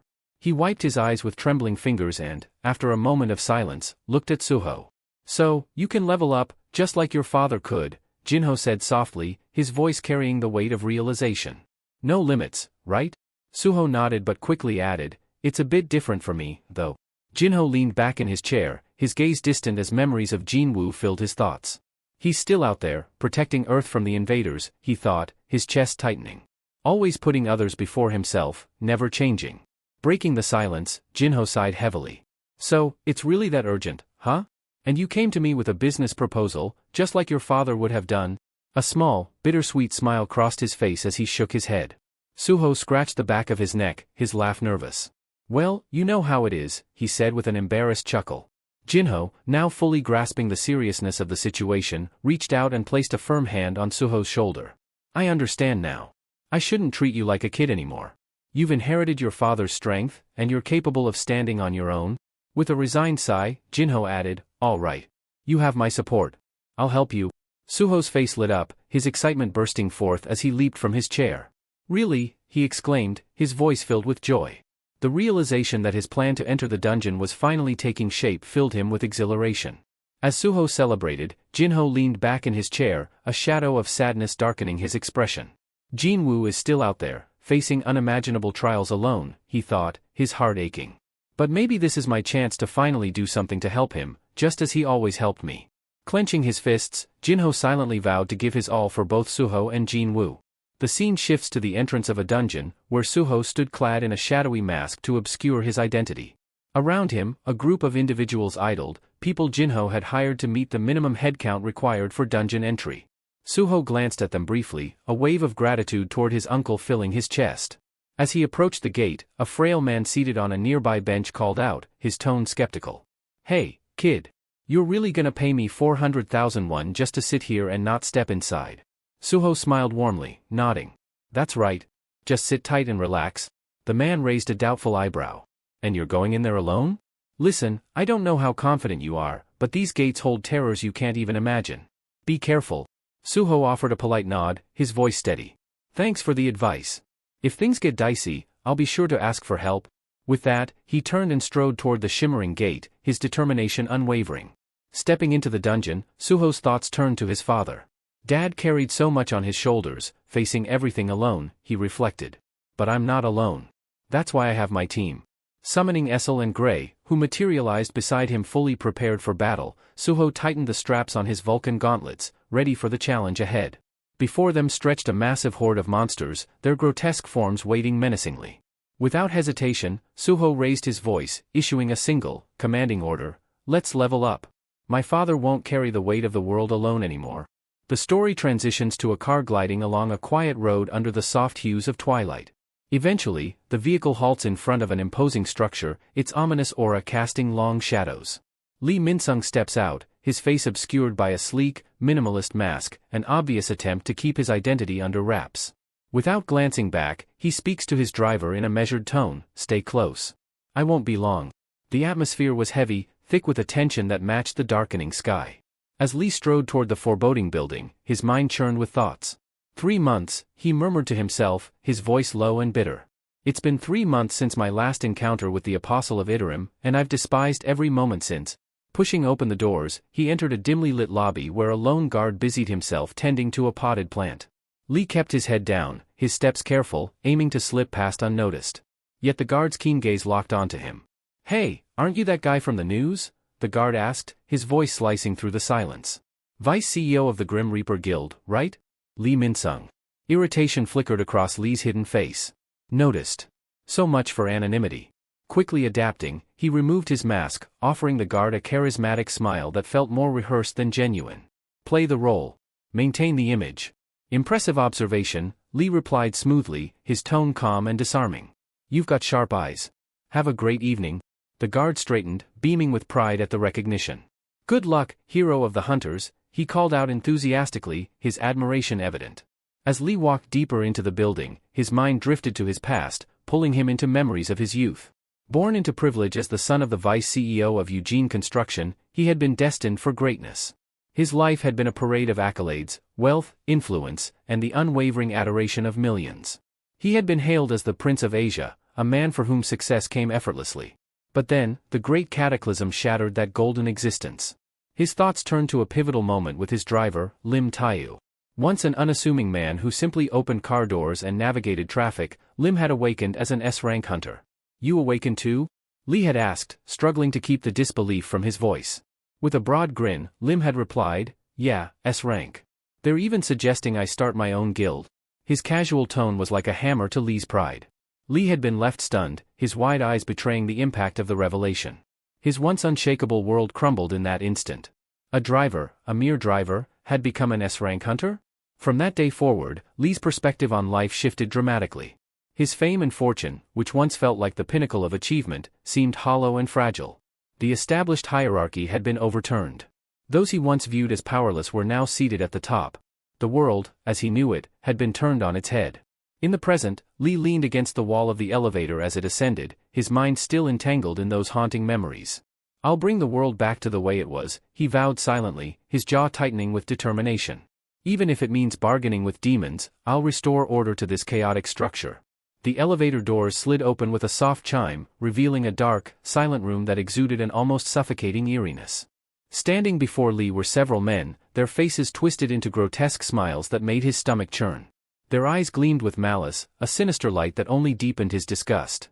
His lip curled in contempt as he growled, "Wipe those revolting grins off your faces before I rip your mouths open." His voice was sharp, cutting through the oppressive silence as he strode past them without breaking stride.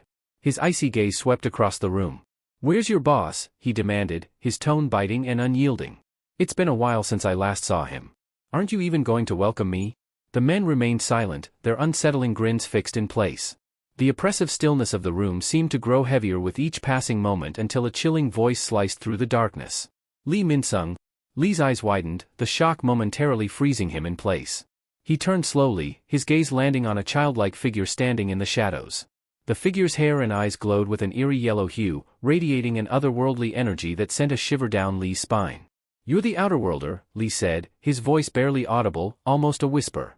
The figure stepped forward, and the room seemed to darken further. It was the Apostle of Iterum, the embodiment of an incomprehensible, otherworldly power.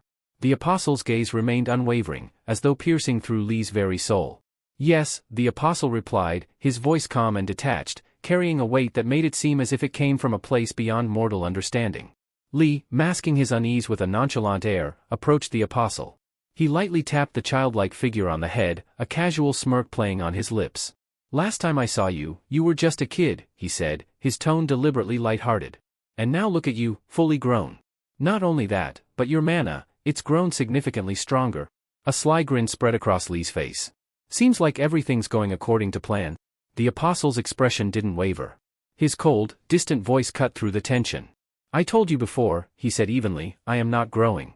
I am recovering." His words carried an otherworldly weight as he continued.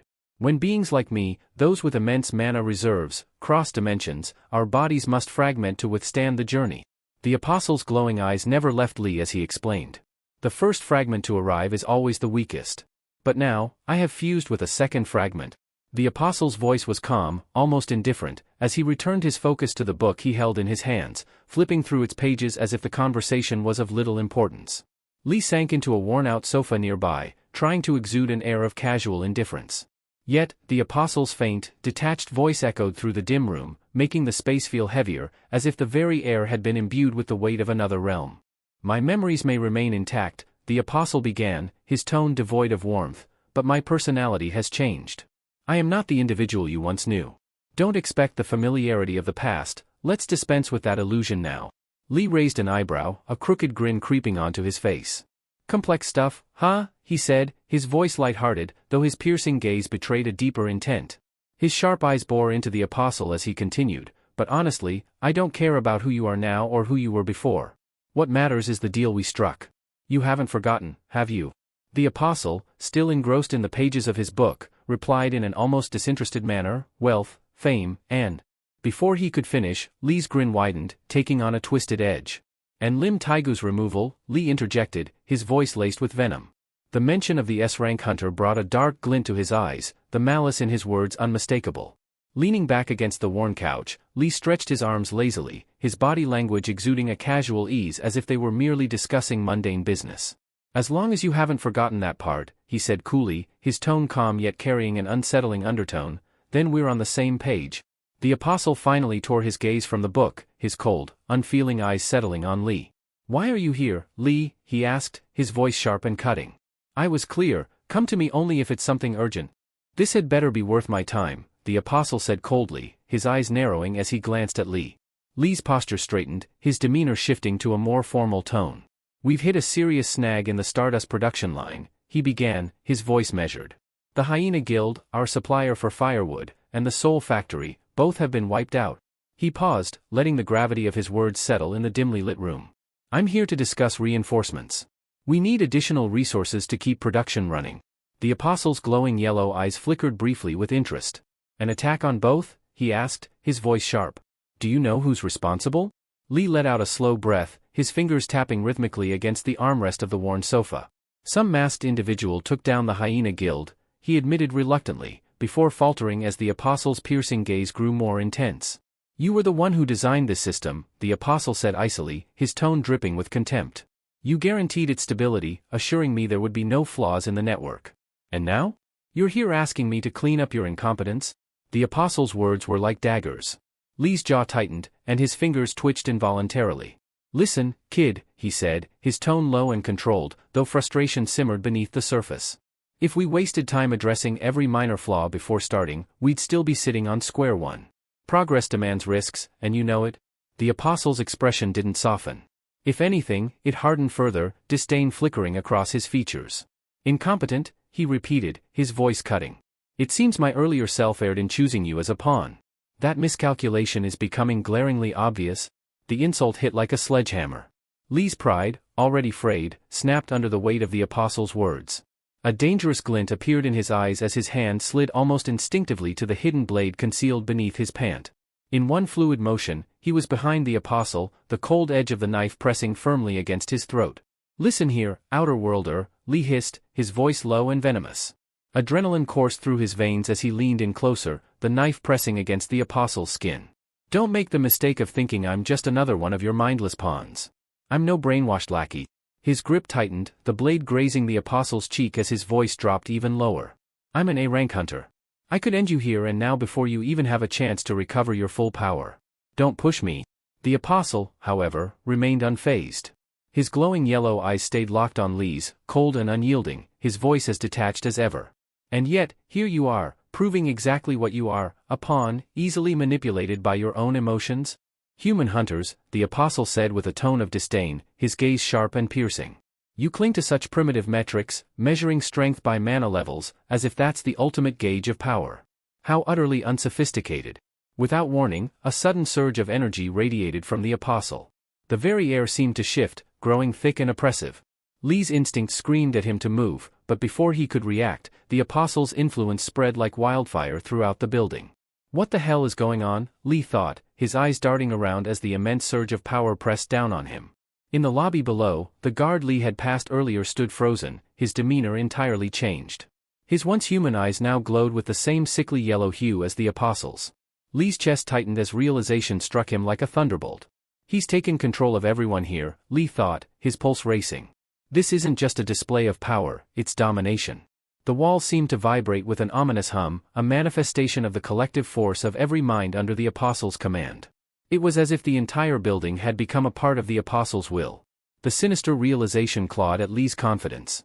What he had initially dismissed as a childlike figure now loomed as an unfathomable threat. The apostle brainwashed the entire building. The apostle's voice sliced through the tension, calm yet chilling. The reason my earlier self tolerated your incompetence was simple, survival. But now, with my strength returning, the nature of our arrangement is subject to change. He paused, his glowing yellow eyes narrowing. That depends entirely on whether you can prove yourself to be anything other than a liability. As if on cue, the brainwashed humans within the building began to move. Their steps were unervingly synchronized, their faces devoid of emotion save for the terrifying gleam of bloodlust in their yellow-tinged eyes. Lee's heart thudded loudly in his chest as he watched the horde closing in. Weapons materialized in their hands, the sharp edges glinting under the dim light. The atmosphere was suffocating, the tension thick enough to choke. The mob was like a coiled spring, ready to unleash their fury with a single command from the apostle. Lee's muscles tensed, his instincts screaming at him to act.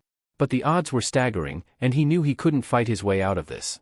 His mind raced for a solution as the mob drew closer. With a calculated movement, Lee tossed his knife onto the floor, raising his hands in a gesture of mock surrender. His voice, though laced with strain, took on a forced cheerfulness. Whoa, take it easy," he exclaimed, his tone light but strained as he struggled to mask his rising panic. "It was a joke, all right? Just a bit of fun. No need to get all serious on me." Lee's grin stretched unnaturally across his face, his attempt at humor barely masking the tension in the air. "I just wanted to see if you were really up for killing an S-rank hunter," he said, his voice light but forced. "No need to get all worked up about it." The apostle's cold, unwavering gaze bore into him, analyzing every nuance of his words. Then, with deliberate calm, the apostle shut his book with a decisive snap. "You're fortunate," he stated, his voice unsettlingly even. "I'll spare you, for now. There's still some utility left in you." With a flick of his hand, the oppressive energy in the room dissipated, and the mind-controlled crowd began to stir. Slowly, they returned to their normal selves, oblivious to the bloodlust that had consumed them moments ago. Almost on cue, one of the apostle's subordinates entered, a heavy suitcase in hand. She approached silently, placing the case in front of Lee. With a soft click, she opened it, revealing rows of shimmering vials glowing faintly with a captivating brilliance. "These," the apostle said, his lips curling into a faint, unsettling smile, "are stimulants refined from stardust, condensed 100 times over. Dilute them, and you'll have enough to fuel your entire operation." Lee's eyes narrowed, suspicion flickering in his gaze as he examined the vials. Where did he get something like this, he wondered. As if reading his thoughts, the apostle added with an air of superiority, "This isn't the low-grade stardust you've been peddling to weak hunters. These are far more potent, strong enough to elevate even an A-rank hunter like yourself." His smile deepened, though it carried a mocking undertone. "Why don't you test it out? See for yourself." Lee hesitated, picking up a vial and scrutinizing its contents. He forced a chuckle, setting it back in the case quickly. "I think I'll pass," he muttered, his tone evasive. "I'm not about to use something I don't fully understand." Turning toward the exit, he called over his shoulder, "Don't forget our deal. I'll be expecting you to hold up your end." But as he walked away, his mind churned. "I might have just let an unimaginable monster loose on Earth," he thought grimly, "but that's not my problem anymore." His footsteps echoed in the corridor as the weight of the situation bore down on him. Meanwhile, back in the room, the apostle dropped the book he had been reading. His gaze drifted to the window, his hand rising. "It's coming," he murmured, his voice barely above a whisper. "Another fragment is near." The scene shifted to a cavernous dungeon where Suho and his party battled for their lives. Before them stood a massive serpent, its scaled body shimmering ominously under the dim light. With every movement, it lashed out with immense force, sending tremors through the ground. Essel and Gray struggled to hold their ground, their movements sluggish under the relentless assault of the beast. "We've got to hold it back," Essel shouted, his voice strained with exhaustion. The serpent struck again, its tail smashing into the wall, narrowly missing Gray. Without hesitation, Suho leaped high into the air, his body a blur of motion as he latched onto the serpent's massive frame. His hands gripped its scales with unyielding determination as the beast roared, thrashing wildly in a desperate bid to throw him off. "Suho, get down from there." Essel's voice was filled with panic as the serpent slammed its body into the dungeon walls, each impact reverberating through the cavern. But Suho was resolute. Gritting his teeth, he wrapped his arms tightly around the serpent's thick neck. With every ounce of strength, he began to squeeze. The serpent writhed violently, its roars turning into agonized screams. Blood seeped from its mouth and nostrils as its movements grew weaker. With a final, thunderous crash, the serpent collapsed, its massive body slamming onto the dungeon floor. The ground shook with the impact, dust rising in thick clouds. Suho landed gracefully, his chest heaving as he wiped the blood from his hands. His expression remained stoic, his resolve unshaken. Back at the room, a sinister smile stretched across the apostle's lips as his aura darkened, his presence growing more oppressive. "Once I've merged with it, there'll be no need for this facade anymore." His tone turned ominous, dripping with malice. "That's when the real invasion begins." The focus shifts to a young woman whose face is a canvas of unease, her lips pressing into a thin line. She glances nervously at the others, her voice tinged with skepticism. "This isn't risky, is it?" she asks, her gaze darting toward the shimmering gate in the distance. "We're being paid 5 million won each just to sit here and wait for that hunter to come out. All we have to do is keep quiet about whatever we see or hear. Doesn't that sound too easy?" Her fingers fidget with the brim of her cap as she shakes her head, clearly struggling to make sense of the situation. Why would Suho throw around this kind of money for something so simple? Sitting nearby on a weathered bench, a man with a crippled leg observes her with weary eyes. His voice is steady, almost detached, as he replies, "This is the 4th time they've hired us. They've always paid, no exceptions. For a hunter, clearing gates is routine, practically second nature. To them, it's like doing a bit of community service." Though his tone remains calm, a flicker of intrigue dances in his expression, betraying his curiosity. The girl nods hesitantly, though her unease lingers. "I guess that makes sense," she murmurs, her voice quieter now. "But still, something about this doesn't sit right with me." She rubs the back of her neck, her doubt evident despite her attempt to brush it off. "I mean, as long as they keep paying us, I suppose it's none of our business. Overthinking it won't change anything." The man's gaze shifts toward the gate, narrowing as his thoughts begin to race. None of this adds up, he muses silently. Why would Suho come to a gate like this without an excavation crew or a collection team? It gnawed at him. The setup was all wrong. What's he planning to gain here? He mutters under his breath, his eyes locked on the glowing gate. He recalled Suho's earlier exploits, starting with D-rank gates, then moving to C-rank ones with apparent ease. Why's he rushing headfirst into these dungeons? What's he really after in there? Within the gate, the air buzzes with a different kind of tension. The cavern, once eerily silent, now reverberates with the sharp clang of tools striking crystal-coated walls. Suho's shadow goblins, clad in their spectral armor, worked tirelessly under the flickering dungeon light. Their movements were precise, almost mechanical, as they chipped away at the luminous crystals embedded in the rock. Standing at the center of the organized chaos was Beru, his imposing figure radiating authority. His booming voice cut through the din, barking commands that the goblins obeyed without hesitation. Every strike of their tools, every scrape of the crystal shards, was synchronized like a perfectly oiled machine. The dungeon floor shimmered with fragments of the mine treasures, and the goblins moved efficiently to gather and transport them, their glowing eyes betraying no emotion. Faster! Put your backs into it! Do you think this is a leisurely stroll? Beru's commanding voice reverberated through the cavern, his sharp eyes scanning the scene as the shadow goblins scrambled to meet his demands. The relentless pace had them working tirelessly, mining crystals and gathering resources with mechanical efficiency. Nearby, Essel and Gray worked on salvaging valuable materials from the fallen monsters. Kneeling beside a grotesque spider carcass, Gray tore at its tough leg joints with unwavering focus. Essel paused her own task, glancing at him with a faint smirk. "You know, looting isn't as easy as people think," she remarked, her voice light but tinged with humor. Gray didn't respond, his concentration fully absorbed in extracting a venom sac from the spider's abdomen. Essel sighed, her gaze shifting toward the massive door leading to the boss room. Her expression darkened, a hint of worry creeping into her eyes. "Suho's in there alone with the boss," she murmured under her breath. "Should we really be this calm about it?" Inside the dimly lit chamber beyond, the air thrummed with tension. Suho darted between the monstrous spider boss's strikes, his movements fluid and precise. The creature's enormous legs slammed down with earth-shaking force, cracking the stone floor with every miss, but Suho's agility kept him just out of harm's reach. With a powerful leap, Suho propelled himself into the air, his dagger flashing as he activated his storm slash skill. A flurry of swift, slicing attacks rained down upon the spider, each strike tearing through its thick exoskeleton. Dark ichor sprayed across the chamber walls, and a familiar system notification flashed before his eyes. Paralyze effect activated. Effect weakened due to high resistance. Suho frowned mid-motion, a flicker of intrigue in his eyes. So, it resisted the paralysis, he mused, twisting his body to land gracefully out of the spider's immediate reach. "I was banking on this weapon's venom to work better against spiders, but it seems Kasaka's venom fang isn't quite suited for this." He quickly glanced at the weapon's stats in his mind. The dagger, a trusty C-rank blade, boasted both paralyze and bleed effects. Yet, the spider boss's natural resistance was proving to be a formidable obstacle.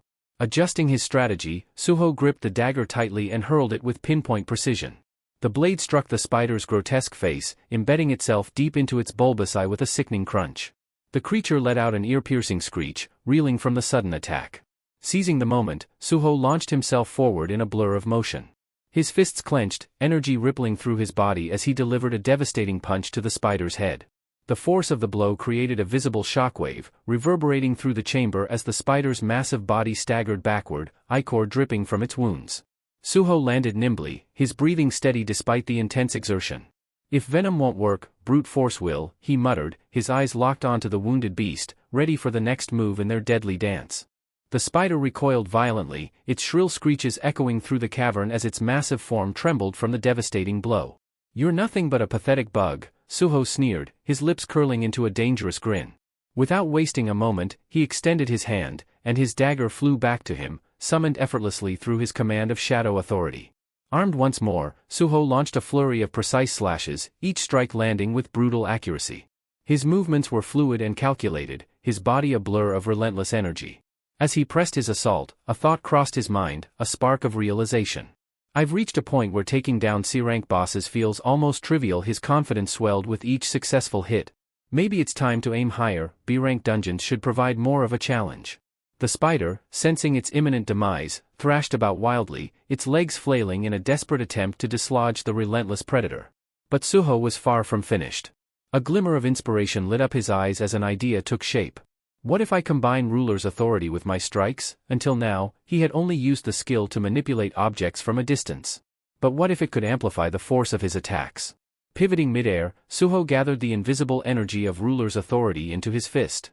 As he descended, he channeled the full force of the skill into a devastating punch aimed directly at the spider's grotesque head. The moment his fist connected, the impact was earth-shattering. A deafening boom reverberated throughout the chamber, and the spider's skull caved under the sheer force. Suho landed lightly, surveying the damage with a satisfied smirk. "Perfect," he muttered, flexing his fingers. The added power from Ruler's authority had exceeded his expectations. The potential of this enhancement thrilled him. "If I can master this technique, my attacks will be unstoppable." With newfound determination, Suho unleashed a relentless barrage of strikes, each punch and slash empowered by the invisible force of Ruler's authority. The spider, battered and broken, stood no chance. Its massive body crumpled under the onslaught, its desperate cries growing weaker until they ceased entirely. As the monstrous creature collapsed in a lifeless heap, a series of system notifications lit up Suho's vision. His lips curled into a triumphant smile as he read the updates. Level up. Ruler's authority has advanced to level 2. He clenched his fists, feeling the surge of strength coursing through him. No mana consumption, he noted, his voice low and thoughtful. This is going to be a game changer. Breathing heavily, Suho leaned against the spider's colossal corpse, his stamina bar blinking red as fatigue spiked to 83%. He wiped the sweat from his brow, feeling the toll of the battle weigh heavily on his body. Using ruler's authority during a fight drains me fast, he thought, his chest heaving. But with each battle, I can feel myself improving. At the dungeon's entrance, Essel and Gray had been nervously waiting, their eyes fixed on the looming gate. When Suho finally stepped through, victorious, they exhaled in unison, the tension melting from their shoulders. Essel waved eagerly, calling out, "Suho! You did it," but her voice barely registered. Suho's mind was already consumed with strategies to push his newfound powers even further. As he approached, Essel greeted him with an admiring smile. "Did you really take down the boss all by yourself?" she asked, her tone filled with awe. Suho offered her a small nod and a faint smile, but before he could respond, Beru's commanding voice boomed from nearby. "Young monarch, you've truly surpassed expectations. To defeat the boss without needing my aid, remarkable." The pride in Beru's voice was unmistakable. Suho chuckled softly, shaking his head. "Beru, save your strength for now. You need to recover fully. Those magic essence crystals should help with that," he said, gesturing toward the pile of monster remains scattered nearby. Beru gave a respectful nod. "As you command, young monarch. We've also gathered every usable resource from the monsters," he reported, his tone professional yet tinged with satisfaction. Suho's gaze swept over his team, a proud smile tugging at the corners of his lips. "You've all done well," he said, his voice warm with gratitude. He summoned his system interface, the glowing screen appearing before him, and began the process of selling the materials they had collected. As he navigated the shop menu, Suho couldn't help but marvel at the system's efficiency. Being able to sell everything on the spot is a lifesaver, he thought, watching the materials convert into currency. And with the funds, I can stock up on gear and items I'll actually need. With the transaction complete, Suho closed the interface and turned back to his team. His determination burned brighter than ever. There were bigger battles ahead, and he knew he'd need every ounce of strength and strategy to face them. But for now, he allowed himself a moment of satisfaction. "Let's prepare for what's next," he said, his voice steady and resolute. "This is just the beginning." While Suho was preoccupied with managing the transactions, Beru stepped closer, a note of accomplishment in his voice. "Young monarch, your growth is astounding. You're nearly at the level of an A or B rank hunter now," he remarked, his admiration evident. Suho glanced at him, then checked his status screen. "Yeah, I can feel it too," he admitted. "I've leveled up 8 more times. That puts me at level 28 now." However, his excitement dimmed slightly as he noticed 2 things: his class remained unassigned, and all his recently earned stat points had already been allocated. Beru shifted his gaze toward Essel and Gray, nodding thoughtfully. "It seems your companions have also grown stronger alongside you," he observed. Essel, overhearing the comment, beamed with enthusiasm. "It's true. I feel like every battle strengthens me. My power seems to be coming back more and more," she said, her eyes alight with excitement. Gray barked in agreement, his tail wagging energetically. But Suho's expression grew perplexed as he examined their status windows. Something wasn't adding up. "Wait a minute. Essel, Gray, since when do you both have levels?" he asked, his voice tinged with disbelief. Essel blinked, startled by his words. "What are you talking about? Levels? I've never had levels before," she replied, shaking her head in confusion. Suho frowned and rubbed his chin thoughtfully. "Essel, you're at level 19. Gray, you're level 17, he informed them, still trying to wrap his head around the anomaly. How could this even happen? Essel looked at him, wide-eyed. "I'm not even a player like you, Suho. This doesn't make sense," she said, clearly baffled. Suho's mind raced as he considered the possibilities. "Can either of you see any kind of system window like I do?" he asked, hoping for clarity. Essel shook her head firmly. "No, there's nothing like that for us," she confirmed, her puzzlement growing. Suho sighed, folding his arms as he mulled over the situation. "Well, at least your stats are increasing along with your levels," he said after a pause. "It would have been ideal if you could manually assign your stat points, but this is still a good start." Despite the mystery, Suho felt a sense of reassurance. They're getting stronger, and that means we're more prepared for the challenges ahead. Still, the unexplained leveling of his companions and the emerging intricacies of the system left him with many unanswered questions. There's so much more I need to figure out, he thought, his determination to uncover the truth strengthening with every passing moment. Suho turned back to his group, a mischievous grin lighting up his face. Why don't we test this out, he suggested, his tone brimming with excitement. Essel raised an eyebrow, tilting her head in confusion. Test what out? And how exactly do we do that? She asked cautiously. Suho's grin widened as he crossed his arms confidently. Isn't it obvious? We'll go on more raids, of course, he declared, as if the answer was the most natural thing in the world. Essel's shoulders slumped, and Gray let out a low, pitiful whimper. Both of them looked as if the life had been drained from their faces. Another raid? But we've already done 2 back-to-back. Essel groaned, her voice tinged with exhaustion. Suho laughed at their reactions but quickly raised his hands in mock surrender. Okay, I get it. No more raids for now. How about we tackle the daily quest instead?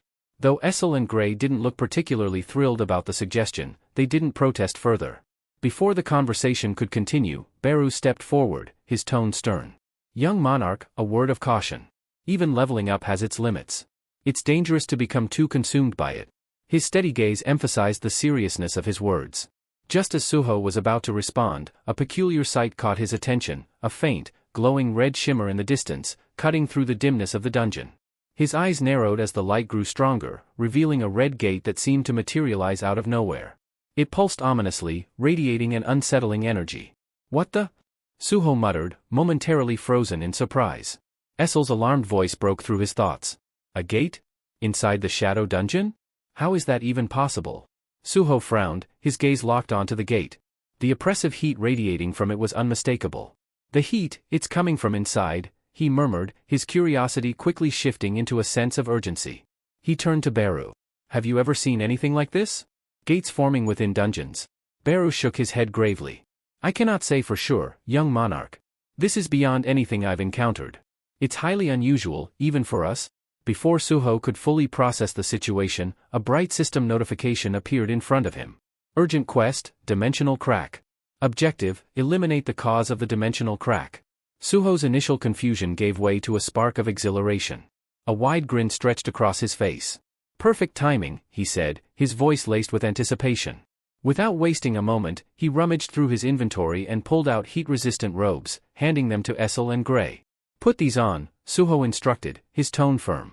We're heading inside. Essel hesitated, staring at the ominous gate, but Suho's unwavering confidence seemed contagious. With a deep breath, she nodded, pulling the robe over her shoulders. Gray barked softly, already prepared to follow his leader's command. As the group approached the red gate, Suho couldn't suppress the excitement bubbling within him. Whatever's inside, I'm ready for it, he thought, determination gleaming in his eyes. Suho could barely contain his anticipation as they readied themselves to step through the ominous red gate. This is exactly what I needed, he thought, his grin spreading wider. Another chance to level up, and the system delivered right on time. Meanwhile, the scene shifted to a completely different landscape, a sprawling desert under the unrelenting blaze of the Egyptian sun. Towering sand dunes surrounded an imposing ancient pyramid, its jagged silhouette casting long shadows over the barren expanse. Standing at the forefront of the scene was Lu Xing, a seasoned B-rank hunter from the Azura Guild. Frustration etched deep lines into his face as he gripped his sword, his knuckles whitening under the strain. This is outrageous, he spat, his voice laced with anger as he glared at the man facing him. How dare you demand we leave? We were here first. Unmoved by Lu Xing's fury, the opposing figure stood calm and confident, his piercing green eyes gleaming with cold menace. Who arrived first doesn't matter, he replied evenly, his voice devoid of empathy. This is your last chance. Leave now, or we'll resolve this with blood. Lu's jaw tightened, his body tensing as he prepared for the worst. His mind raced. Why did it have to be the Scavenger Guild? He cursed inwardly. The man before him was none other than Randolph, an A-rank hunter notorious for his brutal methods and unrelenting arrogance. Strength is all that matters here, Randolph declared, his tone dripping with disdain. And against overwhelming power, your claims mean nothing? Lu's eyes darted to his guildmates, who had already drawn their weapons. They stood ready, though the tension in the air was palpable. Prepare yourselves. Lu commanded, his voice firm despite the dire circumstances. Randolph sighed, his disappointment evident as he waved a hand at his own guild members, signaling them to ready for combat. But before the first blow could be struck, a casual voice interrupted the standoff. "Hey!" Both Lou and Randolph turned, startled by the unexpected intrusion. A figure stood off to the side, cloaked in shadow and mystery. The person wore a mask, their relaxed demeanor a stark contrast to the tension thick in the air. Scratching the back of his head, the masked figure tilted it slightly, as if pondering something trivial. "Can someone tell me where I've ended up?" Suho asked, his tone light and casual, completely oblivious to, or perhaps unconcerned by, the impending clash. As if he had accidentally stumbled into the wrong scene, Suho's relaxed demeanor caught everyone off guard. But how did he end up there? 30 minutes earlier, Suho and his group stepped through the shimmering red gate, only to be met by an onslaught of swirling sand. Instinctively shielding his face, Suho muttered, "No wonder there was sand blowing out of the gate." The harsh desert environment was immediately apparent. Gray, as usual, maintained his carefree attitude, wagging his tail happily despite the challenging surroundings. Around them stretched an endless expanse of dunes, with a pyramid-like structure faintly visible on the horizon. Suho squinted toward it, assessing the situation. "Looks like we've landed in a desert-type dungeon," he observed. As they debated their next move, Beru stiffened, his eyes narrowing as he gazed toward the distant pyramid. "I sense a powerful mana source coming from there," he said, his tone tense. Suho followed Beru's gaze and noticed something odd. Scattered across the sand were trucks, machinery, and various other pieces of equipment. "What's going on here?" Suho murmured, his brows furrowing. Machines shouldn't even function inside a dungeon. As they moved closer, the sight became even stranger: cars, fences, and barbed wire, all completely incongruous with the dungeon setting. A creeping suspicion began to form in Suho's mind. Turning to Essel, he asked, "Did we somehow cross into another world line?" Equally perplexed, Essel examined the logo printed on one of the trucks, her expression uncertain. "Maybe," she replied cautiously. "Or this place might not be a typical dungeon at all." Beru, however, was skeptical. Shaking his head, he said, "That can't be it. There's something else at play here." Determined to unravel the mystery, Suho addressed the group. "As long as the original gate remains in the shadow dungeon, we should be fine. I'll go check it out quickly." Essel couldn't help but admire Suho's calm leadership. "You're amazing, Suho," she said with a smile, while Gray, true to form, simply wagged his tail in agreement. Suho disappeared briefly into the shadow dungeon to confirm his suspicions. When he returned, his expression was grave, his usual confidence replaced by a tense unease. The shift in his demeanor immediately alarmed the group. Essel stepped forward, her voice cautious. "Is everything okay, young monarch?" Suho's voice was heavy as he delivered the unsettling news. "The gate, it's gone." Meanwhile, the perspective shifted to the outside world, where several individuals stood waiting for Suho's return. Their bored expressions quickly turned to shock as they watched the red gate vanish into thin air, leaving nothing behind. "The gate is vanishing," one of the onlookers exclaimed, his voice tinged with panic. "Does that mean the boss has been defeated?" another inquired, his gaze fixed on the fading portal. But a crippled man seated further back shook his head grimly. "No," he said, his voice heavy with worry. "Suho hasn't come out yet. We need to alert emergency services immediately." Inside the pyramid, Suho stepped cautiously into the ancient structure, his eyes adjusting to the dim light. To his surprise, he wasn't alone, there were people already there. The sight of them brought a fleeting sense of relief. So, they must have been the ones driving those trucks outside, he reasoned. As he drew closer, he heard them speaking in English. Suho's brow furrowed as the realization struck him. Could we have crossed into another country? Deciding to test the waters, Suho put on his most approachable expression and addressed two of the individuals nearby. In clear English, he asked, "Excuse me, but could you tell me where I am and what this place is?" He silently thanked himself for taking his college English studies seriously. The practice was now proving invaluable. One of the men, a lean figure with sharp features, turned his attention to Suho, his eyes narrowing in suspicion. This was Lu Xing. Another hunter, Xing thought, irritation flickering across his face. As if dealing with the scavenger guild wasn't bad enough, now hunters from the east are showing up too. Beside him stood a towering man with a muscular build, wielding a hammer almost as large as he was. This was Randolph, his presence exuding authority. He let out a long, weary sigh. "How annoying," Randolph muttered, shaking his head. "I didn't expect this many people to converge on the dungeon." His thoughts briefly wandered back to the prophecy he had heard before arriving. A life born from death, rising from the fractured seal. It will appear at the tomb, wielding the power to command the dead. The words had stuck with him. The prophecy spoke of a fateful connection between the pyramid, the tomb, and death itself. Randolph's master had sent him with explicit orders to secure the dungeon before any other group could interfere. Snapping back to the present, Randolph's gaze hardened as it fell on Suho. He took a step forward, his imposing presence magnified by the weight of his hammer. "If you're here for this dungeon," he said coldly, "this is your only warning. Turn around and leave now, and I might let you walk out alive." Suho's mind raced as he analyzed the situation.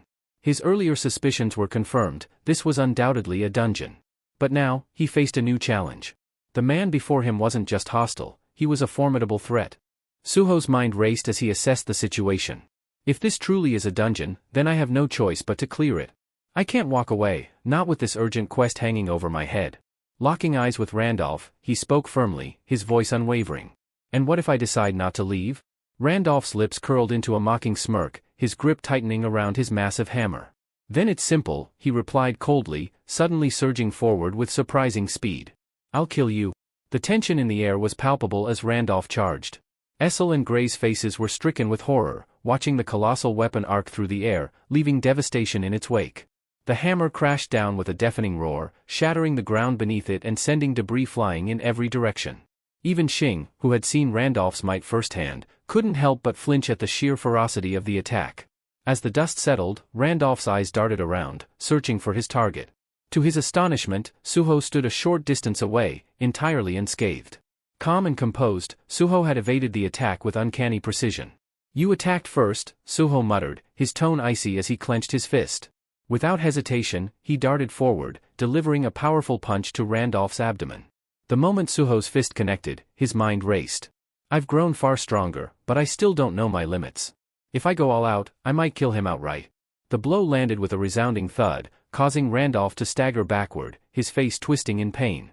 The force of the strike was enough to crack the armor encasing Randolph's torso, leaving him momentarily stunned. Randolph's thoughts spun as he realized that Suho's restrained punch had been powerful enough to deal serious damage. If he had hit me any harder? But instead of fear, fury ignited in Randolph's eyes. Gritting his teeth, he steadied himself, channeling all his strength into a counterattack. Moving with unexpected speed, he launched a brutal punch that caught Suho off guard. The force of the strike sent Suho hurtling backward, his body skidding across the sand. "How dare you hold back on me?" Randolph roared, his voice brimming with indignation. His rage boiled over, and his gaze shifted to his men. Raising his hammer, he barked an order that echoed across the desert.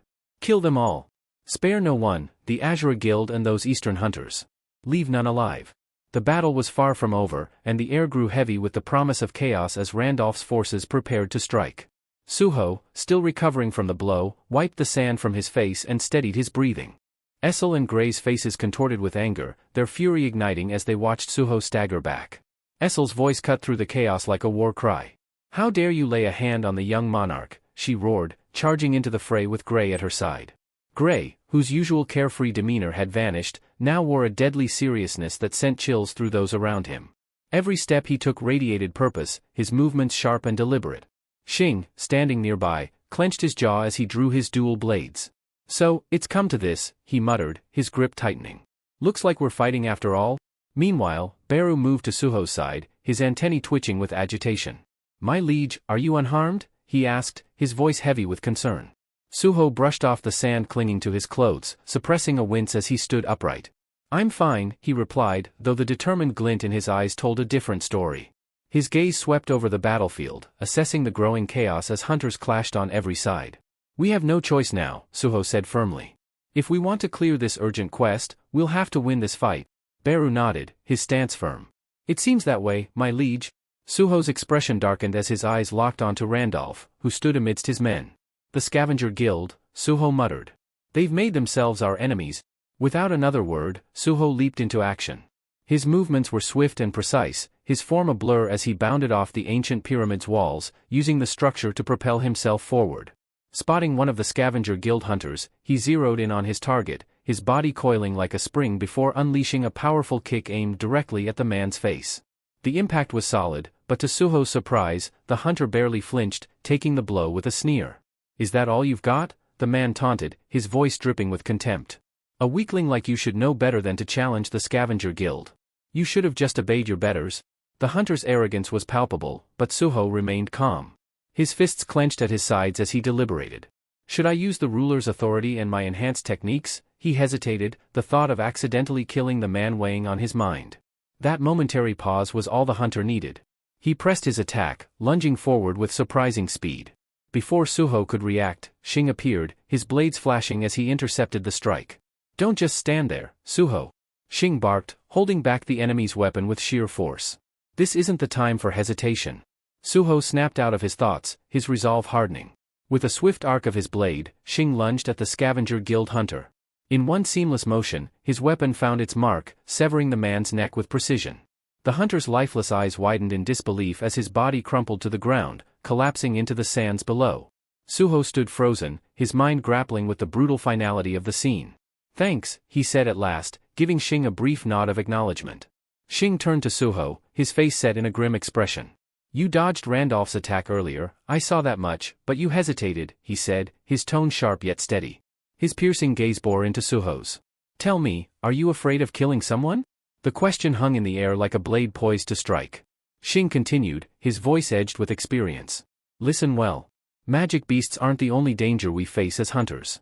You need to understand that. Men like this," he gestured to the lifeless hunter on the ground, "are often far worse. If you want to survive, you'll need to steel yourself for what lies ahead."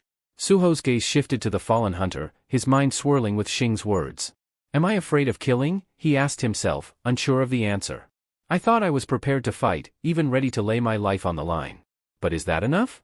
Memories flashed through his mind, of past battles where he'd fought fiercely yet managed to avoid taking lives, even against those who had wronged him, like the Hyena Guild. His strength had always allowed him to hold back, to spare his enemies. But how long could he maintain that approach? His eyes flicked to Essel and Gray, locked in fierce combat nearby. What happens if the day comes when holding back isn't an option? Suho clenched his fists tightly, his thoughts growing heavier. What if killing is the only way to survive? To protect them? His resolve began to harden, a cold determination setting in. "I can't afford to hesitate anymore. This isn't just about leveling up or gaining strength. If I'm going to face someone like Lee Min-sung, I need to cast aside all weakness." Shing's voice broke through his thoughts. "I'm Shing, from the Azura Guild," he said, offering a brief introduction. "Looks like we're in the same boat, both standing against the Scavenger Guild. What do you say? Shall we form an alliance?" Before Suho could respond, a figure approached from behind Shing, emanating murderous intent. The attacker moved swiftly, his weapon poised to strike. But Suho was faster. In an instant, he darted forward, his body reacting instinctively. Shing barely had time to register the blur of motion before the sickening sound of Suho's fist colliding with bone echoed through the air. The assailant was sent sprawling, the force of Suho's punch leaving no room for retaliation. Shing turned to Suho, his expression a mix of surprise and newfound respect. Suho lowered his fist, his eyes cold and resolute. "An alliance sounds good," he said firmly, his voice steady. "But if we're going to survive this, there's no room for hesitation." That's it for today. Thank you so much for watching. If you enjoyed the video, don't forget to hit that like button and subscribe for more. We'll see you in the next one.